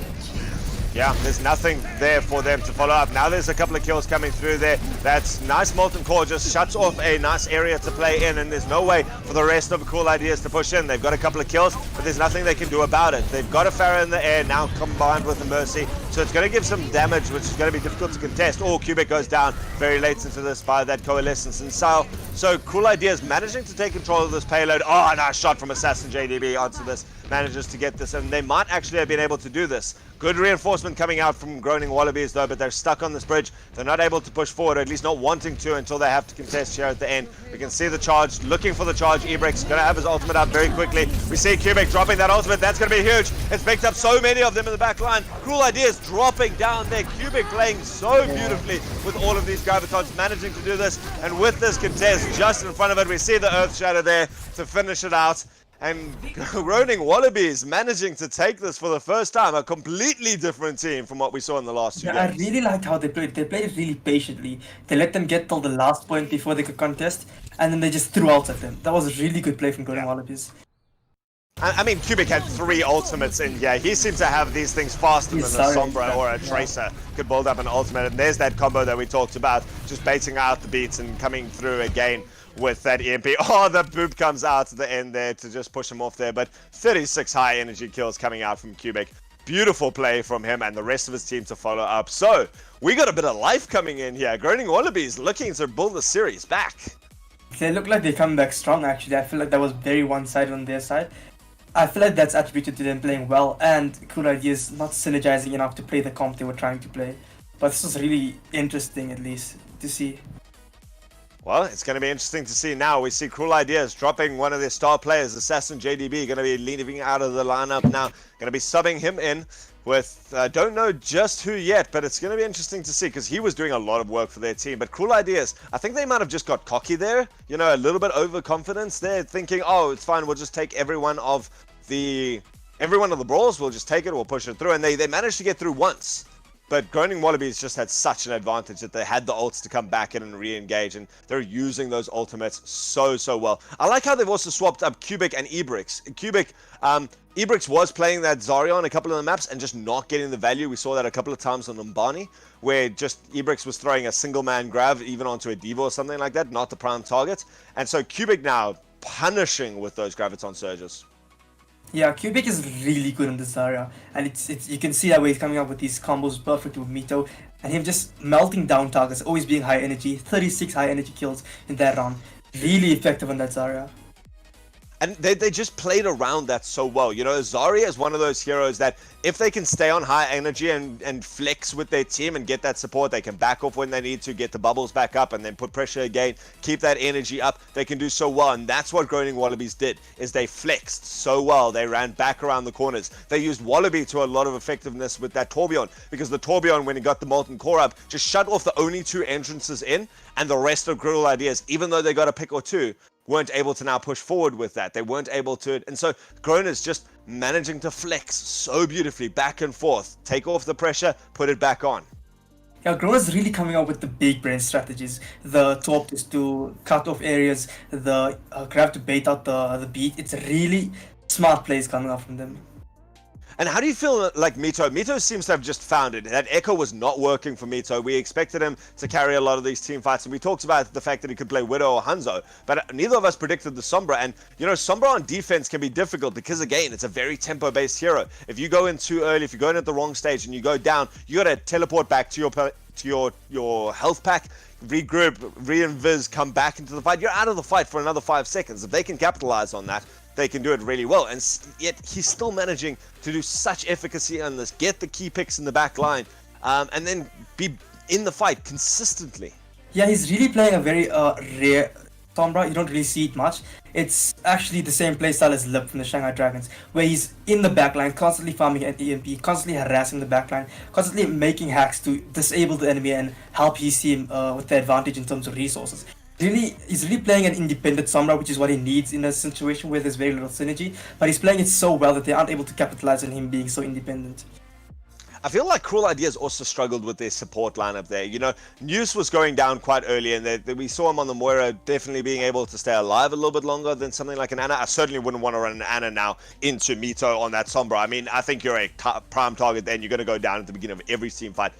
But if you can take out News at the beginning, and then Wallace is busy bouncing around on walls and getting picks on his own, he's not really there to support the team. And so the rest of Cruel Ideas just really suffering from not being able to sustain through these fights. Whereas the sustain is what's keeping Groaning Wallabies alive. They're able to flex, they're able to get back, they're able to heal up. And so that consistent, like, keeping topped off from Groaning Wallabies means that 20 seconds into the fight, they win it out. And we saw better ult usage where they can win it either in the first 5 seconds of a fight or in the last 15 seconds of a fight.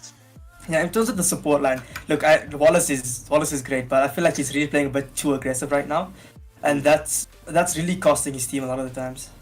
I mean, we saw it there when they were defending. He was like, "Yes, I'm gonna go for the boop." Oh wait, no, I'm in the water. That's not the right way around that we were expecting. So it's gonna be interesting. Let's, I think, go to a break, guys, while we get this Cruel Ideas in to see who they're going to be swapping in there. Assassin JDB doing very well so far, but now out, and it's going to be the rest of Cruel Ideas to just rally themselves, come back. They've still got only one game to win. Groaning Wallabies has to reverse sweep this as we go out now into the second half of Rialto. Sorry, not Rialto. We're going to be going across to our Hanamura map as we see this 2CP map. It's going to be interesting to see how these guys, I think Groaning Wallabies could be interesting. If they don't regroup, it's going to be hard for them to gather themselves and take a clean team fight. Cruel Ideas, if they can rally, they did very well on regrouping and playing very decisive and very planned engagements. So it's going to be interesting to see how they can do. Don't go anywhere, guys. We'll be back with more Overwatch action right now.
Welcome back, ladies and gentlemen. I'm Ultraism. Joining me is Babs here as we carry on now with this series, the longest series so far, between Cruel Ideas, ISP, Groaning Wallabies. Cruel Ideas doing very well in their first 2 rounds, doing very definitive victories there against Groaning Wallabies. Groaning Wallabies looking a bit scattered, not managing to group up as much as they needed to.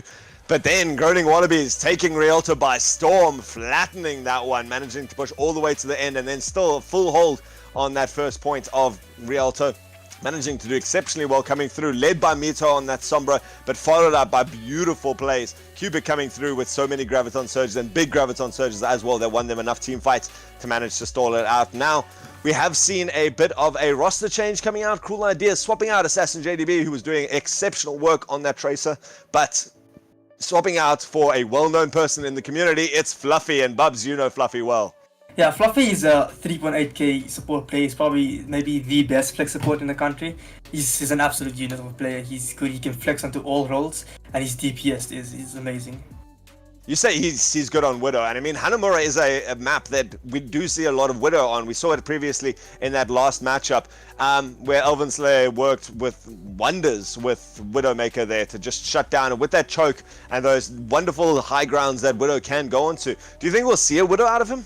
Yeah, on Hanamura, Widow, or at least the Ashe is really effective, especially being able to shut down the entire fight with one key pick on an Ana or a Lucio. So having someone like Fluffy come in who can play the Widow and even the Ashe is really good for Cruel Ideas. Now here comes the interesting thing though. We said Mito's Widow is cracked. We've now said Fluffy's Widow is amazing. If we do see that Widow duel between them, who do you favor? I'm not sure really, to be honest. I don't know who'd be able to take the win there, because then again, Widow is not both of their comfort picks. Mito being a projectile DPS and Fluffy being a flex support. That being said, they both have really good mechanical skill. So I feel like it would be more come up against the positioning side of things, and I really don't know who'd come up on top in that one. Isn't that about what South African Overwatch is all about? We don't know. I mean, at this stage, both teams have proven themselves worthy. Both teams have put themselves in as a certainly a viable team. This could go any way, and so when we don't even know who's going to win a 1v1 duel, how do you even start to predict who's going to come out on this? We are seeing Groaning Wallabies taking the attack first and foremost, as we're going to see Cruel Ideas defending at the beginning of this. It's going to be interesting to see what they're setting up. We've already seen there Nopi is otherwise known as Quacha coming out there. He's going to be taking up that Reinhardt role to just try and contest this front line. Supported by Dominic on that Zarya, mirrored by the other side, Ebrix and Cubic picking up that Ryan and Zarya of their own. We see Fluffy, the newest addition here to the Cruel Ideas roster, picking up the Soldier, which we haven't seen out of the two of them, but he's going to have a hard job against Mito, who's managed to pick up that Sombra again. That's going to be interesting to see.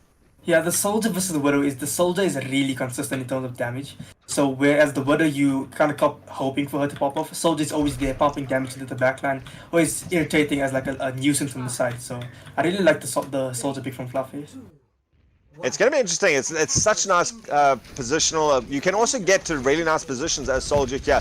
So he's going to get some first damage going down onto it. Nearly pays with his life, but just keeping good pressure there. Oh, News and Soldier managing to pick up that pick onto Luke straight away. And so the support lineup going to be weak for Groaning Wallabies going into this, and they're still wanting to take this fight. Still no one contesting Fluffy on that high ground. Fluffy managing to also take out that Torp turret. But he's in a difficult position. Dominic manages to take out Wallabies, so no turret at all there. And Fluffy again, still so aggressive there, being able to get so much space because of these aggressive tanks. I mean, Nopi's up to 69% on his ultimate after the first team fight, and that is going to be huge. And it's going to be difficult for Groaning Wallabies to push through because they've got to always be wary of that May War.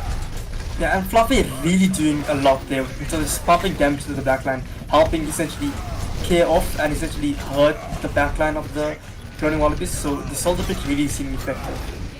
I do like to see Fluffy now rotating like this. He's managed to go against this. Oh no, the Maze left the front wall. That's going to be Nopi's. He's used the Nano Boost. He's used the Earth Shatter, and it shut down a lot of the backline. Now it's going to be a cleanup, and they've even dropped that Transcendence. Maybe a little bit wasted there, but it just secures them this first point as they were able to shut that down so quickly. The May Wall wasn't there to separate it off, but who needs a May Wall when you've got an Earth Shatter? Nope, he's really channeling his inner super and coming up with 3 people down with the Air Shadow. A really good Reinhardt play game. And if you look at it, Dom again managing to get up this Graviton Surge straight away. And now we see it, the Graviton Surge comes out from Cubic straight away.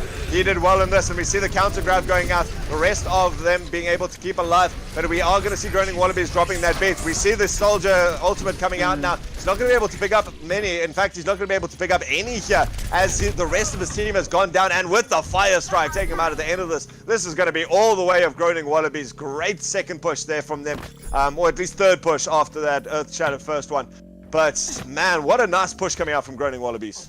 Yeah, that was really where you saw the waste of the trance really come to hurt the team. Where the grab came through, took two people in, there was a call to follow it up. It really tore their team apart, and having that trance would have been a really great tool to kind of stop the fight attempt from Groaning Wallabies.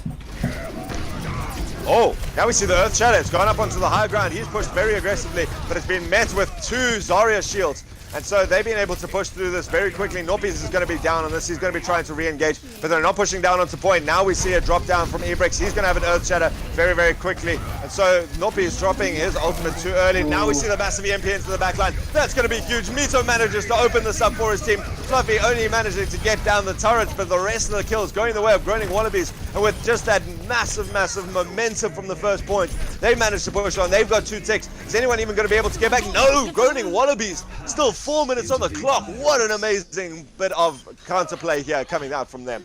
Yeah, there was a really big split in the team there, as you saw the Reinhardt on the high ground, and the rest of the team on the low ground, which really costed them a lot. So they picked up the Reinhardt first, and Mito had a free EMP in the backline. Oof. Noppy is dropping out of the game now. It's too late, but Groaning Wallabies, definitely, this is not the first round team, the team from the first two maps. The Groaning Wallabies has changed something. They've got such cohesion. They had such a nice game plan there, and they executed it perfectly. You know, they used those ultimates coming out from Cruel Ideas, and they realized that they could just capitalize on it, and the wasted ultimates coming out from Cruel Ideas. I mean, it was only 2 wasted ultimates. It was the Transcendence on the first point, and then that Earth Shadow on the second point. I mean, even if he had gone down and they could have re-engaged with that, it would have been great. But he just tried to contest that high ground on his own, and so Groaning Wallabies definitely coming out as the stronger team here, and I think Cruel Idea is going to have a hard point. I mean, it's not easy to cap both points on Hanamura anyway, so to do it with a time bank of 4 minutes against you is going to be difficult. I mean, even if they do manage to get it in overtime or something like that, it's going to mean that Cruel Idea is not going to be able to win that if they go all the way to overtime, but it's not over yet. Cruel Idea is just not able to find anything against Mito. I think that Mito EMP just set up that second point so beautifully. The Sombra is a really good tool here. He doesn't need to be in the kill feed all the time to have a use. He's really hacking up key targets. He's poking from the side. He's really playing around with the enemy team in the backline, so that his team could like take advantage of the front line, which is a really good play from Mito.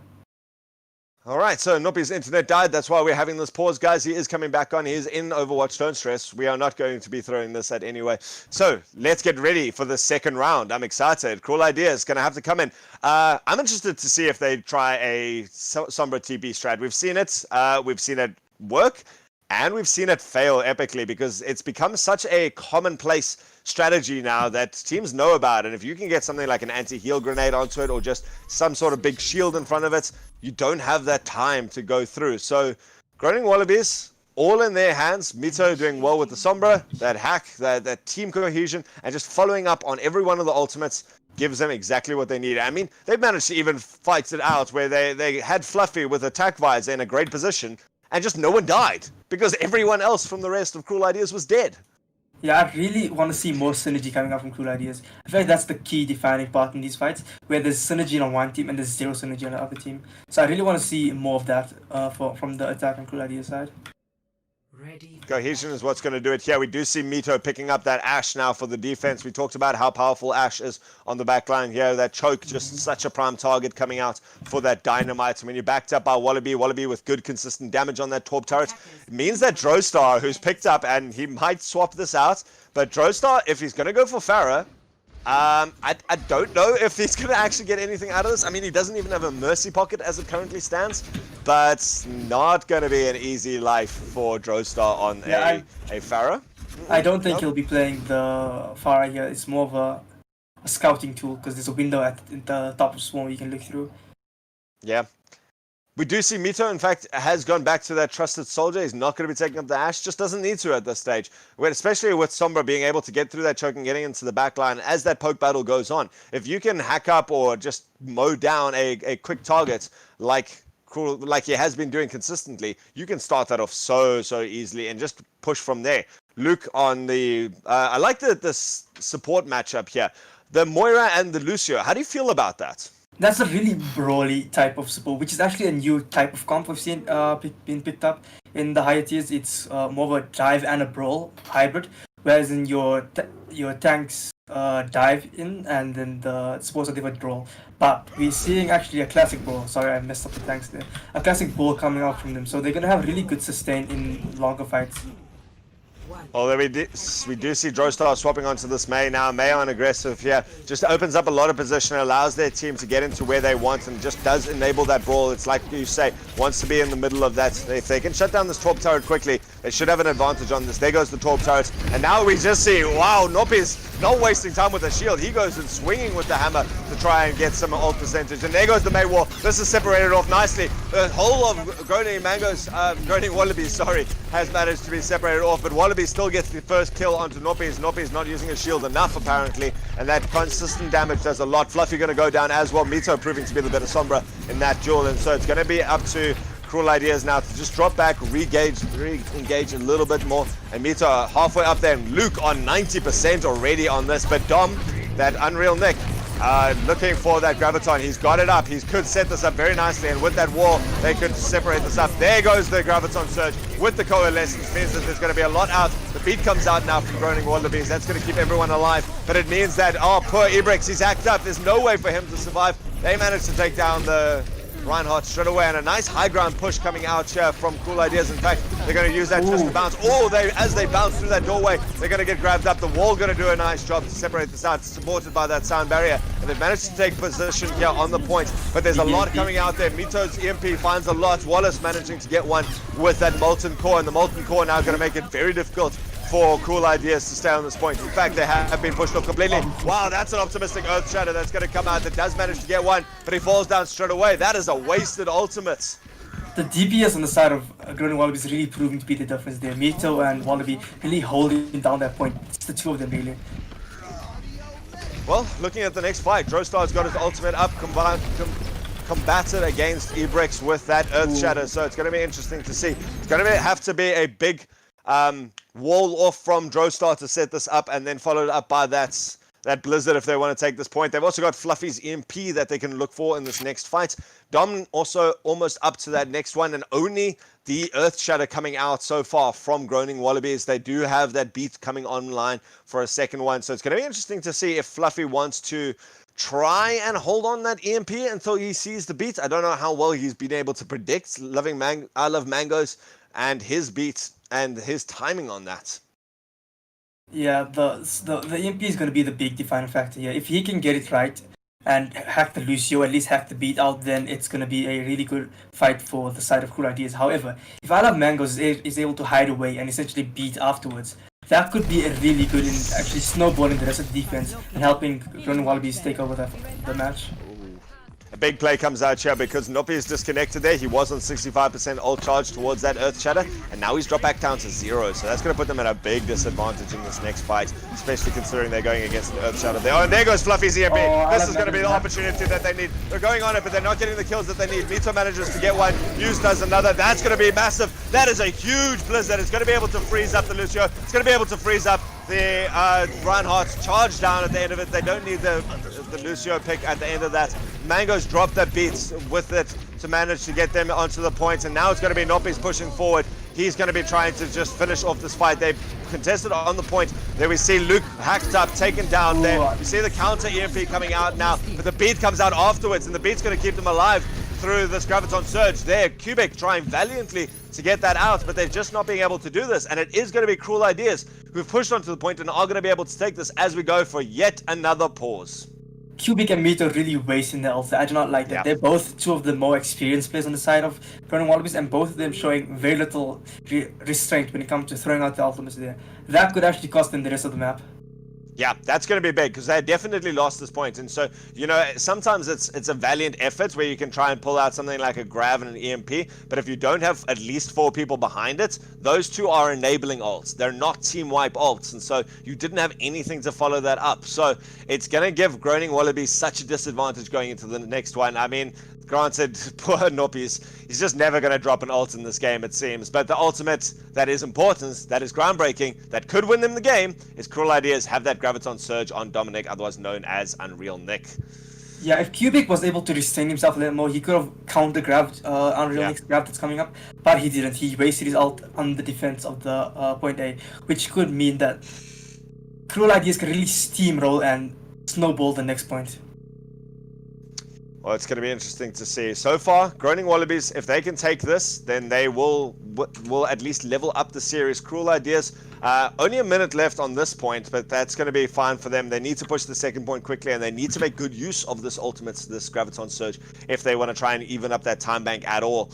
But if they take too long on the second push, I think it will be a long time for them to get up a second one. And of course, with Noppies going down constantly like this, it could be difficult for them to actually get through this and manage to keep this series. If they manage to keep it going, if they manage to win it out, they take the series. But certainly not looking their way so far with these yeah, sorry. Noppy is resetting his ultimate charge so much. Yeah. He keeps coming back with 65% ult, then he gets wiped up. Look at the ults. The only ult on the board right now is the Grav, and having that shatter up would have been a major difference. But having Noppy's constantly disconnect and losing his ult charge over and over is really a limit factor on the side of Cruel Ideas. They've done enough, though. You know, they got the first point, which is obviously the first step. And I think, considering the great play that came out, that's wonderful. Oh, wow, we do see at least a little bit of a contest coming through here. Poor Ebrix. I don't know if this was the play here. Maybe he's just trying to buy some time here. He's trying with the Lucio. Oh, Lucio gets the boop. I love Mangoes coming out that, but Wallace with the counter boop, taking him out there. They just did feed a little bit of ult charge. So I think they're going to be quite happy on the side of Cruel Ideas to be able to push forward now and get just that extra bit of ult charge. But Wallaby, the only one looking at all to be able to contest this next fight. Yeah, it's gonna be up to him to really define this fight coming up. If he gets a really good grab, he's able to like get maybe 3 players and split off the team of Groaning Wallabies, he could really essentially equal up the time back, at least make it a very equal second round of points coming up. So the high ground is going to be the contention point here for this next fight as we see Cruel Ideas walking up there. They've got Noppies leading the front charge. He gets that Zarya bubble, meaning he can scout out how many people are up here. And they're going for it. They've dropped that ultimate. That's going to be big on the high ground. Can they do anything out of it? Mito gets hacked up. And so there we see the double kill coming out from that grab. Let's open up the team fights. And now we see just a little bit of contention. We see I Love Mangoes trying to stay on point, just try and keep up that percentage. There we see Wallace as well coming down now with the Torb to contest this. They're doing a good job of just stalling it out for now. Going to give some time. Wallabies dropped his ult into the middle of this, but no one falling for it just yet. Instead, we see the Coalescence coming out and kills going both ways, so going to be favoring Groaning Wallabies for now. Groaning Wallabies getting close to some ultimates of their own. Ebrix going to have his Earth Shatter up now. He drops the Earth Shatter, he goes for Drostar. Drostar, in fact, gets bubbled up, so he's going to be able to stay alive. You're going to get nothing out of that Earth Shatter, and it's still going to be going the way of Cruel Ideas. There's enough people coming back, though, from Groaning Wallabies that they're going to be able to hold it up for now. And in fact, they have managed to turn it. Cruel Ideas not managing to get through there in that front point, and man, you got to feel bad for Noppies right now. If he had had that Earth Shatter, that would have cleaned up the fight. That could not have gone worse for Cruel Ideas. They used their ults and they never even gotten a single tick. That means that Groaning Wallabies were able to build up 4 ults. Grav, EMP, Coalescence and Beat. All really fight-defining faults. So if they can manage this right, they can essentially drag this out till the end of the game and win this. Yeah, that's it. That's all they need to do, and we've seen Mito landing those amazing things so far. Wallace does have his beat, and here comes the EMP. You gotta see it. There goes your beat. Sorry, you're not getting into this point right now, and instead it's going to be them all stuck on this little corner. And so now we see, a very optimistic play comes out now from Drostar to try and set this up, and they've managed to actually lock it off. They have managed to get a couple of kills off the back of this. They're even going to take out Ebrix. Ebrix had his ultimate. He's not going to be able to drop it, and so it is going to be Cruel Ideas going on to the point. They don't have any other ultimates. Nopi is managing to take down Mito as well, and so against all the ultimates, against all the odds, it is going to be Cruel Ideas starting to push this up. They've dropped the turret onto it. They're going to be ticking just a little bit at the end there. We see there comes the Earth Shatter. That's what they needed. Groaning Wallabies managing to do that, but there's no follow-up. No one dies from the Earth Shatter. That means Cruel Ideas still sticking on this point, being able to shut this down. They get the hack up onto Ebrix. He's going to go down very quickly before he can get a shield back up. Fluffy managing to take down that final kill there, and so all the kills going the way of Cruel Ideas. They're going to be able to do this. They're going to be able to shut this off. There goes another EMP. This one coming out again from Mito, being able to build it up so Oh my quickly. God. Shuts it down for enough time to get some more people on the point, but they certainly haven't won it yet, and still it's going to be Cruel Ideas looking for this. Finally the kills start coming up from Groaning Wallabies, and they're turning it around. They somehow held it with just a fraction of a percent left, and with 90% on the board, it's not going to be enough. 30 seconds left. Cruel Ideas not going to be able to get back to this point. I can feel the mold coming through my screen. 2CP really playing a big hand in Groaning Wallabies' hold there. And this is terrible. Now, Cruel Ideas will not be able to cap with time, meaning they have to defend one tick on the 4 point against 4 minutes of Groaning Wallabies. This is going to be That's almost an impossible task. I mean, coming through there. We see them going into the high ground. There's 7 seconds left. They got to touch the point. They do manage to secure that overtime now. They're trying to secure the high point. They are managing to get a little bit. Here comes a nice Diva Bomb onto the point. It's going to be blocked by that Reinhardt shield. Does still manage to take out Cubic though. And with that Molten Core on the point, it's going to be difficult for Cruel Ideas to keep pushing in there. They've got a beat to contest with. They've got a Coalescence to contest with. And they've got nothing to contest with against this much. Even Mito dropping the EMP at the end of this means overtime. That's it. You're not going to be able to do too much. They've still got 3 people on the point. The poor Primal Rage trying to drag this out there at the end. Norpy's going to try valiantly to get onto the point. He can't touch it. He's going to be there. There's one more person coming left. They're not going to be able to get it. And Groaning Wallabies, after having nothing in the bank, managed to hold this for still another 4 minutes. the stall was crazy. I feel like that was really good from them, staggering the stalls out so they could go in together and essentially pull out the ult combos with the grab and the EMP. Yeah, we see Mito doing this without even an ult, getting the play of the game. I mean, this wasn't even his best play because of the number of ults he threw out, and just dancing around that bell to avoid that. Manages to pick it up. Man, Mito, we said he needed to come through and carry this team, and 18 enemies EMP'd there at the end of it. Valiant try coming out from Cruel Ideas, struggling a little bit with the bit of a lag, bit of a broken service there for poor Noppies. But it does mean we have to go to a game 5. Groaning Wallabies managing to turn around, and are they going to be able to reverse sweep this all the way? Do you feel it? Bubs, do you feel the excitement? Are we getting a reverse sweep? Honestly, I do feel reverse sweep with how the team's entire dynamic has changed from the first 2 maps. They're playing together, they're playing around their Sombra, they're playing really good. So I feel like the reverse sweep is coming out. Man, I think everyone needs a bit of a break right now. Like Luke is going to be sitting there. He's going to be rejoining the side of the Groaning Wallabies. They've been doing enough with it. Mito going to be dropping out. He's done his work. He's done everything he needed, but could that be the big difference? Ooh. Could that be the difference? All right, guys, we're going to go to another break quickly while we sort out subs, while we sort out server issues. It's been a break, everyone, and it means that Cruel Ideas on the defense means that they've got now to do they had the momentum, they've got the ability, they've got the skills, but can they pull it out when it counts? We'll see you just after this.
Welcome back, ladies and gentlemen. What a run so far between these two teams. Cruel Ideas ISP versus Groaning Wallabies.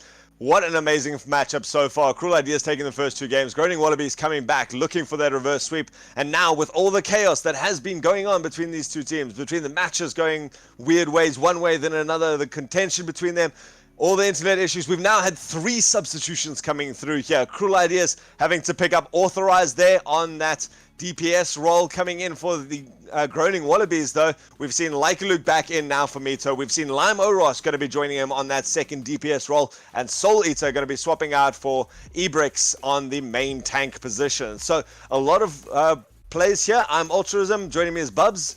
Bubs, this is a contention of note, right? I'm excited to get into Busan. Yeah, this is gonna be a big yikes. We don't really know a lot about the people playing. So Ita is not really a tank player, more of a DPS and support player. Waltra is not known for his DPS at all. Mostly the support player for OG Kintsugi. So seeing him coming on DPS is really like a black horse essentially. Lime Oros coming in for DPS on the other side though is a really good flex DPS from the side of ADG Ryzen. He's really good at flexing onto both the projectile and hit scan, so this could be really interesting.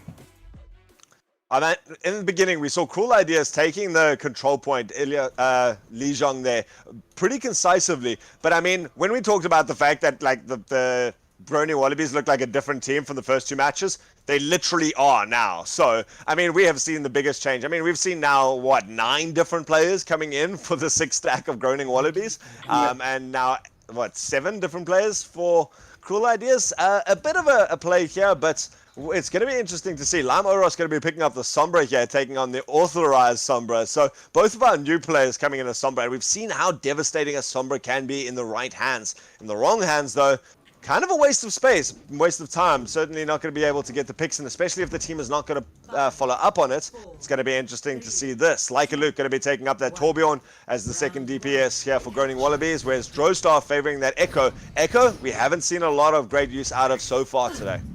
Yeah, so one of the key pickups for the Groaning Wallabies, or at least the key losses, maybe, is Mito out. So Luke coming in, of course, one of the best players in the country, but Luke like Mito can really make a difference. Man, Norpies has been such an aggressive Reinhardt so far, and he manages to pick up a double kill instantly, just slashing into the front line there. Oh, we do see Wallace going into the back line. Yep, you can't be that aggressive. We know he likes to jump around the back line, but when there's a Torp turret, no matter how much bouncing you're doing, you got to put your team at a disadvantage. So an unnecessary death for him and his team, but they are going to be able to contest and capture that point straight away. They're now going to be a little bit down. They're going to get Wallace back in quickly enough. But is it going to be enough to now turn it around with this aggression coming out here from Groaning Wallabies? They're looking to push this point now, and Norpies again looking for that pressure, managing to get the big cleaves into it. Pays with his life eventually to Cubic, who pushes that and punishes that, and almost nearly flips it over just in the face of Cruel Ideas. Now the Graviton Surge coming through. Cubic having such an amazing play on Zarya today, just able to get that up so quickly, and just full 30% faster than Dom on the other side. And so Groaning Wallabies now going to be taking the point straight away after 30%. Yeah, Cubic really making the difference there. He got the first 3 pickups and he contested point while constantly dealing damage to the enemy team. He's really playing the Zarya at a really good level right now. Man, you got to think that a little bit of that came down to Wallace there in the front line. Oh, the Earth Shadow comes up, but there's no one there to finish it off. Instead, he gets hacked up. Now he's going to have to rely on this nano boost to push forward. He is doing great work with it. He manages to pick off Reinhardt and takes out Outlaw Mangoes with the help of Wallace as well. Going to have to go into the contention now with that Coalescence, trying to keep the rest of the team alive. The beat's going to come out to keep them alive, but it's not going to be keeping many people alive. Wallace just not playing enough with his team here. They also going to lose Nopi, so not only did they lose that team fight, but they also wasted that beat. They lost beat and nano, and listen, the inexperience on Soul Eater's tank really showing, but Cubic is really there to kind of hold down the fort. He's really carrying this team right now. Oh, Cubic's got another Graviton Surge. That is ridiculous. He traps them all on the high ground. No one's there to follow it up. They do manage to pick off Wallace again. And now we see this big play coming out from Soul Eater. He gets into the back line. Pays with his life, though. Like a Luke managing to get 2 picks of his own, though, to get into the back line. Again, picks up another one now, picking up Dom there. And so that Graviton Surge just gave some time for them. And look how aggressive Groaning Wallabies is going to be. They've got 70% on this. And it's going to be difficult for Cruel Ideas to even get to point, let alone try and turn this around. Yeah, the Zarya play is he's playing so aggressive, but he's controlling the front line all by himself. He's really playing it really well. Now we're going to see the EMPs coming out. Both team has one. The EMP comes out from Lama Oros. That's going to set up. Man, that's going to set it up beautifully. He's managed to take down the whole team. There's not even time for anyone else to react. 3 ultimates just wasted or just left rendered useless there. Now we see a very optimistic EMP coming out there. Poor... interesting play there, Authorized, trying for this. We said he's not known for his DPS plays, but certainly not getting anything out of it. Now we see the Graviton Surge coming out again from Cubic. Overtime is ticking down. There is one player on here. A poor Moira and the Drostar Echo is not going to be enough, but it does buy some time. It makes the rest of Groaning Wallabies turn around. Now they managed to push forward. They've used that Earth Shatter. They picked up the 1 kill that they needed in this, and so it could actually be very, very good for them. The rest of the point contested now by that Molten Core, and so there's going to be a bouncing I Love Mangoes on the point, and Wallace there as well. Wallace going to drop a nice beat from on top of the drum in the center. Going to keep what little is left alive here for Cruel Ideas, and they've got a couple of people back, but again it's going to be Groaning Wallabies pushing them back. A nice little sneaky contest there from Wallace means that they're going to get some positional, going to get some percentage ticking up, but there's not going to be anyone left there to contest it afterwards. It's just going to take a turnaround here from Groaning Wallabies. The contest comes out, Nopi's trying his valiant, Drostar as well coming through there, gain use as well, but as it turns around, overtime ticks down and no one's going to be able to turn it around. Groaning Wallabies front line just dominating this matchup. We haven't really been talking about the Sombra play, but Lime Oris is really dominating on that side. Orthra is not doing much. Like I said, he's not necessarily a DPS player. He does have the game sense for it, but he doesn't know the role perfectly. And that's really showing with how Lime Oris is able to capitalize on the backline and harass the backline better than he is. You know, you can't be sitting to the side and poking into a Ryan shield with the Sombra. You just don't do enough damage to actually get anything out of it. What you'd much rather be doing is taking that off position, getting out a key target if you are going to be shooting, otherwise hacking up someone. Like, getting that Reinhardt shield down with a hack is much more useful than trying to cut it down with your guns, let's be fair. Yeah, and seeing Lime Oras essentially take up the opportunities given to him is really good to see for the Groaning Wallabies. I do not know how this point is going to be, but this is a really good Sombra, so we might see a very one-sided attack on this team.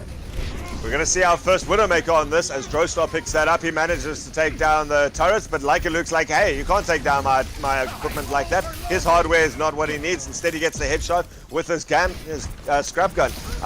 No, that's Roadhog, hang on. So it does manage to get him the kill, though, and what they need. They've pushed on to the point now. They're going to be able to cap this early now. They're not going to be able to contest, really.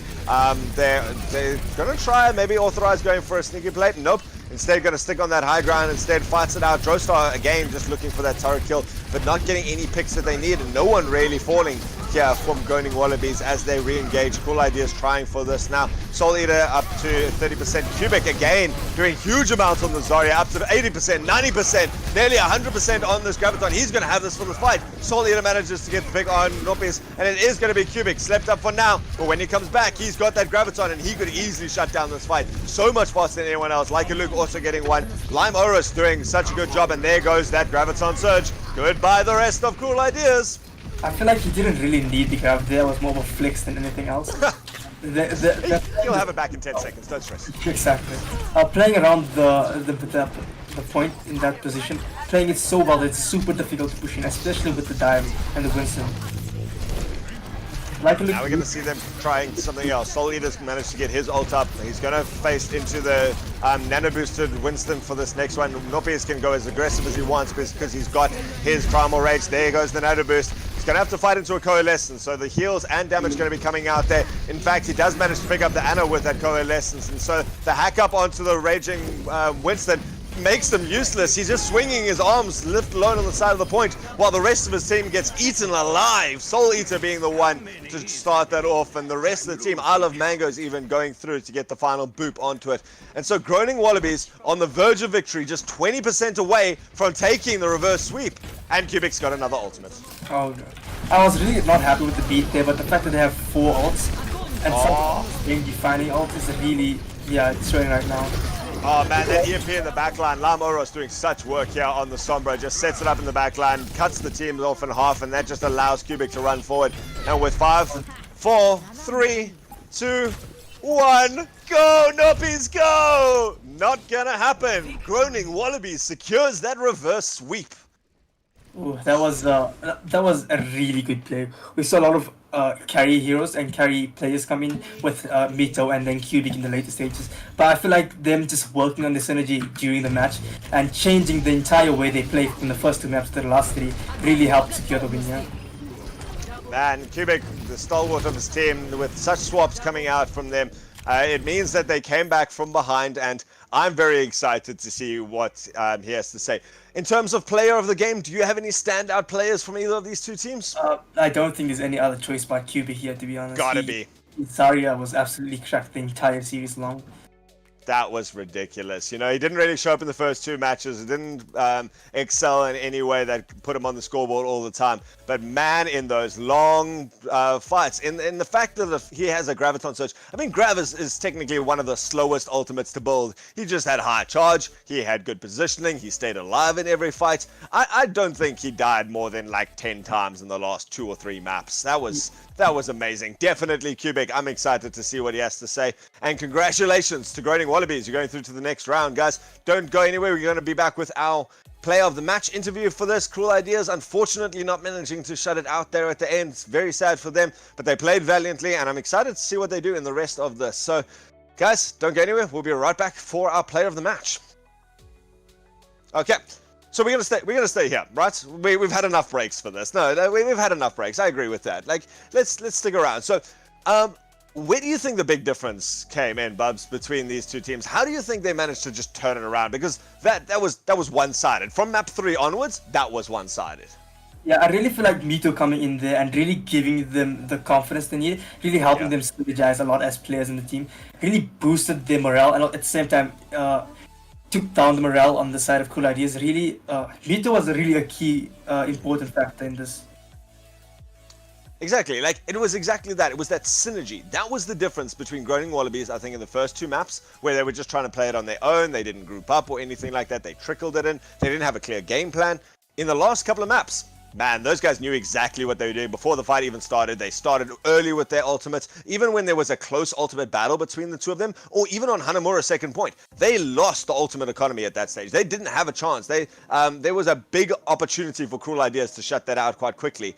And now Groaning Wallabies just winning that. So, Cubic is in there. I'm excited to join into him. Let's drop down and chat to Cubic.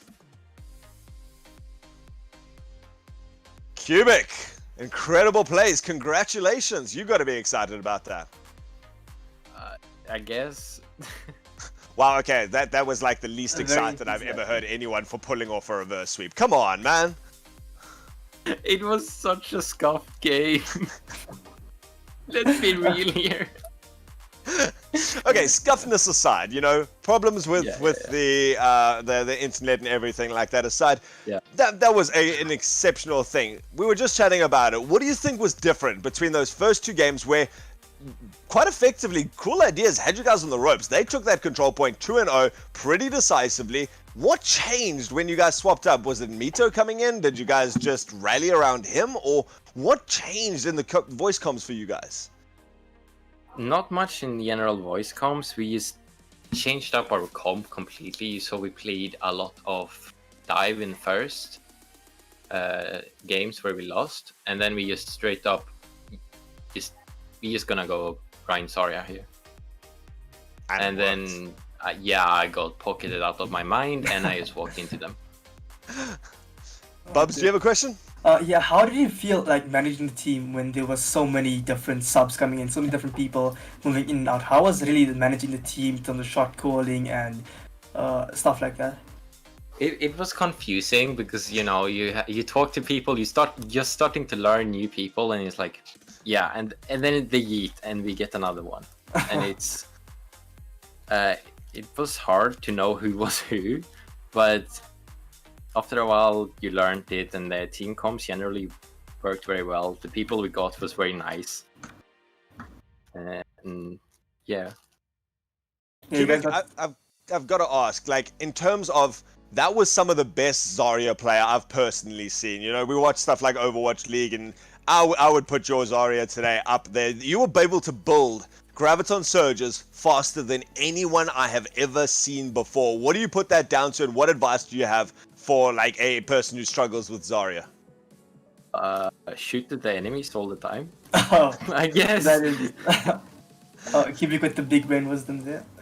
Big brain wisdoms, just shoot at enemies. Yeah, right clicks is a very big deal on Zarya building grabs.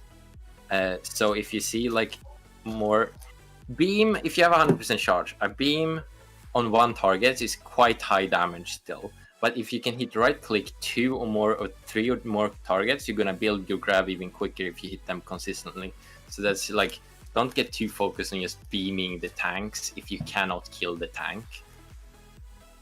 Let's change up how I'm playing Zarya, I must admit. Like, I'm taking that advice. Like, you actually, one of the things that I realize, or that I know as a caster has been a good game, what a trademark is, if I watch a game and then all I want to do after that is jump into a game myself and go, I can play that hero. I'm gonna do that. Easy. What are you talking about? Grab every second fight, got this. And then I do it and it doesn't work. But just that inspiration is so great. Thank you so much for that.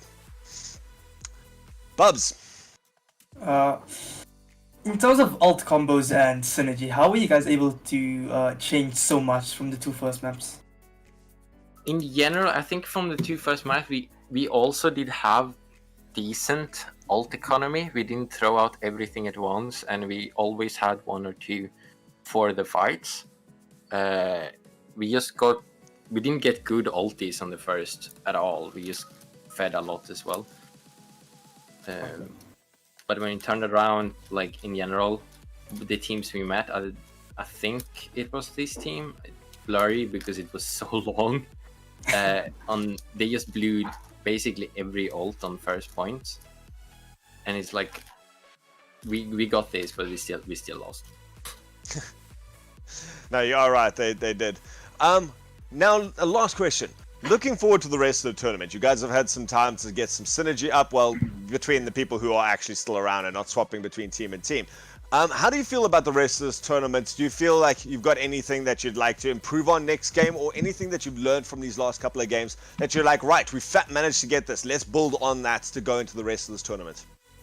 Yeah, like we are very split up in general. Like someone is over there, someone is over there. We're getting picked by widows a lot. Yeah.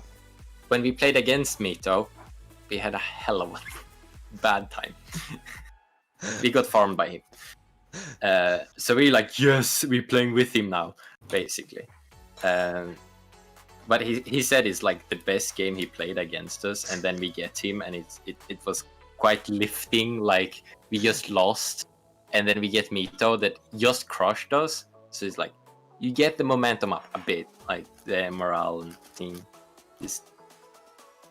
But to work on, I think we need to work on just target focus, because we don't really focus at all. We kind of just play.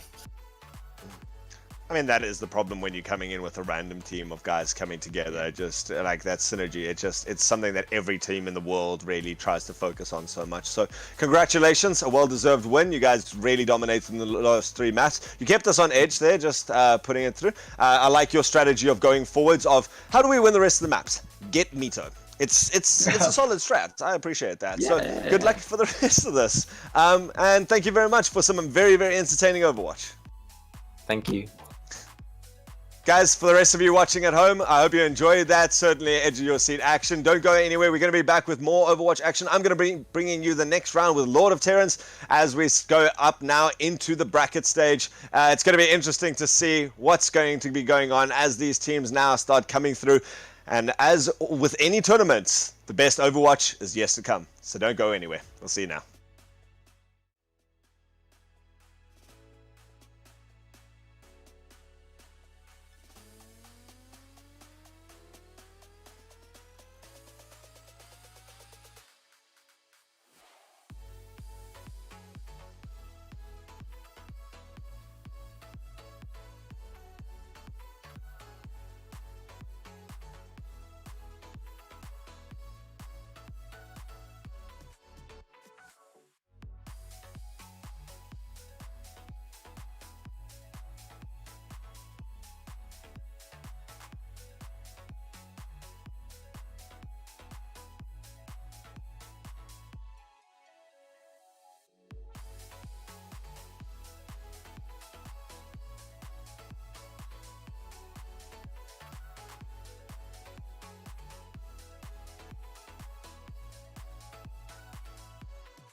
And I'm back. Welcome back, guys, to the Talon Cup here.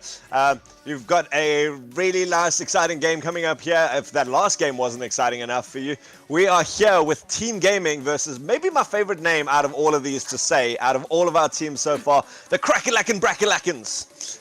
Yeah, it's an exciting game. I'm Ultraism, if you didn't know from the whole previous stream. Joining me here is Lord of Terrans. How are you feeling about this? I'm very excited. Like, I mean, as you said, the name Crackalack and Brackalack is going to be a lot of fun to say, and I'm pretty sure we're going to mess it up many times. I mean, how much can you really mess it up? As long as you got a Lacken in there somewhere, so Yeah, you sure. just Lacken. So it's going to be interesting. At least it doesn't like conflict. That last game with Luke and like a Luke was interesting. You couldn't just like summarize it down to Luke like normal. You had to actually go for it. But we've seen some swaps. We've seen some problems with internet issues, but this game, hopefully we can jump into this as we run through our two teams here. They're just labeled 9 and 10 here, so I'm not sure which one's which. But Dankyo, Bubbles, Aquatic, Go Outside, Newt, and Broke Folly, bringing up the one roster with Vivid, Cena, Fluffy, Toxin Socks, Vertigo, and Smiley. Also, all the best names to say in the games as well. Toxin Socks and Bracken Lacken. Like, I feel like there's an entire rap there waiting to happen. Yeah, you even got it there.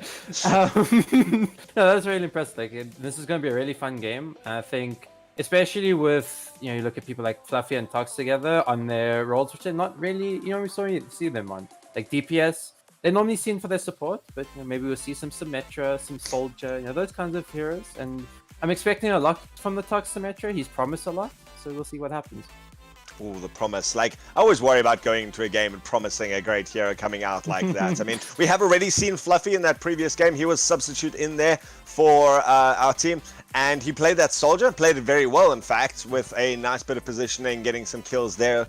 Not enough to drag his team through to victory, unfortunately. Cruel Ideas just not managing to pull out the victory on the last one, even with his best attempts. But interested to see what he's got now. Some other big names coming through here. I mean, people like Dankyo, Aquatic, Go Outside, Newt, Toxin Socks, Fluffy. I mean, like most of these guys are names that we see on a day-to-day basis in the Overwatch scene. Yeah, no, it's going to be crazy, and that's why I think I love Talon Cup so much. You've got so many different players of like such good skill levels on different teams where we normally see them. A lot of the time you can't really say, okay, maybe this team is just better because of team synergy. Now we're starting to see, okay, these players are really good because they're really good players, and the amount of synergy between players, probably very little. Maybe you have some, obviously, because they sign up together, but other than that, it's very little. Yeah, that synergy is something that we've been talking about previously. Cubic said it in our Player of the Game interview in that last one, that just one of the big problems is that target priority. You could be tunnel visioning on a tank or something like that, and people don't swap and look at the squishies or the person jumping into the backline. We've seen some synergy problems with stuff like the Sombra being so pivotal in that last matchup there, where those EMPs would come out, but it's only pivotal if there's someone there to follow it up. And so we've seen a couple of Sombra EMPs, 6-man EMPs with no backup. So it's going to be interesting to see how each of these teams follow up, if they've managed to synergize, especially with the subs coming in and out of each of these teams. That synergy could really come down and prove pivotal for either of these teams. Yeah, no, definitely. I think you're mentioning of the Sombra pick, when everyone has always looked at Sombra, whenever she's been mapped, people are saying, oh, but her comp win rate's really low.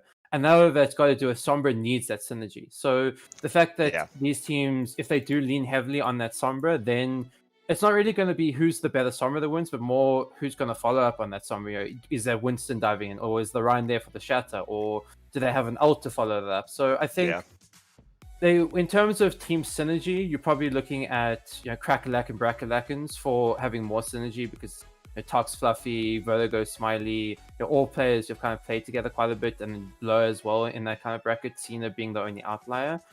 But at the end of the day, it's going to be interesting to see what comps these teams fall out.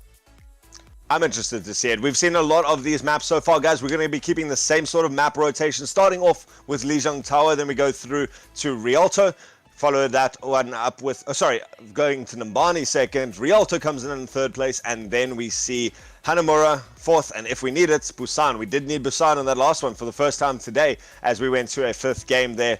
But starting us off on Lijiang, how do you feel like these teams are adapting to Lijiang in these new randomized rosters? And what do you think is going to separate these guys in terms of which team is going to come out on top on a control point, which is, quite a decisive matchup? I think You know, it's very much dependent on which maps we get. You know, if we get Night Market, Control Center, or Gardens, because they're all kind of differing maps. You know, Gardens we see a lot dive centric, Control Center more the brawl, whereas Night Market can be pretty much anything. So I think it depends on those maps and who can really come out on top, especially with the brawl and Control Center. Well, we are going to Control Center first, so that Brawl comp going to be the defining factor here. Who can run a better Brawl? And, you know, Brawl is one of those things that you can kind of, if you've got low and high level people in the same team, as long as the low level guys stay safe, then the high level guys can move around, swap it between fights. And with the Brawl, you know, when you've got no target prioritization, it just allows someone playing a really good Genji or something like that, or Tracer. We did see their Assassin JDB in the last match taking a Tracer to great extent there. Interesting to see these matchups coming out so far. Both of them going for the Ryan Zarya as to start us off in the terms of the tank lineup. Fluffy going to be taking up a Reaper, backed up by Toxin Socks on the Doomfist. Instead, going to be Aquatic and Aquatic on a Junkrat with a Doomfist. There, both of these Doomfists going to be able to move back and forth out of this. And both supports taking out the Lucio and the Moira. I think it's going to be very interesting to see because we've got a lot more frontline damage with the Junkrat, whereas the Reaper can get a lot more damage onto the Ryan up close. So it's very interesting to see how these two match up. Well, they both moved out very quickly. We actually saw the two Doomfists colliding with each other into that one. They're stinging each other out, but it's going to be Crackalack and Brackalackins taking the first couple of kills. Both of those DPS doing such good work to get the picks that they need, and they have put some pressure. So Team Gaming having to back up a little bit. As I say that, we see Bubbles charging forward with the ride, not managing to get any pick or anything like that. But we see now the control points going the way of Crackalack and Brackalackins as they go forward. Toxin Socks picks up a second kill. There's a big kill now onto the Reinhardt, and they do pick up the first bit of percentage. It's going to be Team Gaming not wanting to give this up just yet, wanting to try and fight this out for a little bit longer, but maybe picking the wrong fight there as they get pushed all the way back, losing Dankyo and just deciding this was it. Yeah, I think there a lot of what we saw is the Junkrat didn't really get too much value before, you know, the Reaper did, and that's really important. But the Junkrat needs to be putting a low pressure on that Ryan before the Reaper gets damaged. Tox? Ooh. That's big. Tox charged through in the beginning there, didn't manage to pick up anything, and this has opened it up quite nicely. Vivid dropping that Earth Shatter now, going to be able to get some picks of his own, but instead they all managed to stand back up. That coalescence keeping everyone alive from Broke Folly means that everyone from Team Gaming now being able to regroup, and a great push coming out from there. Toxin Socks going in very late now, going to be staggering himself up, just trying to stall it out for a little bit, but pays with his life eventually. And so with 45% on, they are wanting to stagger it out even more. Vivid coming back onto point, just looking to stay alive here. That's going to be a bit more ult charge going the way. And with ult charge going 4 ults now for the side of Team Gaming, they're going to be happy about that. Cena late stagger as well. Yeah, no, these staggers have been quite bad, especially, you know, Tox going in early in that fight really put them behind. It kind of forced Vivid into a position where he had to go for a big shatter, and he got the big shatter because you lost your Doomfist, you lost I think one other player. It put them in a really bad position for that fight. Going to be difficult to see. Yeah, now we see Toxin Socks going on the side and counted out again by Go Outside, managing to match fist with fist. Oh, that massive combo coming out there. Even though Cena manages to get a huge Graviton Surge. Aquatic, we talked about the Junkrat not getting the value in that first fight, and then comes out with a triple kill with this Riptire. Big Riptire. I think there again, Tox really having a bit of struggles on this Doomfist, kind of getting countered by Go Outside quite a lot here, and going forward you're going to see him getting a lot more value. Oh, well, he's going aggressive now, and he's managed to get his ultimate, so he can charge through into the beginning. Now he's going to come back into the backline. He squishes them between that and an ulting Fluffy. Fluffer dropping the Death Blossom, does manage to get some. Aquatic manages to take out Toxin Socks, but Toxin Socks has done enough. In fact, it is going to all be the way of Crackalack and Brackalackins. Nearly messed that one up, we've talked about that, but managed to nail it at the end, and they do come back through, not lacking anything on this team so far. Yeah, no, that was... It's not a good fight, to say, you know, for Team Gaming. They didn't end up using any ults versus the 3 ults that, you know, Crackalack and Brackalack did. So I think they're very happy coming into the next fight. I mean, they get started with a pick. And there's the pick that we needed to start off. Aquatic managing to get great use out of the Junkrat. He's in fact got his ultimate, but he's going to go down at the beginning. That's going to be pivotal. No, he's going to lose it. And so we see Vivid now managing to get that Earth Shatter down, followed up by Fluffy, means that they are going to be able to contest this point, or at least hold it for a while. We've got a poor Go Outside on Doomfist trying that, and it's now up to Cena or rather Dankiel to try and get back. He's not going to be able to, so it's going to give again some positional advantage. Crackalack and Brackalackin's up to 90% on their charge, so it's going to be hard. Aquatic looking for an off angle here on this tire. Let's see what he can do with this. I'm excited. His Riptide is probably going to be the key when opening this fight, if they can get quite big picks off it, but especially with Bubbles in trouble. Okay, that's the way to play it if you're Aquatic. He just actually jumps down onto point, stands in the middle of everyone, pops his Riptide and gets 2 in the back line, and so that's going to start it off so nicely for his team. Here comes the Earth Shadow. It's done huge amounts of work, and there's Fluffy. You don't need a lot of people to combo it with, but when you've got 2 people alive, we always say don't drop that Earth Shadow. But when Fluffy's got that Death Blossom to pick up the other 4, that's the way to do it. Yeah, I think there, what we saw, even though they started off with quite a big rip tire, they kind of lost their way up in the fight. They rush into point, they get the picks, but then they kind of lose track of the Reinhardt and the Reaper especially. So then those 2 combined right at the end for those 2 big ultimates. When everyone's laying on the floor, no one can really do anything to counter Reaper ult. Nope, no one can do anything against the Reaper ult. So beautiful play by them. Very aggressive by Aquatic, doing well on that Junkrat. He's now swapped up onto the Ashe for this one. Backed up by Go Outside and the Tracer, so the 2 of them going to be looking for stuff. A couple of other bit of pick potential coming out from Dankiel now on the Roadhog, and an interesting combo now, the Roadhog and Winston combo coming out. Nope, they're swapping to a full dive comp here to back up that Tracer on the outside. On the other side, Crackalack and Brackalackins going for the TP strat. They're on point already, and they managed to go in with that Sombra. And Fluffy getting the headshot pick onto Go Outside. Oh man, that's devastating at the start of a fight. It's going to be difficult to try and jump into the frontier with those Sim turrets up there. He does manage to get a nice slam, but Vivid going down very low, Fluffy going down very low. He's going to be able to icicle up. Yep, he does stay alive on the point. And so still nice and healthy here from Crackalack and Brackalackins. Fluffy gets slept out. He's been pretty much in stasis for this whole fight. But oh, Dankiel just meets straight into the ball of Toxin Socks. The Sombra ball coming out to be the better one there in the fight. And now it's going to be a cleanup phase for Crackalack and Brackalackins. They're going to lose Aquatic. They're going to lose Broke Folly as well. And a really nice early fight coming out from that positional advantage from the Sombra. Yeah, I think there we saw, especially losing that Tracer so early, you need all 6 members to dismantle the Symmetra comp, and they couldn't really do that without the heavy damage from the Tracer. Now we are going to see Godside switching over to the Junkrat, so they've got a bit more spam damage, especially with that Roadhog as well.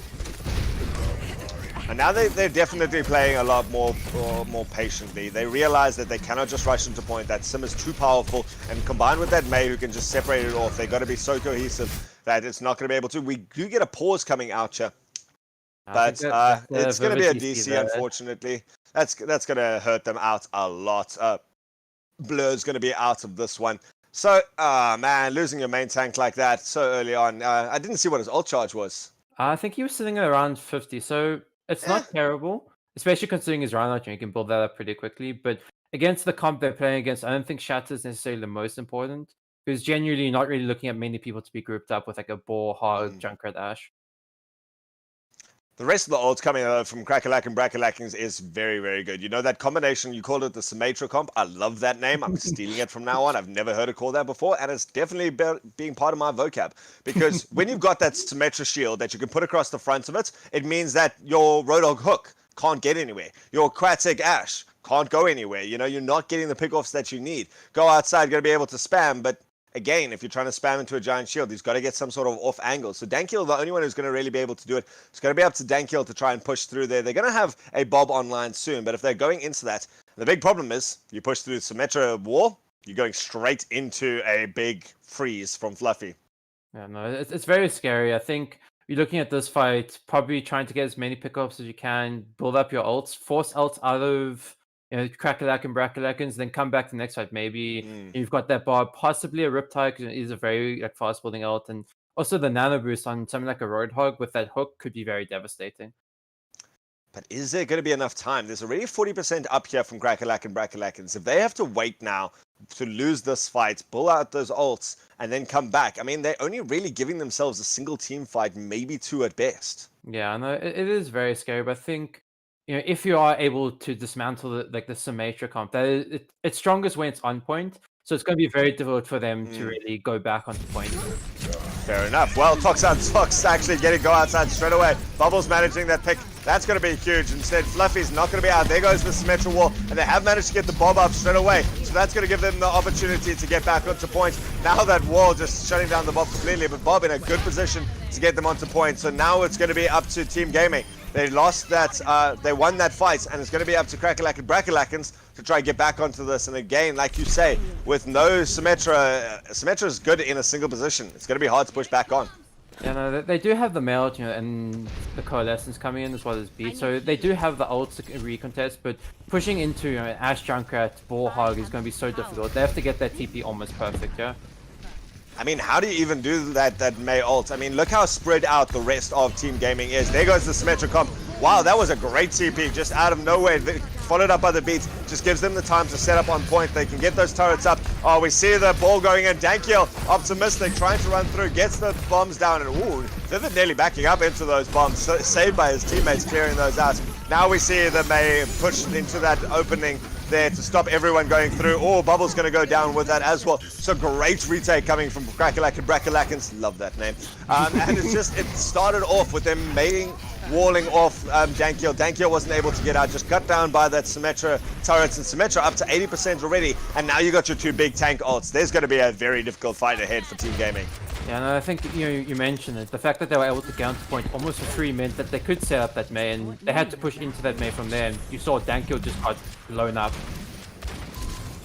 Right, so now we see the ultimate comes out. We see the nano boost onto the Pharah. Pharah's going to struggle. She's got to contest with those. Oh, she even gets caught up in the grab on the way out. Bob's been on point though, and so he's going to be able to get through that wall. Not going to provide any sort of fight for them. They are actually getting the picks that they need. They've taken out Vivid. Fluffy's left on point, and so Mei not going to be able to do much on her own, but she's got their coalescence behind her. They've got to struggle now with go outside on this Pharah, but Pharah gets taken down eventually. The Coalescence doing great work to shut this down. And so Crackalack and Brackalak is now reinforcing onto this. Just the Mei being able to systematically shut down anyone coming into this. The ball's got some more mines coming up there. Vivid charging through the center of that, trying to clear those out. Doesn't manage to pays with his life for it, but the Mei ult secures that. Crackalack and Brackalak basically uncontested here on that first point through great strategic play. Yeah, I think that's a really good point. And even when it came down to like those really scrappy fights, we saw them like really clutch it out, especially the supports. Vertigo and Smiley, they're making sure that Fluffy stayed alive, meant they were able to get the ults as well as Fluffy. So then they had the support ult sustain, and the Male just kind of finished everything off for them. They couldn't really push back onto point. Even if they did, Lucia gets frozen, Ball gets frozen, and they just die because by that point, the rest of the team is back. Yeah, no, it seems like it was just a mismatched comp there from the beginning. I mean, we did see a bit of a swap coming up from Team Gaming, but I think that the key that Crackalack and Brackalakans did was they were able to get back onto point. We talked about that as it was happening, and Team Gaming did the hard work. You know, they dropped the Bob into the backline. They managed to push through it. They got the pick on the Mei first and foremost, which just dismantled the composition. But once they had that, it was just Crackalack and Brackalak and being able to really smart play and really good calling from them to not go through the main choke. They walked up onto the high ground, got a teleporter in, and that was it. Team Gaming had to do all that work over again, and they couldn't break it a second time. So, you know, Crackalack and Brackalak is certainly coming out with the strategic plays, coming out with very good plans for this, which is lovely. Yeah, and I think a lot of that comes down to, you look at the players on this team, Blur, Fluffy, Toxin Stocks, all players who have been playing at a high level for a very long time. A lot of them, are known for having those big brain plays, and maybe Fluffy and Tox, not known for the DPS, but because they kind of used to being, thinking for their teams, then it's really good for them. It's going to be interesting to see how they're coming out here onto this next map. Numbani and Notorious map for the high ground. It's going to be interesting to see. We did see Team Gaming looking for that dive comp in the first round. Didn't work out on Lijiang for them, but certainly showing that they're willing to do it. So, can they pull it off here? Okay, we're going back to lobby. It's interesting. Right, we're going to go back to lobby. But don't worry, guys. We're still doing the Moni. It's not just a knockoff. But from what we've seen so far, Brackalak obviously not going to be able to use that same strategy of like a Symmetra and a Mei. Mei can get some value if you're going for that brawl comp. Symmetra, maybe not the strongest here on Numbani. How do we swap it up? How do we get this? And how do Team Gaming now start preparing for a game like this? So I think probably your biggest concern going forward is, even though you've seen that May, the Reaper, those kind of heroes, you're not expecting this. So you're probably looking at something like a soldier, potentially even the Pharaoh. So you're gonna have to be leaning on your dive pretty heavily here and making sure that you initiate your dive onto them before they do, or at least if they initiate their dive first, you just dive them better, pretty much, and that kind of zone off their tanks away from their heals. And first Arna to die, first Winston to die is usually who wins the team fight from that.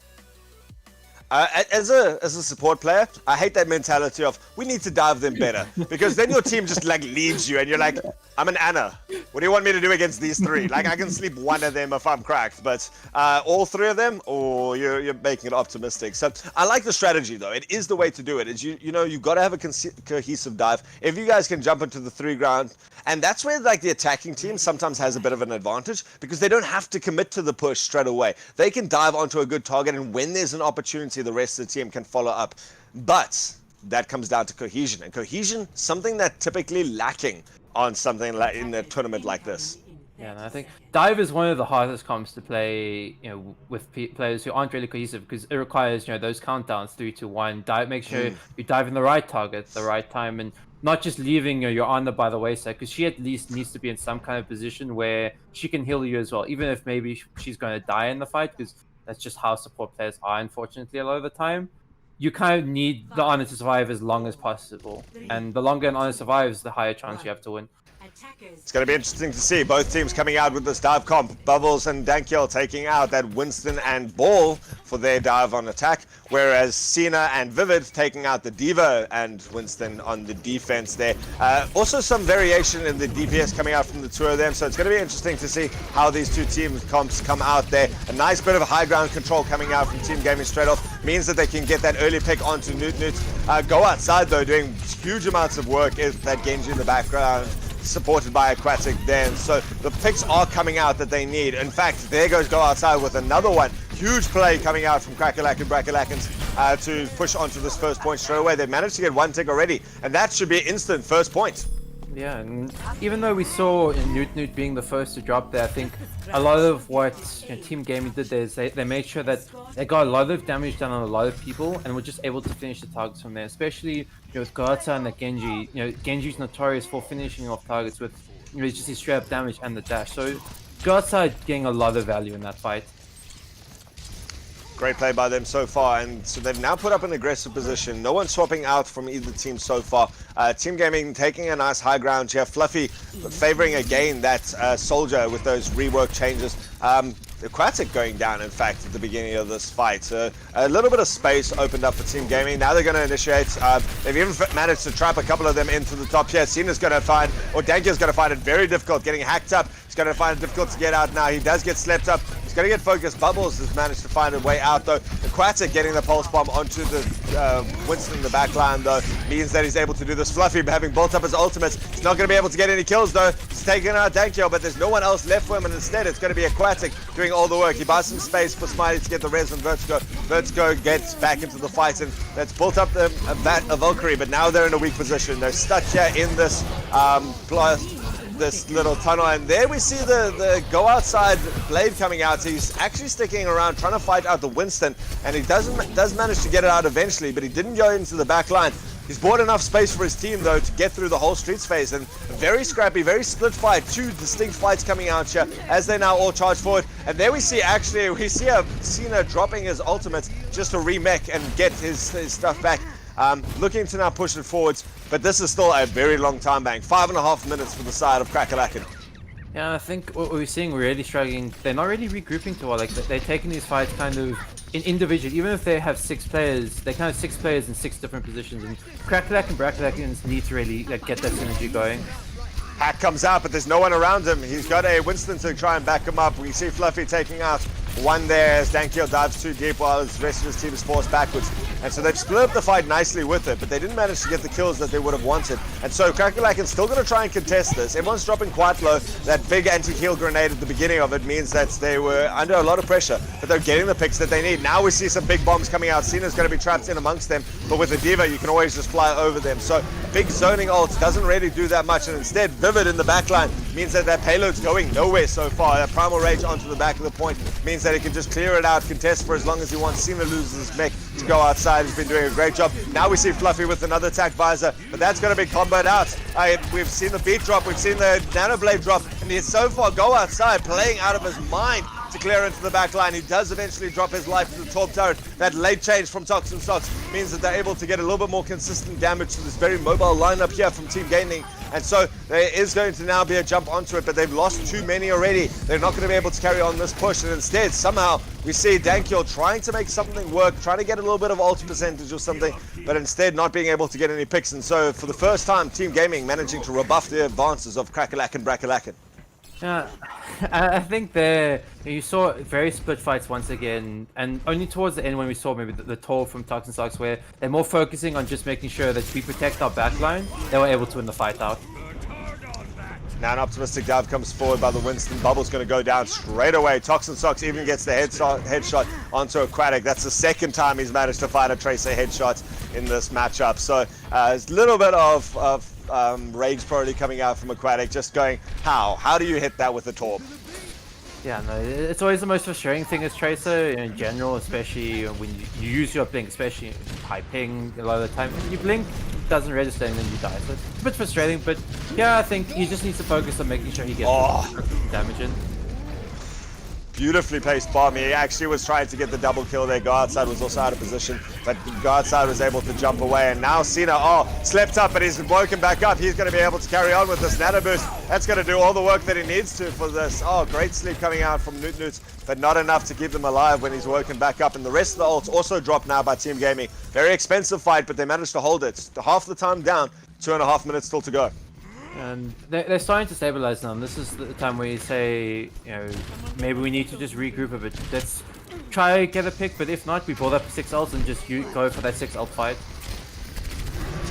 This nice anti-heal grenade puts a lot of pressure on Vivid, but Vivid had his ultimate left in the back line. Newt gonna go down, go outside, picking out Fluffy. Gotta pick up 2, in fact. Double headshot coming out from the sniper. That's the picks that they needed for this. They need to clean up the rest of this quickly. Bubbles going very aggressively into the back line means that he is able to do it. Cena gonna try and contest this for as long as he can. The great bombs coming out now. Dankiel doing great work. Smiley as Smiley's trying to fly back onto the point, she's taken out by those bombs, so great play there. But there's still Cena doing a great job to contest this. D.Va is such a good start there. Fluffy now manages to take out one, and the bombs takes out, shuts down the tactical buys in the back line. Now we see the slams coming in from both Doomfist and Cena.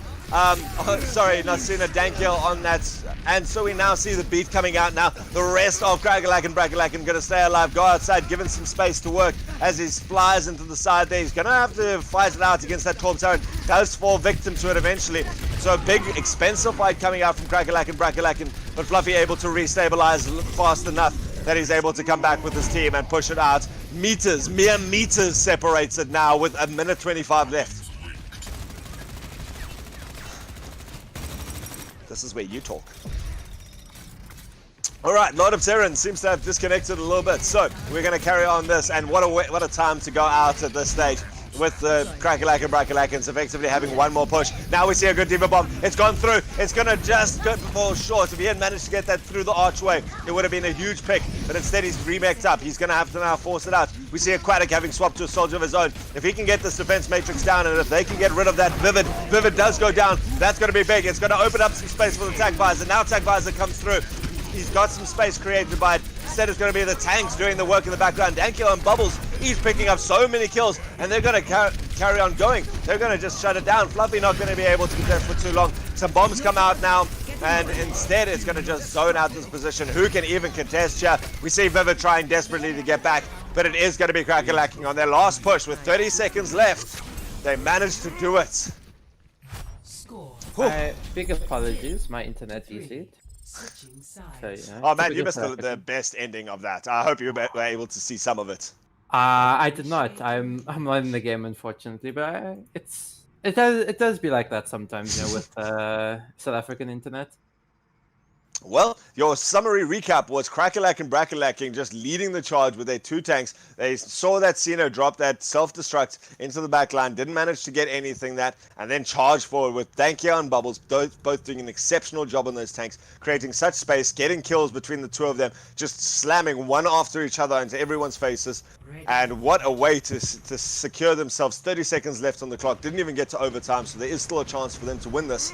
And it's going to be up to Team Gaming to see if they can just snowball like Crackalack and Brackalackins. And that name, it's getting to my jaw, but it's still so much fun to say.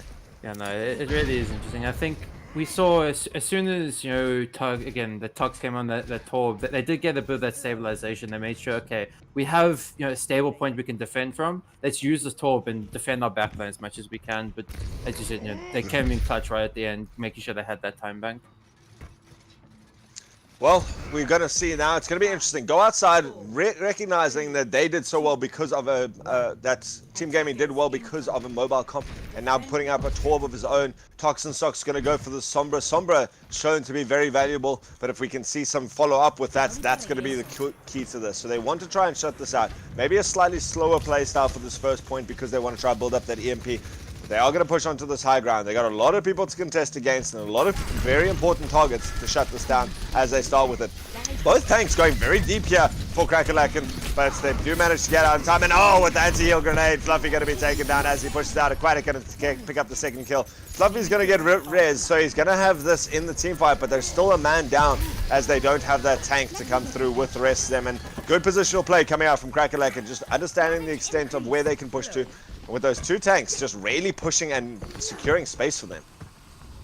Yeah, I still can't see the game, unfortunately. I'm trying to get back in though.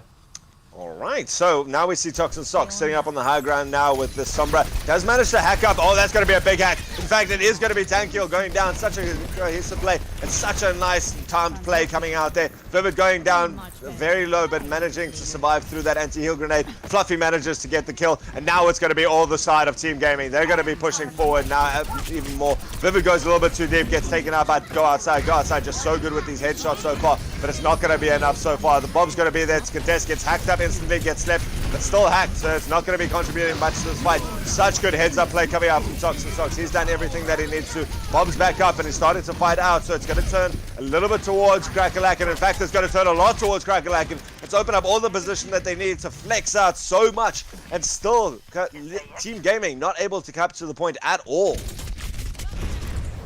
Oh, what a way to do this. Man, all right, so it's going to be big. We got some ults coming online here. Crackalacking is going to have the Torb ults, that Molten Core ready for it. Bubble's going to be able to contest for as long as he wants with that Primal Rage. We've got Broke Folly with the Valkyrie ready and going for the Mercy. On the other side, we got Team Gaming. Fluffy's got that attack visor, going to be looking for a high ground position and just needs to be able to get that position. If he can get rid of Dankiel and Bubbles, he's going to have a little bit more chance, but he needs to also wait, unfortunately, for Go Outside's turret to go down. There's so much that could shut him down in this next team fight. He doesn't even have a nano boost to go for it. They do also have the Valkyrie online, so it's going to be a battle of the angels when we get back into this. Toxin Socks having swapped now, that Sombra just not doing enough. He still hadn't built up an ult. Instead, he swapped up onto that Echo. Maybe those Echo bombs can do a lot of work against that Torb turret. And so, are you back in the game now? Yes, I am. Nice. Let's do this. Action. All right. Whoa, early attack visor comes out. Doesn't even waste time looking for it. Fluffy managed to pick up Aquatic there. And so he's done enough so far. He's also managed to take out the turret. Toxin Socks managing to shut down Go Outside as well. The res is going to come out from Aquatic. Aquatic doesn't have his ult up, so an interesting target to go for there. Not going to be enough. He's going to go down straight away again. And the Valkyrie trying to valiantly keep someone alive there. Dankiel had his ult, but not going to be enough. And now we see the Battle Mercy trying to get something out of this. But a great synergized push from an early attack visor for Team Gaming manages to finally get them the points. Alright, Centurion Lord's dead again. So, just like the rest of Team Crackalack and Brackalacking, Centurion Lord is not going to be here for the rest of this point. Oh, Bubbles with a nice pick off onto Toxin Socks. And so, a bit aggressive there, maybe trying to overextend. Did get up some ult percentage. He's going to be able to recontest quite quickly. But again, double tank jumping into the back line. A nice anti-heal grenade. And that's going to be Dankiel down. Chased down by Sino and the Diva. And so that's going to level it up a little bit more. So we see Dankiel sitting in the front line, just putting that bubble down, trying to get a bit of percentage on that. He's going to be able to jump back to his team. A nice leap out means that he's going to be under pressure. In fact, he's going to be chased down. Cena's looking for this one, but the heal up instead is going to be Toxin. Socks coming out there on the Echo, managing to get the double kill, and Fluffy managing to secure that final kill onto Bubbles after he leapt out. Now we see Dankiel. He was in a bad position. He was trying to reinforce it afterwards. We've got the bomb coming through. Instead, the Diva self-destruct throwing the other way, just zoning the rest of Crackalakin back. And so it's a very split fight again. We see the nano booster Dankiel going into the front lines there. Oh, we see Cena's bombs getting taken down, but Dankiel just not doing enough, stalling out the payload for a little bit, but he has to run for his life to rejoin his team. He's given a bit of space. We see the attack visor coming out from the high ground. We see Fluffy in a good position, manages to take out Go Outside and the turret, and now he's going to be able to shoot down into this fight here. Again, another amazing sleep onto Dankiel. Dankiel now going to be under a lot of position. Even if they don't get the kill, the amount of ult charge that he's feeding is huge. And we see Mercy flying in there. Broke Folly trying valiantly with that Valkyrie, but he has the Valkyrie of his own. He's contest with Smiley now onto the front of the points, and Smiley going to be holding it out. Such a good hold coming out now from Crackalakin. They haven't been able to get all the kills that they needed, but Team Gaming just not managing to shut out this team fight just yet. They're pushing on the payload, but there's always another body to try and contest. Dankiel, even though he's going in very aggressively, is doing enough to try and stall this payload out. Now we see Bubbles jumping around. He doesn't have enough of an ult percentage to push this anymore, so he's not going to be able to get that up. But he's just rotating so well. He and Dankiel are peeling between the two tanks to be able to keep this pressure up. Now we see the Molten Core coming out, and again, these ultimates that are doing so well at just separating off these team fights just shoves Fluffy and Smiley into the back line, not able to join the main fight there. Gives some space for Aquatic to take out Toxin Socks. And while this payload is in the control, again the tanks come through there. A wonderful push comes from Bubbles to shove Vertigo back. Vertigo fleeing for his life from the monkey, backs up into the mines, and so again a great hold comes out. Crackalakin still managing to hold onto the street position and stabilize after one of the most drawn out fights we've seen so far today. Man, I need a break after that. That was an intense fight. So looking at the ultimates coming up, Aquatic's got that bob to try and secure this, and so many zoning ults. We've already seen Bubbles throwing out that primal rage. We see a big bomb coming through. This could be into the center. Again, a massive bubble. Bubbles doing his namesake there, dropping that over the Diva bomb and probably saving a couple of lives there. Smiley dropping that Valkyrie. Fluffy looking for that attack visor. He's got it up now. He's going to pop it straight away, and he's going to look for the fights. He's going to kill one. Toxin Socks is going to pick one of his own. Fluffy gets the second kill now onto Aquatic this time, and so they're going to be able to push it forward. They are half a meter away from this. They're going to have to do something. Dankiel's going to come in there, and it's going to be the C9. Both of them were in spitting distance, but Fluffy coming through clutch in that fight to try and kill all of them, and so he does do it. 1:42 left on the clock for Team Gaming to push through into this last round. They've got some ults coming up soon. Vertigo going to be noticeable with that ultimate of the Nano Boost. Toxin Socks also approaching that replicates if he can get something on there. Toxin Socks, in fact, he is going to be much closer now after managing to use that finishing beam on Dankiel. The Nano Boost comes out. Both supports ults for Crackalakin though as they go into this last fight. The Nano Boost onto the Winston. No, onto the Vivid there, onto the Wrecking Ball instead is going to be it. The Nano Boost Winston is going to go down very low. He has in fact gone down. That anti-healing grenade was massive to shut him down. They've also lost Broke Folly, so there's going to be no big thing, no Valkyrie there. We see an interesting replicate coming out actually onto the Torp. So he's going to be able to build up that ultimate, but there's just no one there left for him to fight. So that replicate's going to go down soon. Fluffy getting raised up. He's nearly got attack visor of his own. Smiley going to be coming back in with a Valkyrie in this next fight as well. Great use of that nano boost to get through this fight. And good target prioritization coming out from Team Gaming as they keep this running. Now we see the attack visor coming out. He picks up Bubbles. Attack visor used to take out Broke Folly in the back line. We see the bombs being dropped, and that's going to zone it off a little bit. It's only just going to separate off the Ana, though. The Ana still being able to put in healing from afar, though, as we see now Bob, last second attempt to try and contest this. Sitting in front of the payload, just going nowhere. They've swapped also to a Reinhardt now. Bubbles swapping off that Winston, just trying to get someone with a big shield there. Fluffy's left alone on this payload, and not even the long distance healing coming out from Newt, or from Vertigo rather, is able to do it. So with 2.5 meters to go. 7 seconds left on the clock. Are they not going to be able to touch it? No one's coming through. It's going to be Cracker lacking, unable to touch. No Toxin Socks there, being able to get through eventually. Toxin Socks pays with his life, but it is going to be overtime ticking down. We see the Diva Bomb coming through. They're all going to be able to get away from it. Does take out the go outside turret, but no one's able to get back to this. This is going to be a difficult task. Someone's going to have to leap for it, and no, with just 2.5 meters left on it, it is going to be Team Gaming managing to hold this out. Man, they level up the series in a really tight fashion there. That's the way we like to see Overwatch happen, with the most intense, and Toxin Socks just doing this at the end. Whew. I'm looking forward to getting another person in. Yeah, this is where he did this late swap onto the Torbjorn, playing through this and getting a nice little kill. Just that turret coming through with no one expected. And It seems like I'm going to be joined by Sun Phoenix. Oh, are we live? Hello, everybody. Hello, world. It is I, Sun Phoenix. Oh, man, the ending of that. Is it? Oh, That it's was the over. way Okay. to do it. Oh, just I don't know. Team Gaming haven't holding seen it with a any. 2.88 meters. I mean, come on. Yeah, that is quite something. Obviously, I haven't actually seen the end because we have a big delay on stream, so Hashtag spoiler I'm gonna alert. have to take your word for it. That it was extremely exciting, but yeah, I'm looking forward to watching this match. You know, I'll be honest with you. I was watching the game on Twitch and thinking, oh, Terran's having issues. I hope he continues to have issues so I can go cast with my good friend Altruism, because I'm so excited to cast with somebody who, not to be rude to my previous casters, but you know, with a bit more experience. Man, Somebody this who I is can the rely combo, on though. Like, to carry the broadcast, you know? the broadcast, man, it's got to come in. Like, this is the combo that you want for any high-intensity game like this, where we can just come in and see guys, because these two teams are close. Hey, man, that last one. I kind of want to just leave you for 20 seconds to go watch the end of this. In fact, guys, we are going to be doing that very soon. We're going to be just swapping it up now. We're going to be going to a break, as far as I know. I know we pressed for time a little bit, so... We're going to go to a quick 1-minute break. I've heard from my producer, the Peach Zede, bringing you all this wonderful action that we've got going on here, guys. So don't go anywhere. Quickly go grab something to drink. But I want to get back to more of this intense Overwatch action. Don't go anywhere. We'll see you now.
Welcome back, ladies and gentlemen, here we go to the bracket stage of the Talon Cup. I'm Ultraism.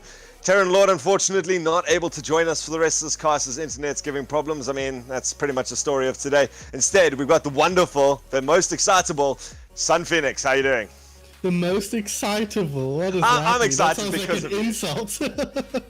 I am excited though. Like I said before we went to the break, I'll be honest, I was watching Terran Lord have internet issues and I was like, this is my chance to get in here and cast this game with Altruism. Because it looks like it's going to be a really good game, a really fun game.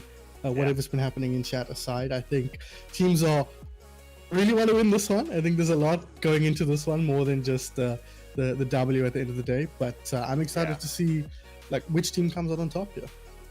Well, I'd like to get into this as we're going into Rialto for our next map. Obviously, a 1-all series, as far as I know. Yeah, I'm a little bit fried after that. I was doing so much commentating of what was going on there. It's a 1-all series, and you got to see a little bit. One of the things that stood out to me was Dankiel and Bubbles. That was an amazing bit of play between the two of them. They just, like, most of the time when we talk about Dab, we talk about them going in together, and they were just able to do that. But when they were stalling it out, there was just this constant rotation. They were able to peel for each other. You had Dankiel's ball going down, slamming down, setting up some good damage onto them, and then he would roll out, and you just had this monkey now flatten someone on the back line. And just because the monkey is a lot less mobile, it just means that that single jump has so much more value for it. And I'd like to see what you had to say from the viewer perspective of, you know, what the big difference is between these teams in terms of the fights and how they're doing it, where the standouts are.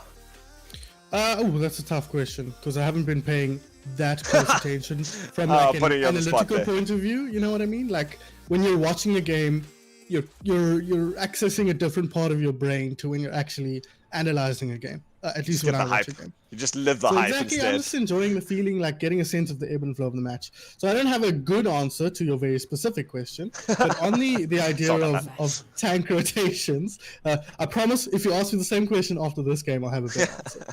Talking about tank rotations, as a person who played both off tank and main tank quite extensively, it's extremely important, and there's more to it than, as you say, just coordinating a dive correctly. It's about knowing when to peel, how you communicate with your opposite number. This is Risen Bubbles, I presume, right? As opposed to Vanguard Bubbles, yeah. So he's very vocal, and Dankel as well, both very vocal players, so they'll be able to communicate with each other quite successfully. They both have main tank experience as well, so they'll have a good sense of what's required of them in their roles, and that'll help them synergize very well. So I think that's a big part why specifically those two tanks are working so well together. On the other side, I've been noticing a lot of Fluffy popping off in a big way, which surprises me a little bit because obviously he's a flex support player, but and as I said it, he pops off in a big way. Sure, watch Bubbles, he's swinging in from above there. Oh man, he was going for that play. He had stuck himself up against the roof on the top there. It goes for the big boot play, but not going to get taken. He's going to get taken out instead. And like you say, Fluffy just popping off here. I think it's going to be very difficult for Aquatic and Broke Folly if they're going to carry on running this pharmacy comp to try and get out in the air. I mean, Widow is something that is like the basic hard counter for a pharmacy comp. Theoretically, yeah, but on this map, Rialto's actually a pretty good map for Pharah in that sense. There's a lot of natural architecture that you can use to cover herself on the way in. Speaking of which, Bubbles coming in at the moment. Whoa. How did that kill not go through? Fluffy, in fact, is going to go down there. We did see Dankiel getting the hook onto Toxin Socks on that Hanzo, but didn't manage to secure it, and instead that's going to come back and haunt them. Toxin Socks now takes out Dankiel instead, counters that kill. But a nice little bit of late engage coming out from Team Gaming, where they actually let this payload push all the way out into the open, made Crackalack and just commits to this big open space, and then coalesced from a whole bunch of different angles. Yeah, and you know, adding to that a little bit, the way Aquatic played that was perfect as well. He waited for his tanks to put all the pressure on Fluffy, and then he went in and just cleaned up the rest. You know, he doesn't have to be there at the beginning getting kills, but as I say that, Fluffy once again struggling to find value. Such a nice play by him, and this just opens up so much space here in the air for Aquatic to fire down some uncontested damage. Oh, a nice little bit of a roll there from Bubbles, just pushes their Toxin Socks off the high ground. He swapped away from that Hanzo, now going on to the Ash to get some more long range damage, and between those two it's going to be difficult for Aquatic. But again, like you say, that pacing of their attacks is what's causing them all the best success in this game. Toxin Socks is going to get slept down. Oh, 1 HP. Oh, doesn't get taken down, just healed up so quickly there. Oh, now Deeper Bomb, this is big. Oh, Man, I've seen this so often today where we see the monkey jump over the top of it. Such a heads-up play coming out from Vivid there. Just opens up the space, shuts down that Diva Bomb. Instead, it's going to be Fluffy getting the pick that he needs. Going to get taken down again, Aquatic winning that one. But with the second long-range DPS and Toxin Socks managing to pick off that kill, it does open up some space. And now we see the Primal Rage coming through. A very optimistic play coming out here. Crackalaking not wanting to back up just yet, wanting to just take control of these picks that they've done. Now we see the monkey trying to juggle the Mercy, but not being able to shut it down yet. And again, a really nice play coming out from Bubbles just on this wrecking ball to try this. And the bomb comes out into the open. That's going to be difficult. Oh, go outside. Not managing to get out inside. And so that's going to open up this entire position for them. Just such a nice placement there and such a nice timing. Manages to secure this. I like the fact that Crackalaking didn't back up. I don't love the fact that they didn't back up. Sometimes it's better to just back up and take a better engagement as Aquatic comes in from the back and picks off 2. Make that 3. That's a nice play there. I mean, that's an optimistic to go into the air. Fluffy has swapped off that Widowmaker, but the Fluffy Soldier is still such a dangerous target, especially to a stationary Pharah there. And Pharah just managed to do it. And again, that super late engage. Look how close that payload is.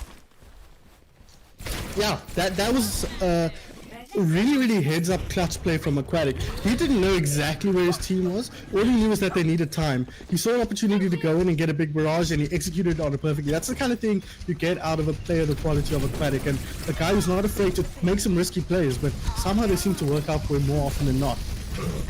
Now a bit of a good contest coming out. Toxin Socks does finally pick up that pharmacy combo out of the 2 of them though, and that's going to open it up. The damage has now disappeared for Crackalack, and for Team Gaming, and it's going to be up to the rest of Crackalacking to now shut this down. They do finally manage to take out Dankiel there, and this should be the point uncontested at the end of the day. We do see poor Bubbles trying valiantly to keep their anti-heals up for a while. Aquatic with a long-range swap onto Widowmaker means that he's able to get those picks from across the bridge, and this is actually going to secure it. It seems that Crackalacking is going to give it away in the final hour, not even going to be able to do this in the end. Bubbles with a double kill on those mines. We see Fluffy trying, please, can I get something out of this tag visor? Takes out Bubbles, and the bomb comes in over the top. We do not want to see a C9 here from Team Gaming. And Aquatic triple kill! He manages to get 3 to shut this out. It just shuts them down somehow. That was the Aquatic show right there. I spoke about his Pharah and the clutch factor that came in just to help them hold that point in the first place. Then he comes back on the Widowmaker and executes 6 players all by his lonesome with some well-placed headshots. I mean, what more could you ask from a DPS player? Clutch factor, infinity, unbelievable stuff from Aquatic. I know you guys can't see the chat now, but everyone is just like blown away with that. It was just Aquatic difference, Aquatic is on crack, Aquatic be popping. Like everyone from Crackalacking just they had no idea that was coming. And then suddenly, before they even realized they had a Widow, 2 people were dead, and then another 3 to follow up after that. What a way to shut out that point. Hero, you know?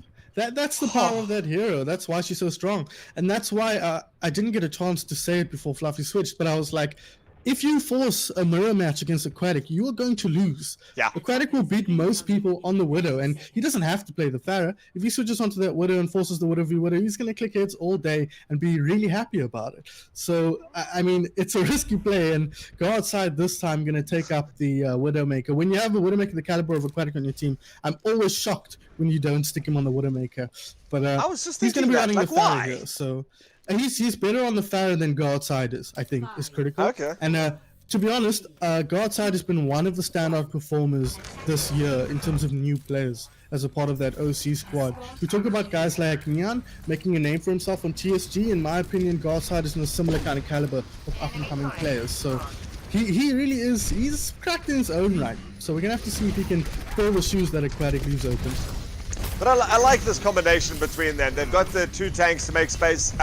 Someone like Fluffy Soldier is going to be so focused in the air on Aquatic that he's not even going to see it. He could be slightly sloppy on his positioning, in which case Go Outside going to be doing it. Go Outside, there we go, manages to take out Toxin Socks on this one. Newt Pat managing to pick up a shot of his own. And so, like, just great positioning from the rest of Team Gaming means that they're just able to push into positions that they really want. Fluffy does get the kill on Go Outside. Vertigo have got to follow up that pharmacy, that Mercy combo with Broke Folly going to go down. And now nice aggressive play coming out from Dankiel, just pushing forward, getting the space that they need. Fluffy on the high ground is going to get threatened off there by Aquatic, and Aquatic now actually into the side room. Going to put some shots sideways into this, and a little bit of stability coming out now finally from Crackalakin. Oh, that good anti-heal grenade though onto the ball means that he's able to get out just in time. Bubble's going to fall.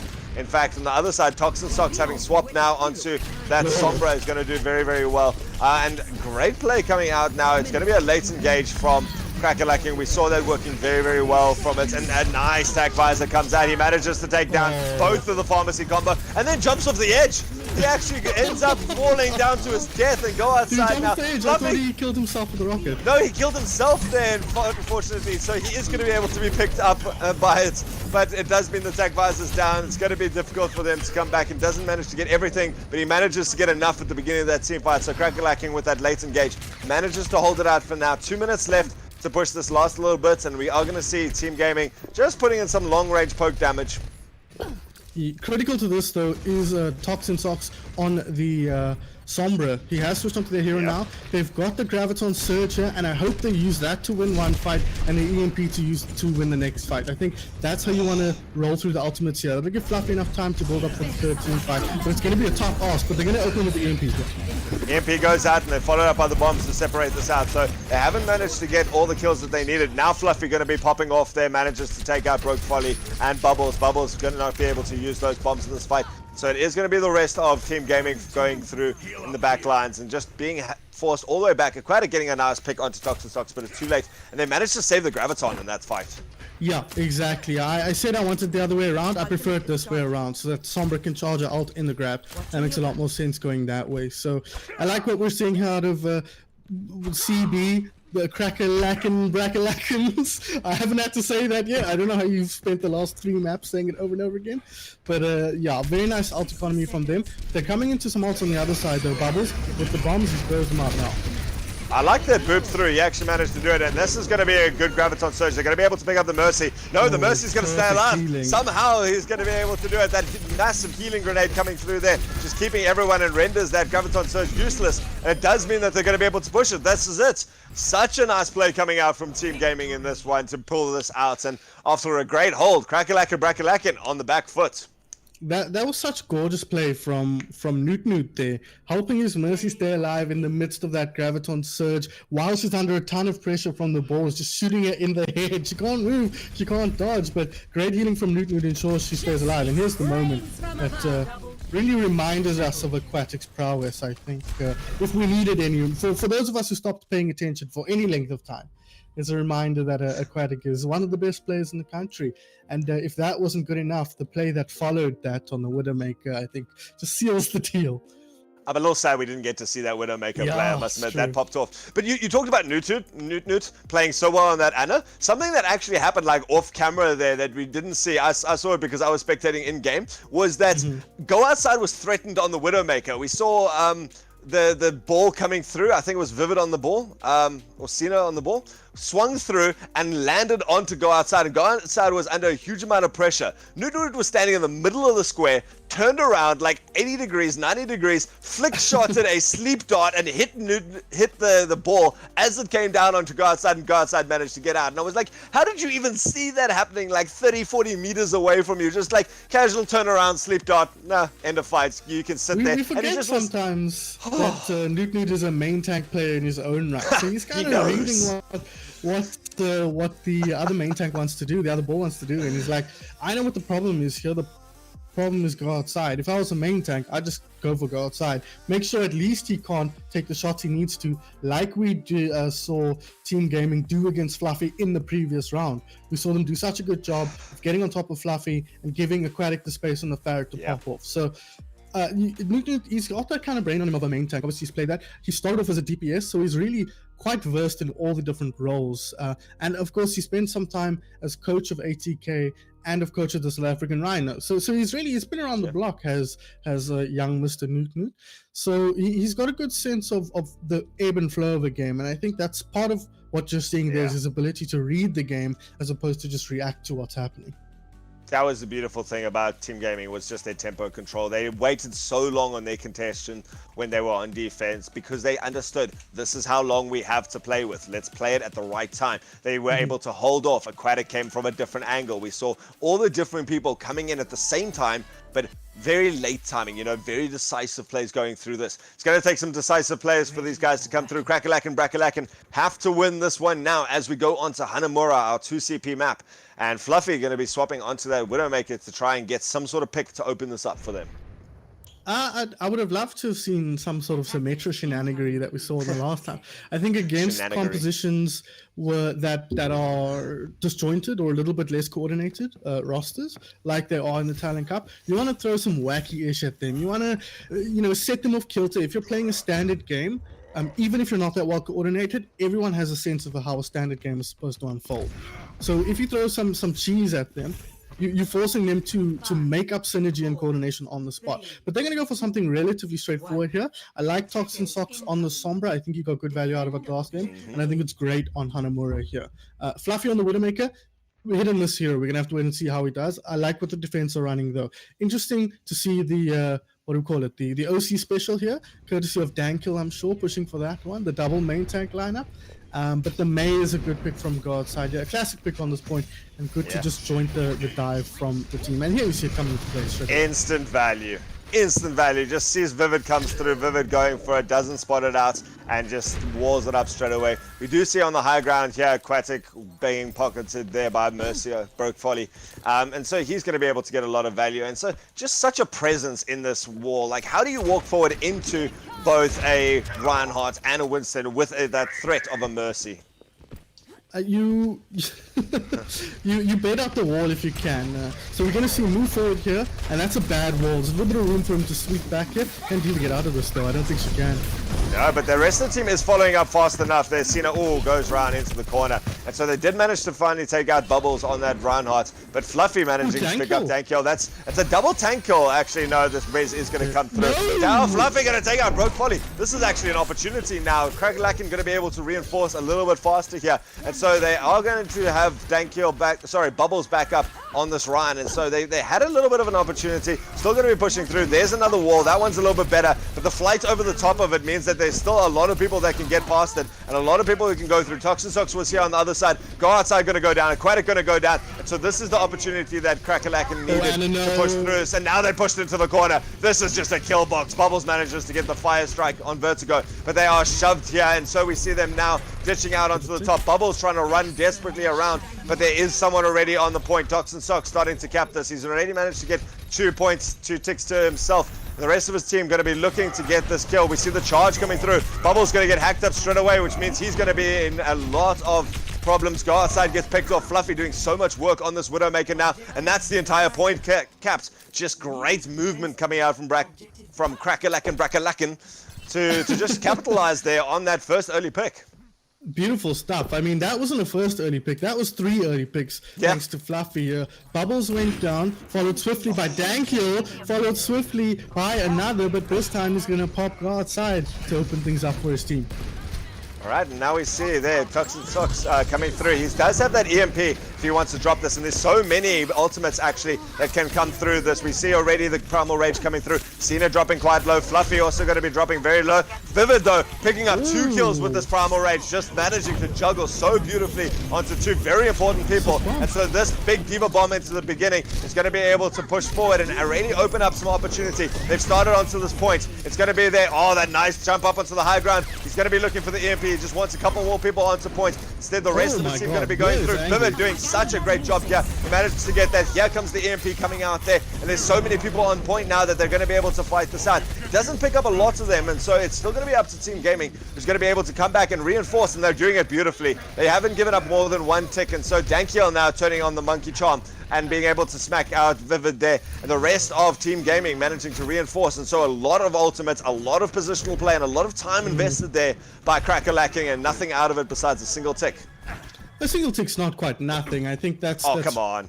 Actual little bit of value, but they stood a chance of getting absolutely nothing. When you commit to a 50-50 fight on second point Hanamura, you really are taking a big risk. And I think Blur just called an audible there. He saw him able to get he saw a window for himself to do a lot of damage, get a couple of picks, and he went for it. And that allowed his team to push through and get that first point. But again, I always have question marks when you're committing to 50-50 fights on second point of control point. We're going to have to see here. They do need some time to build some ultimates. They did commit quite a few, as you mentioned, but Aquatic sticks Vertigo to start things off. I love it how Aquatic gets that kill afterwards after he gets taken out by Fluffy, but the res is going to be there, so a nice bit of reinforcing. No one really big going down. Vivid's going down there. We do see Tox up there and manages to get it. Fluffy doing all the kill feed shenanigans though, as he managed to get this. Oh, Fluffy is actually going to be dropping very low there. Finally manages to get off his skill field. Cena's gone in to go there and get him the space that he needed. But now a lot of bodies being thrown onto this, and a bit of a scrappy team fight means that again, Crackalack and just not managing. Oh, they managed to get that second point now. In fact, they get a second tick. This is just a little bit scrappy from Team Gaming that they're all alive, but they're giving away a bit of percentage. They can't do that one more time. That's Toxin Socks, man. He's playing that soon game where he's just like, you guys lose the fight over there, I'm gonna cap a tick every time. If he does that one more time, we're gonna win the game. And here he comes again onto point. And as soon as the fight as soon as the fight starts, he's gonna become visible and look to get some tick percentage maybe. But it looks like he's gonna go for the backline instead and try and pick Vertigo, but Vertigo spots him out and puts him to bed. And he manages to get out there. They just gave him that time to get out. They decided to not go for the kill.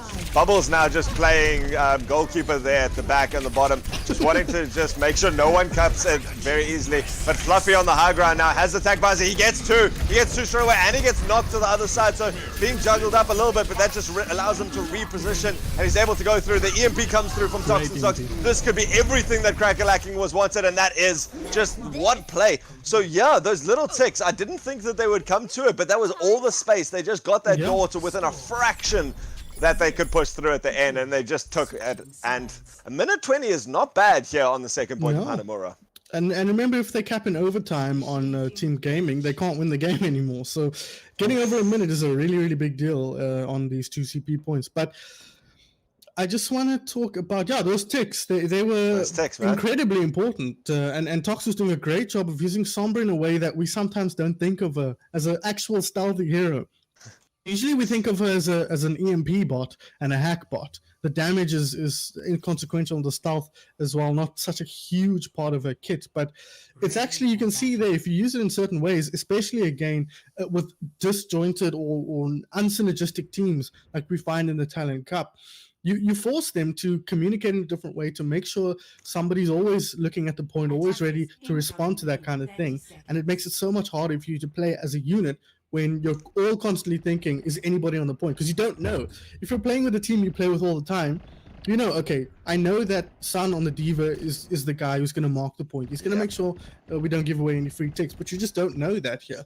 So it really puts the team under a ton of pressure to think on the fly, and I really like that from Toxin Socks and the Crackalack and Brackalackans. But I think the Crackalack and Brackalackans, I have to take a breath off. It's a great name, right? Damn name. It's great. No, it's awful. I hate. They're struggling to find their rhythm a little bit. Fluffy playing really well, but the tanks I think are struggling to synergize nicely to make space for him consistently. Yeah, I must admit, like that's the hashtag that I would go with if I was Toxin Socks. There was just space created. Now we see Fluffy managing to win out that duel actually against it. So Broke Folly is going to get Aquatic back up into this, but Dankiel just shut off by that May wall. Really nice play from Toxin Socks. He's been doing exceptionally well on every hero that he's picked up so far. And now we see them just separating it out. And this is an aggressive dive coming out here from Bubbles. He's trying hard to push something, and he's going to get chased off the point completely. And so a bit of poke, a bit of prod, but Crackalack still looking solid on this first point. And Aquatic gets that pick onto Toxin Socks. That is going to be huge. The May's not going to be there, so there's going to be nothing stopping them pushing forward onto the point now. And that's double tank going forward. Again, Bubbles and Dankiel working so well together to chase down anyone that could be a viable target. Vertigo going to be the victim in this case. And now the Pearl Mercy's jumped onto point. She's going to be a viable target as well. Instead, they're going to be chasing her down. She's going to be going down. Smiley going to fall eventually. Dankiel just chasing forward, and the rest of the team coming now from Team Gaming going to be able to push onto point, and that's going to be a nice early contest and first point pick for them. Yeah, very nice and quick. Fluffy doing a good job of shutting down Aquatic there, putting him at least under some pressure, and he's actually going to lock the legs himself now. He's the liquid man. So interesting to see him not favoring that Widowmaker, but the soldier's really good on the second point. You can get set up on this high ground. You saw the kind of work that Fluffy could do with the attack visor, and even without the attack visor, you can rain damage in from above. But the ults are very much favoring the defensive team here. Crackalackans are sitting prettier when it comes to their war chest. So I think it's going to take a few fights for the blue team to actually get some ticks in. Well, it's interesting. We do see Dankiel not going to actually go for the stealthy play onto point. Instead, once the reinforce comes nicely, boops half of them off that hard point. It just gives them a little bit more contention. Now we see a Diva Bomb going to come out. Everyone should be able to get to safety. No, go outside. Oh, no. The most mobile of the heroes not being able to avoid that one, unfortunately. Now we see the attack visor coming out. He does get Newt. He does get Broke Volley. Both of the supports going down now. And eventually, Aquatic going to fall down as well. So Crackalakin, after losing one tick, we can't put anything down from getting one tick. But we do see them finally managing to get that hold eventually. Yeah, that one tick could end up being critical, and when you've got 4.5 minutes, if you get one tick every team fight, you will get the point eventually. And so they've got a lot of time to work with here, and they didn't really... they committed a few ultis that I perhaps would have. We do have a pause here. Bubbles has left the building at the moment. Very unfortunate for him, but thankfully he's on the attacking team. I'm not sure what his ult charge is like, actually. Nah, on the I didn't see. Diva, or the Winston, sorry. But... Again, Winston's one of those ultimates that you can you play around it. It's useful in it, but it's not the game breaking. It's not like a Graviton Surge or something at least. Exactly. So hopefully he'll be coming back in soon. The rest of the team though looking quite healthy with ultimates. Aquatic going to be coming up for that attack visor soon. We've also got that Valkyrie, but they're going to have to play around the Valkyrie and the Blizzard coming out from Crackalack and Brackalakans. Yeah, it's the Blizzard. I think is going to struggle to find value here because of the mobile heroes that are being used by Team Gaming. You know, you kind of want to catch at least 2 in that, maybe 3 if you can swing it. But Broke Volley, Aquatic, and Newt are not going to be playing near each other. Broke Volley is going to be moving in between Newt and Aquatic. Outside is going to be who knows where at any point of time. Heisen, you're a science teacher, right? Yeah. Heisenberg's uncertainty principle. You know where he is or if he's killing you. Exactly. So for all you science nerds out there, all 8 of you, there you go. So, and then obviously the 2 tanks are going to be messing around together, but very mobile, able to get out of the range of that. So Tox, I think, is going to struggle a little bit to find value of this. But if he delays long enough, and if they get a lot of pressure on point, he could use it midway through the fight to get a decent amount of value to zone heroes off the point, or force them to play inside the Blizzard because they're running out of time to actually contest. So there's a couple of ways you can use that. The Valk is always a great pick, although... Fluffy not having his ultimate is a little bit of a... Sorry, that's the defense. The Valk is... Yes, spoke about the Valk. The Valk on the other side is great because Aquatic is closing in on his attack visor. So that's going to give Broke Volley a little bit of freedom to keep the pressure off and keep Aquatic nice and healthy and pump the damage out. So going to be an interesting team fight to see how it unfolds once Bubbles or whoever comes in for him actually gets back here. Yeah, we might have to get a sub in there, guys. That's unfortunately what's happened. They're struggling to communicate with him and see if he's coming back. So we're going to be looking for a sub just in case, but we will be back into this. I mean, this is not the time you want to be dropping out of this. Team Gaming been looking so strong together. And considering Bubbles and Dankiel have been really dominating that front line, I mean, they had such synergy there. I think that would be devastating to the team to lose just the way those two are playing. Yeah, I agree 100%. You know, we can talk about Aquatic all day, every day, and the way he's playing is pretty solo in terms of how he gets his pickoffs as a hero. But you saw when he was on the Pharah, for example, how important the tanks were for giving him the space to work. And the soldier is much the same. He can be under a lot of pressure, but if the opponents are under more pressure, he's got a little bit more space to work with. So, yeah, Aquatic... The big playmaker, the clutch factor on this team, but he's relying on his tanks to make him the space. But it looks like we've got somebody... Bubbles is back. Yes, Bubbles has returned, so that is good. So they will keep that synergy going. It's funny, because Dankel and Bubbles are not on a team, and they never played on a team, but like I mentioned, the fact that they're both main tanks, and they're both quite communicative, I think works well for them in terms of synergizing nicely together. Well, I mean, in the future they could be on a team together. I mean, after something like that, can you imagine how great that would be if these guys were able to do it? So I'm ready to get back into this. I'm excited to get back into this because we're going to see it. Toxin Sox going to have to be there to use that ultimate to zone out, try and buy some time for the team, just buy at least one team fight for the rest of the team to try and get those ultimates up. You know, the Cena self-destruct, the Fluffy ultimate probably going to be huge. Vertigo needs to get up that nano boost at any time.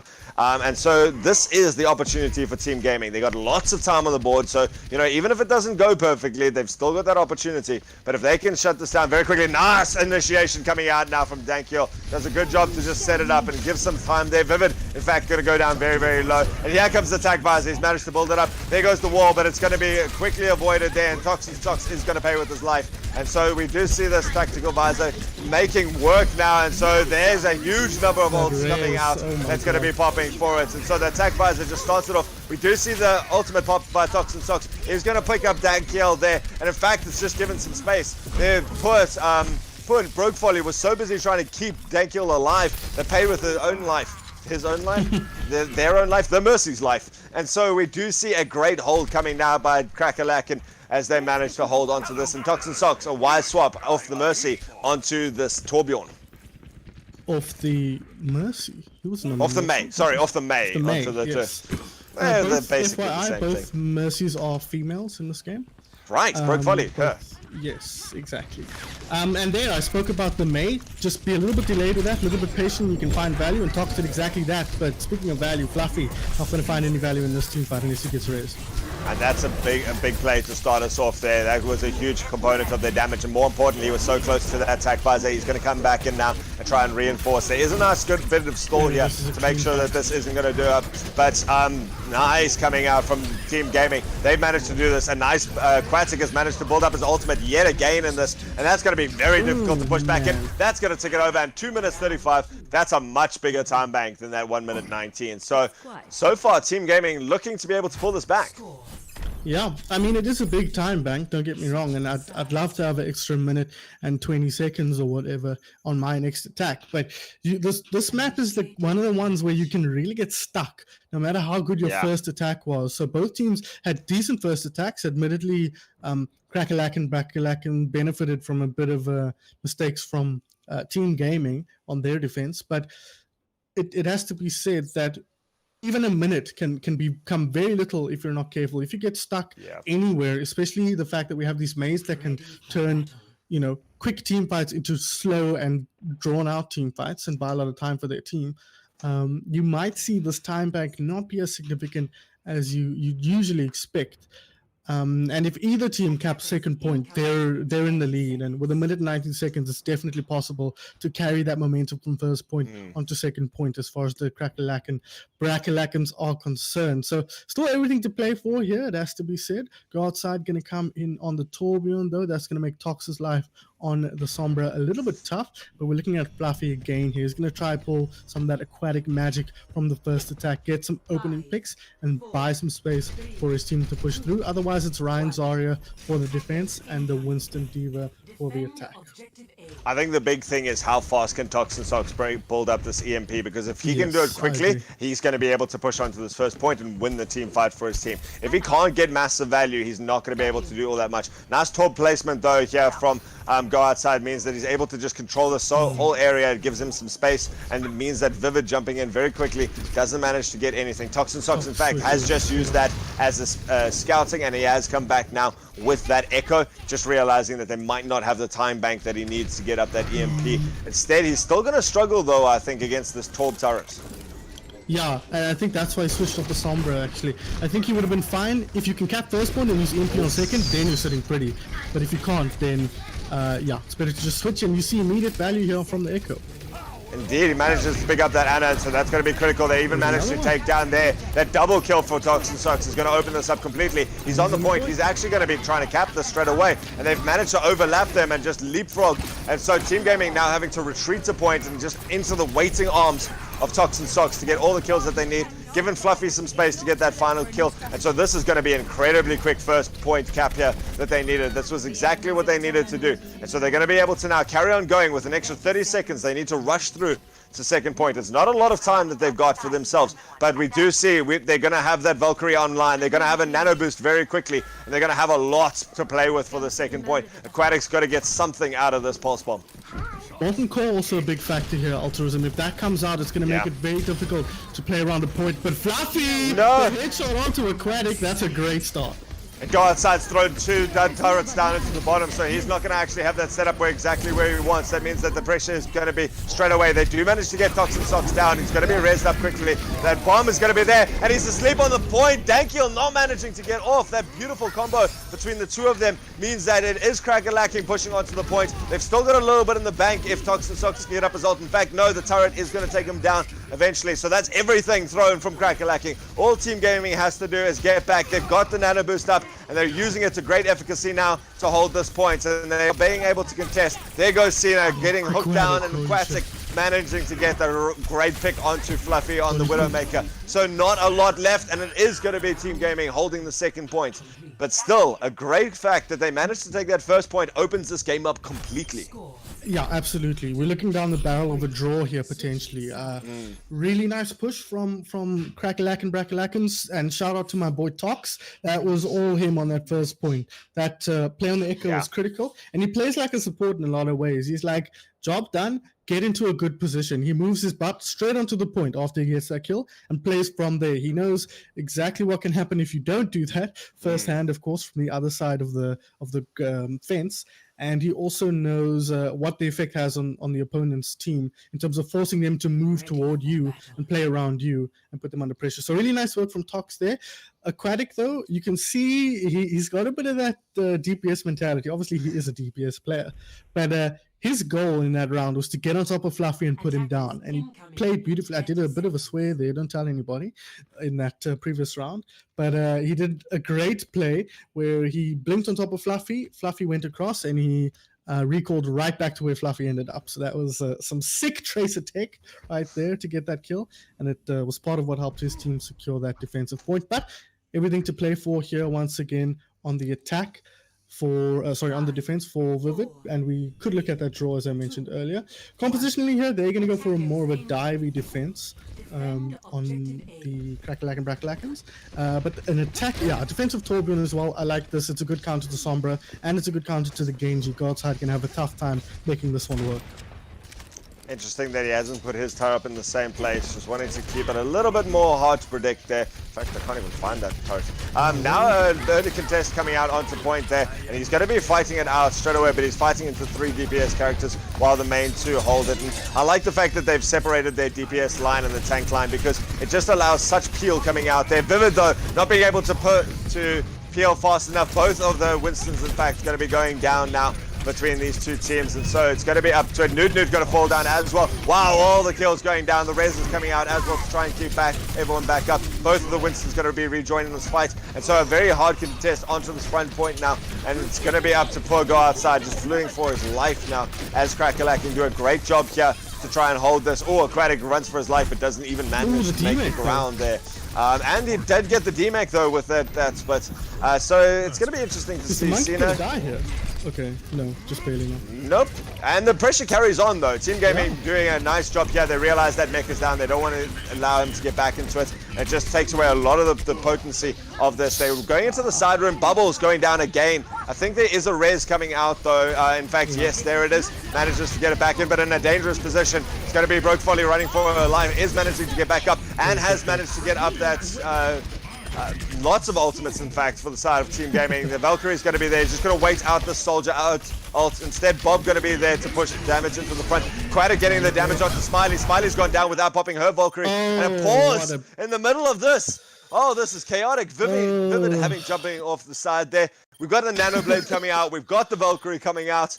Blur disconnects in the middle of this. This is going to mean that Team Gaming's got this, right? Team Gaming, they've lost their tank. That's probably why he jumped off the edge. He was just like, I'm out. This is it. I'm done. Yeah, jumped straight out of the internet. It seems like because that is a problem. If you lose a main tank at all, it's a big problem. And now he loses all his alt charge if he comes back second point. That is a bit of a disaster. But you look at the ultimates they've committed on the side of Team Gaming. They've committed the Nanoblade and they've got the Valkyrie going at the same time. So there's a lot that came out in this team fight. Only 49 seconds. If they cap from now, they'll have what? Maybe 40, 50 seconds to get that second point. That is a hard one to get with no ultis, which is exactly what they'll have. They'll have bubbles with his and a good zoning ultimate in the form of Dankill's mines, but still, playing into Cena, we might actually see Cena on second point, just use the bomb to clear the mines, which is something we've seen quite a lot this tournament, and they'll be fighting into Smiley's Valkyrie. So it's going to be a tough push for second point, and the draw is looking more and more likely here, Altruism. Yeah, I'm almost certain Smiley's not going to be able to make it back for this fight, so that's going to be there. A really great pick from Aquatic to say that, that Valkyrie could have really changed a lot in terms of this fight, keeping people alive. It's difficult to keep that Valk going through the Nanoblade. Obviously, it can do a lot to slow it down, but it might not be able to counter out in the same way that something like a Transcendence can. But, that pick really just secured the game, secured this point for them. So I'd be surprised to see Cracker-Lacking dropping too much more in this fight. Cena probably not going to drop anything. I mean, Bubbles is very low on health, so if he's very scared right now, he could maybe pop it out. But, considering he's heard and he's had the time to think from his team that, no, we've got everything. No, he doesn't pop it out. And so he just takes the L and goes for it. Cena, in fact, is going to be dropping this on point. That is optimistic to see if this is going to drag anything out of this. And so he's going to lose the mech, going to get stunned up, going to go down. In fact, it does use the remake, I guess, and going to contest this for a little bit longer. They've got the spinning ball here, and actually they are contesting for a little bit. This is just to try and wear out this time bank a little bit more. They just got to get that down to the 0 seconds so that they've got the 30 seconds left. Fluffy's managed to come back onto the points, has taken out Dankill. That's going to be nice for him to try and get up some ult percentage for the second one. Optimistic res from Smiley. Smiley did kind of technically get back to the team fight, but I'm glad she didn't pop her ultimate there, as we do see this cap finally coming out. But they did waste it. They wasted all the time bank, so just 30 seconds left for this final push. Yeah, but I mean, 30 seconds, 40 seconds, what's the difference? Same thing. In my humble opinion, one team fight. I'd rather have a Diva Bomb right now. Oh, yeah. Coming into the mines, coming into the Primal Rage. I'd much rather have that. What it did do was allow Vivid to build up towards his ultimate, so there is something to be said about that as the blue team comes in. Well, this isn't optimistic. We saw both tanks charging ahead from Team Gaming, and they get into the back lines. They've used both of those ultimates there, those zoning mines, doing a little bit of work there. A nice res comes out from both of the Mercies as we see this, but Broke Polly playing with her life for this one. Guardside managing to get the kill, and now it seems that there's a lot of kills going their way. Guardside's going to have a Nanoblade very soon if they can manage to stay alive in this. There comes the Nanoboost, there goes the Blade, here comes the Nanoblade. This could clear it up, and he's got to be very careful of those mines. We also see the tactical are coming out, and he does shut down the Nanoblade. That means Go Outside not managing to get that. The contest has come in. They're going to be trying it, but they've got to also worry about that Torbjorn thing. Torbjorn turret, and we see Fluffy also still using that late tac visor to secure this, and it means that it is going to be a draw. Cracker-Lacking staying alive there as we go still 2-1. What is it now? Do we go to a control point single contest map like standard? Smiley. What should be a best of? What is this? When do we see a Mercy play of the game? Mercy play of the game looks like. You raise and then you hold up. No, she takes out and she executes some people. The poor boy Newton executed in the prime of his life. Great work from Smiley there. Gets her moment in the sun. So guys, that's how you get a Mercy play of the game. That's how you get a Mercy play there. Pull your gun out, kill one person. It used to be so easy in the good old days of like 2016, where you could just get a 5-man res and get play the game every game. Yeah. But press Q to thankfully, those days are long behind us. As a person who played Zarya at the time, but I think we're going to Nepal now. I believe we have a best of 3 here. Best of 3. Yeah, we're checking now, but I believe it's a best of 3.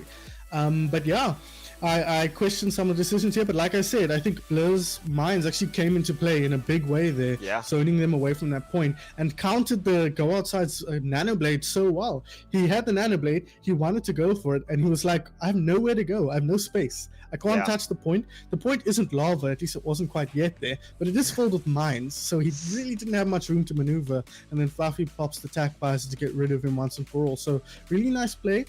Clutch play there from Crackerlack and Brackerlackins, and that's going to take us into the draw and into a best of 3 on Hanamura. We have now, on Nepal. We have now confirmed that. So, Altruism, I hope you have slammed the Monster Energy, because you are having a long day today, because this one could go all the way.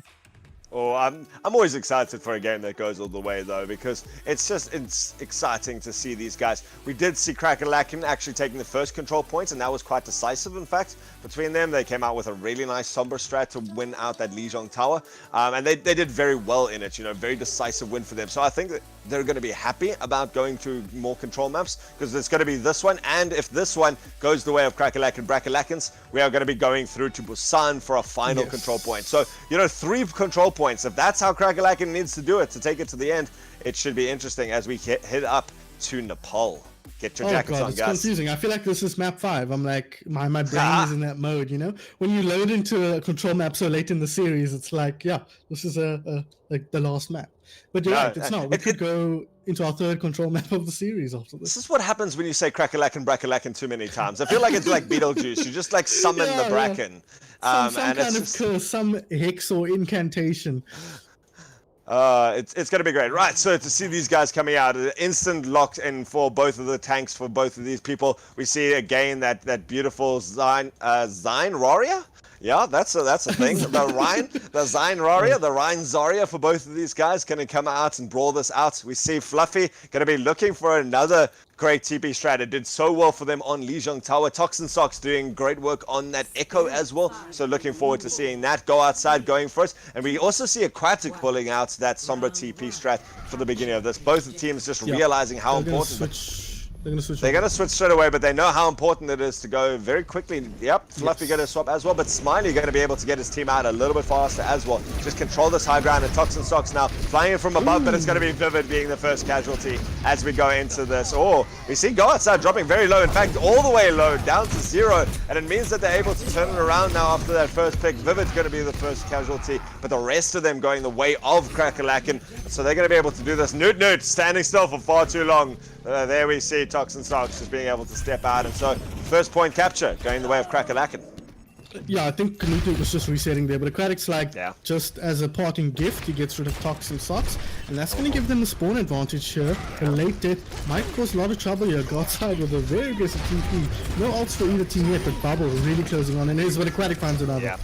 That's the problem with Go Outside going for that optimistic TP. He had to use his Wraith Form to get out, and he pays with it with his life. But he did give some space to Aquatic. Aquatic's up very close to an ultimate straight away. Big Shadow comes through. Not managing to get too much out of this, though, and it's still, there we go. Now we see the cleanup coming through. So Crackerlacken just paying too many casualties after that late pick-off here. Aquatic really holding his team in good stead for this round.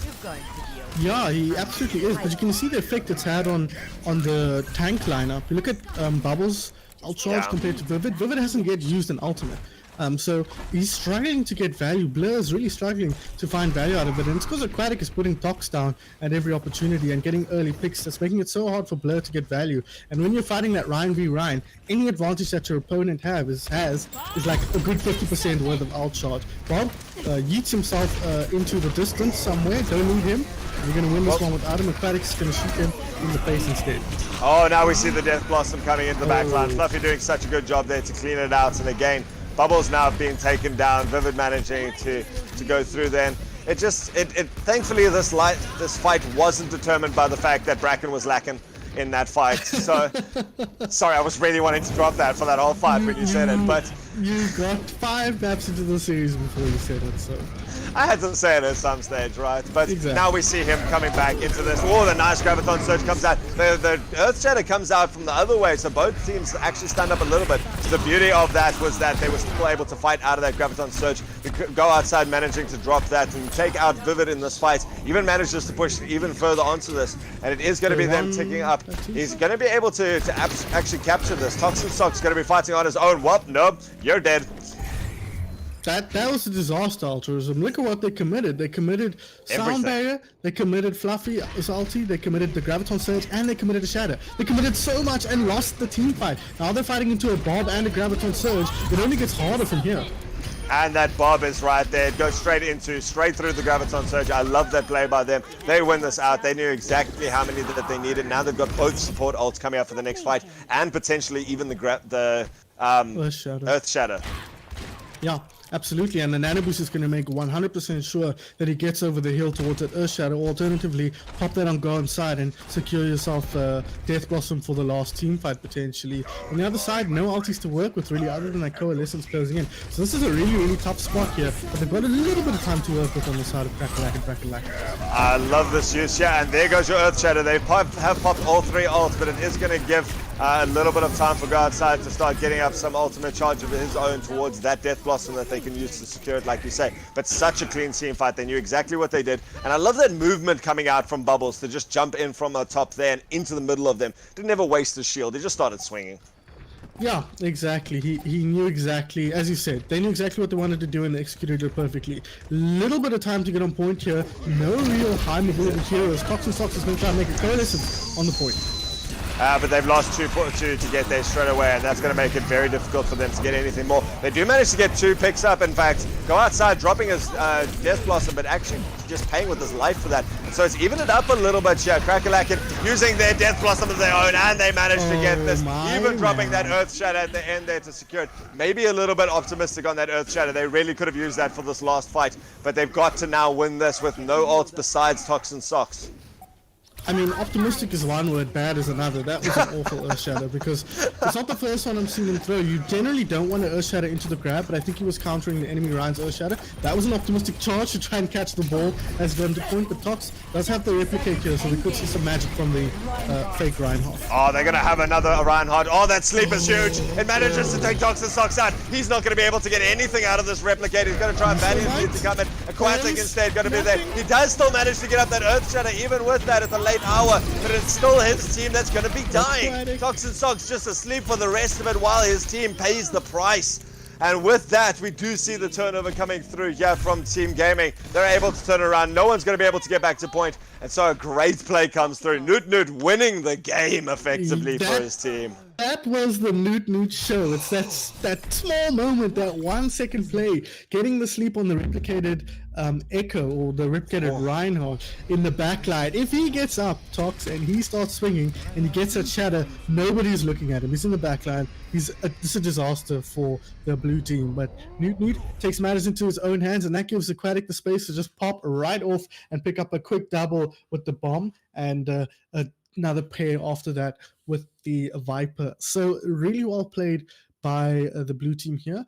But again, a little bit of questionable players coming out of Crackalack and Brackalackans. They did well to get on that point and actually give themselves something to work with. And credit to Fluffy as well with a very, very patient Death Blossom. But if you have the Earth Shatter there from Blur, you're feeling a lot better about your prospects in that team fight. You put pressure on the enemy Reinhardt, you take him down, you pop the Shatter, and you take it from there. But with no Shatter, your options are then super limited. And I don't know if they thought Tox is going to get a Shatter, so we only need one, or what was going through his mind there. But he threw that Shatter away, so flippantly, and then we went with that. Well, imagine if they had that second Earth Shatter. I mean, I think that could have changed it completely. Guys, we're going to jump to a quick break quickly now. We need to just sort out some issues. And then we're going to be back into this as we see this now going for this final man. This is going to be close. Crackalack doing a lot of work still to come with this.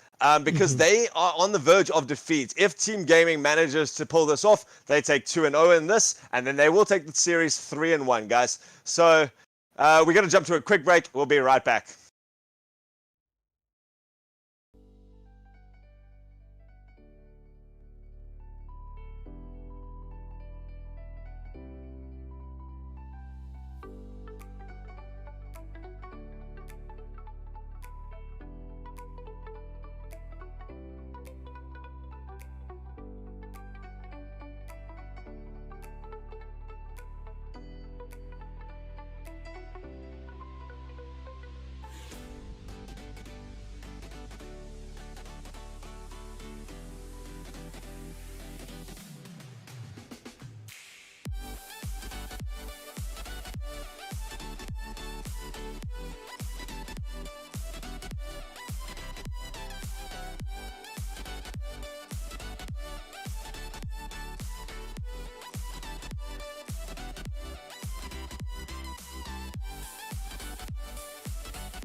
Welcome back, ladies and gentlemen. Sorry, we just had to sort out a quick issue there.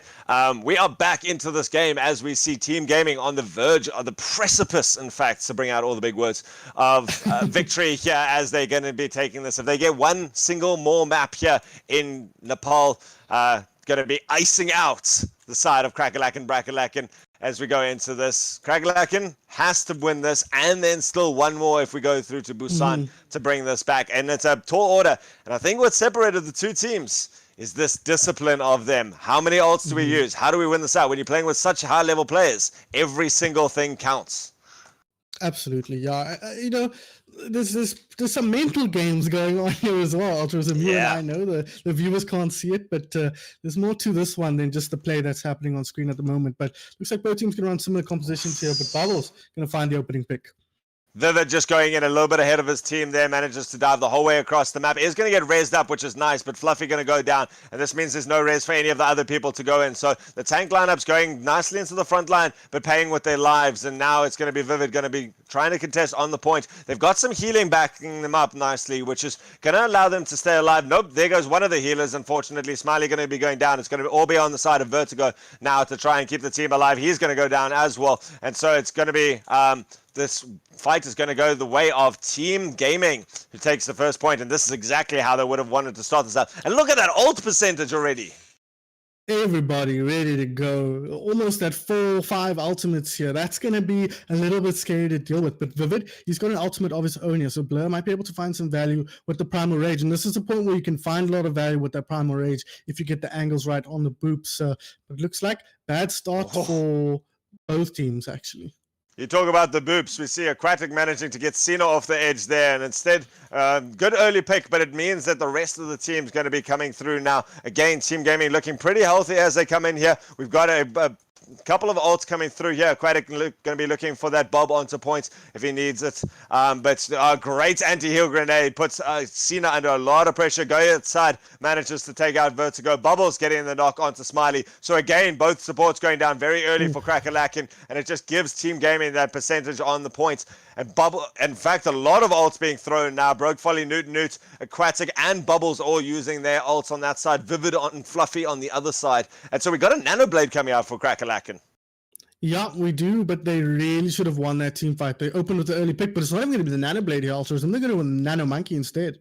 Nano Monkey, let's see if it works. And so we see the bombs being dropped onto point. Just stops anyone coming back. But Team Gaming not really needing... Oh! Bubbles! You went straight into that. That was painful to watch. On point. Oh, dear. Oh, no, there's literally a bubble. They popped the bubble and left a puddle there as we go into the rest of this team fight. Aquatic doing a huge amount of work, though. Still keeping this in the possession. In fact, no, it has swapped over now to Crackalacking. But Newt, no! Oh, that was close to being booped off, and now he's going to have to put it out. And Cena exposing himself on that point there to Newt. And Newt just managing to stay alive, just managing to avoid the edge. And just the 13% goes the way of Crackalacking. That again was the Aquatic show, but credit to the tanks making space as well. You always got to point them out whenever a DPS pops off like that. But that was absolutely domination from the master hit scan player. Pulse Bomb comes out though, finds Vertigo. So a good start for Team Gaming once again. Pretty nice play. Toxin Socks goes in and tries to get it, but pays with his life instead. A great player. Would have loved that nano boost in this one. Now the rest of Crackalacking having to draw this out now with this Valkyrie, but not going to be able to do all that much as they now push forward. Instead, it's just going to be cleanup from Team Gaming. And oh no, the bomb runs straight through the ball, takes him out, flattens him against the ground, and with the bomb to secure the point, it is going to be Team Gaming pulling this out here in 3 games to none. Even after the draw, it means that we do have a winner here as Crackalackin taking the L, unfortunately, the end. And what a play. Aquatic coming through yet again with this, even with the shiny gold bob. I mean, this is the way to do it. 1 shot, 2 shot, 3 shots to take out a Lucio. Manages to get the dynamite in there. Builds up the bob for this and just manages to secure the rest of this point. Now, there we go. Runs straight through the center of it. And Aquatic, 68% kill participation to lead his team to victory. Son, do I have to ask? You can ask the question, but you know the answer. That's for damn sure. Guys in chat, you got to call it out before us. Who's our player of the game? It's got to be 3, 2, 1. Wait a minute and a half for them to respond. No, we're not going to read it, but if you guys can call it Okay. straight away, I mean, congratulations. You win a virtual beanie or something like that. I don't know. Yeah, exactly. You win a shout out on stream. I don't know. But, all right. So, who is our player of the game? I'm going to have to go with Aquatic. Yep, there's the one. Uncontroversial. You just can't look at that kind of player and not give it to the man. I mean, I'm gonna get very used to interviewing him because he gets player of the game a lot. Formerly as a part of 2CP, of course, and now in the Talon Cup. I mean, he's the kind of player you see him on your team when the rosters get announced for Talon Cup, and you go, cool, we're gonna make it pretty deep. If we just keep Aquatic alive, give him the tiniest bit of resources, and then take it from there. It seems to just be the idea of team gaming is they throw their tanks constantly forward. They're like, guys, just go. Like, just press W the whole time, and then when you land, run backwards, and then jump again, and then run backwards, and then jump again. And then Aquatic is just sitting going, click, click, click, click, click, click, click, click, click. Yeah, so well done just to Aquatic. Amazing way to finish that out, showing proficiency with that Pharaoh, showing proficiency with the Widow to completely save Rialto for them, and now again, popping off on Nepal. Yeah, no, extremely impressive play. And it's not just on the hit scans, you know, like you mentioned, the Pharaoh as well. He's just a clutch player in general. It's not a matter of clicking heads exclusively. Don't get me wrong, he's pretty good at that. But he can also find angles, find a lot of space with the likes of Tracer and the likes of Farah as well. So just an all-round impressive DPS player, and I hope he's playing next year so we can see him with a strong team behind him. I'm excited to see it, guys. I'm sure you'll see much more of him in this competition. But we still have one more game for tonight, so don't go anywhere. It's going to be exciting to see what happens in that one. But it has been a beautiful thing. Sun, thanks so much for joining in for today. Always a pleasure. I was excited to hop in. Unfortunately, I think Blur and Terran Lord must be on the same internet with the way it tends to be quite temperamental. But I'm happy to hop in at a moment's notice. It's going to be exciting. Guys, don't go anywhere. We're going to have more Overwatch action for you in a little bit. But thanks so much, and I hope you've had a wonderful day so far. It's not over yet. We'll see you now.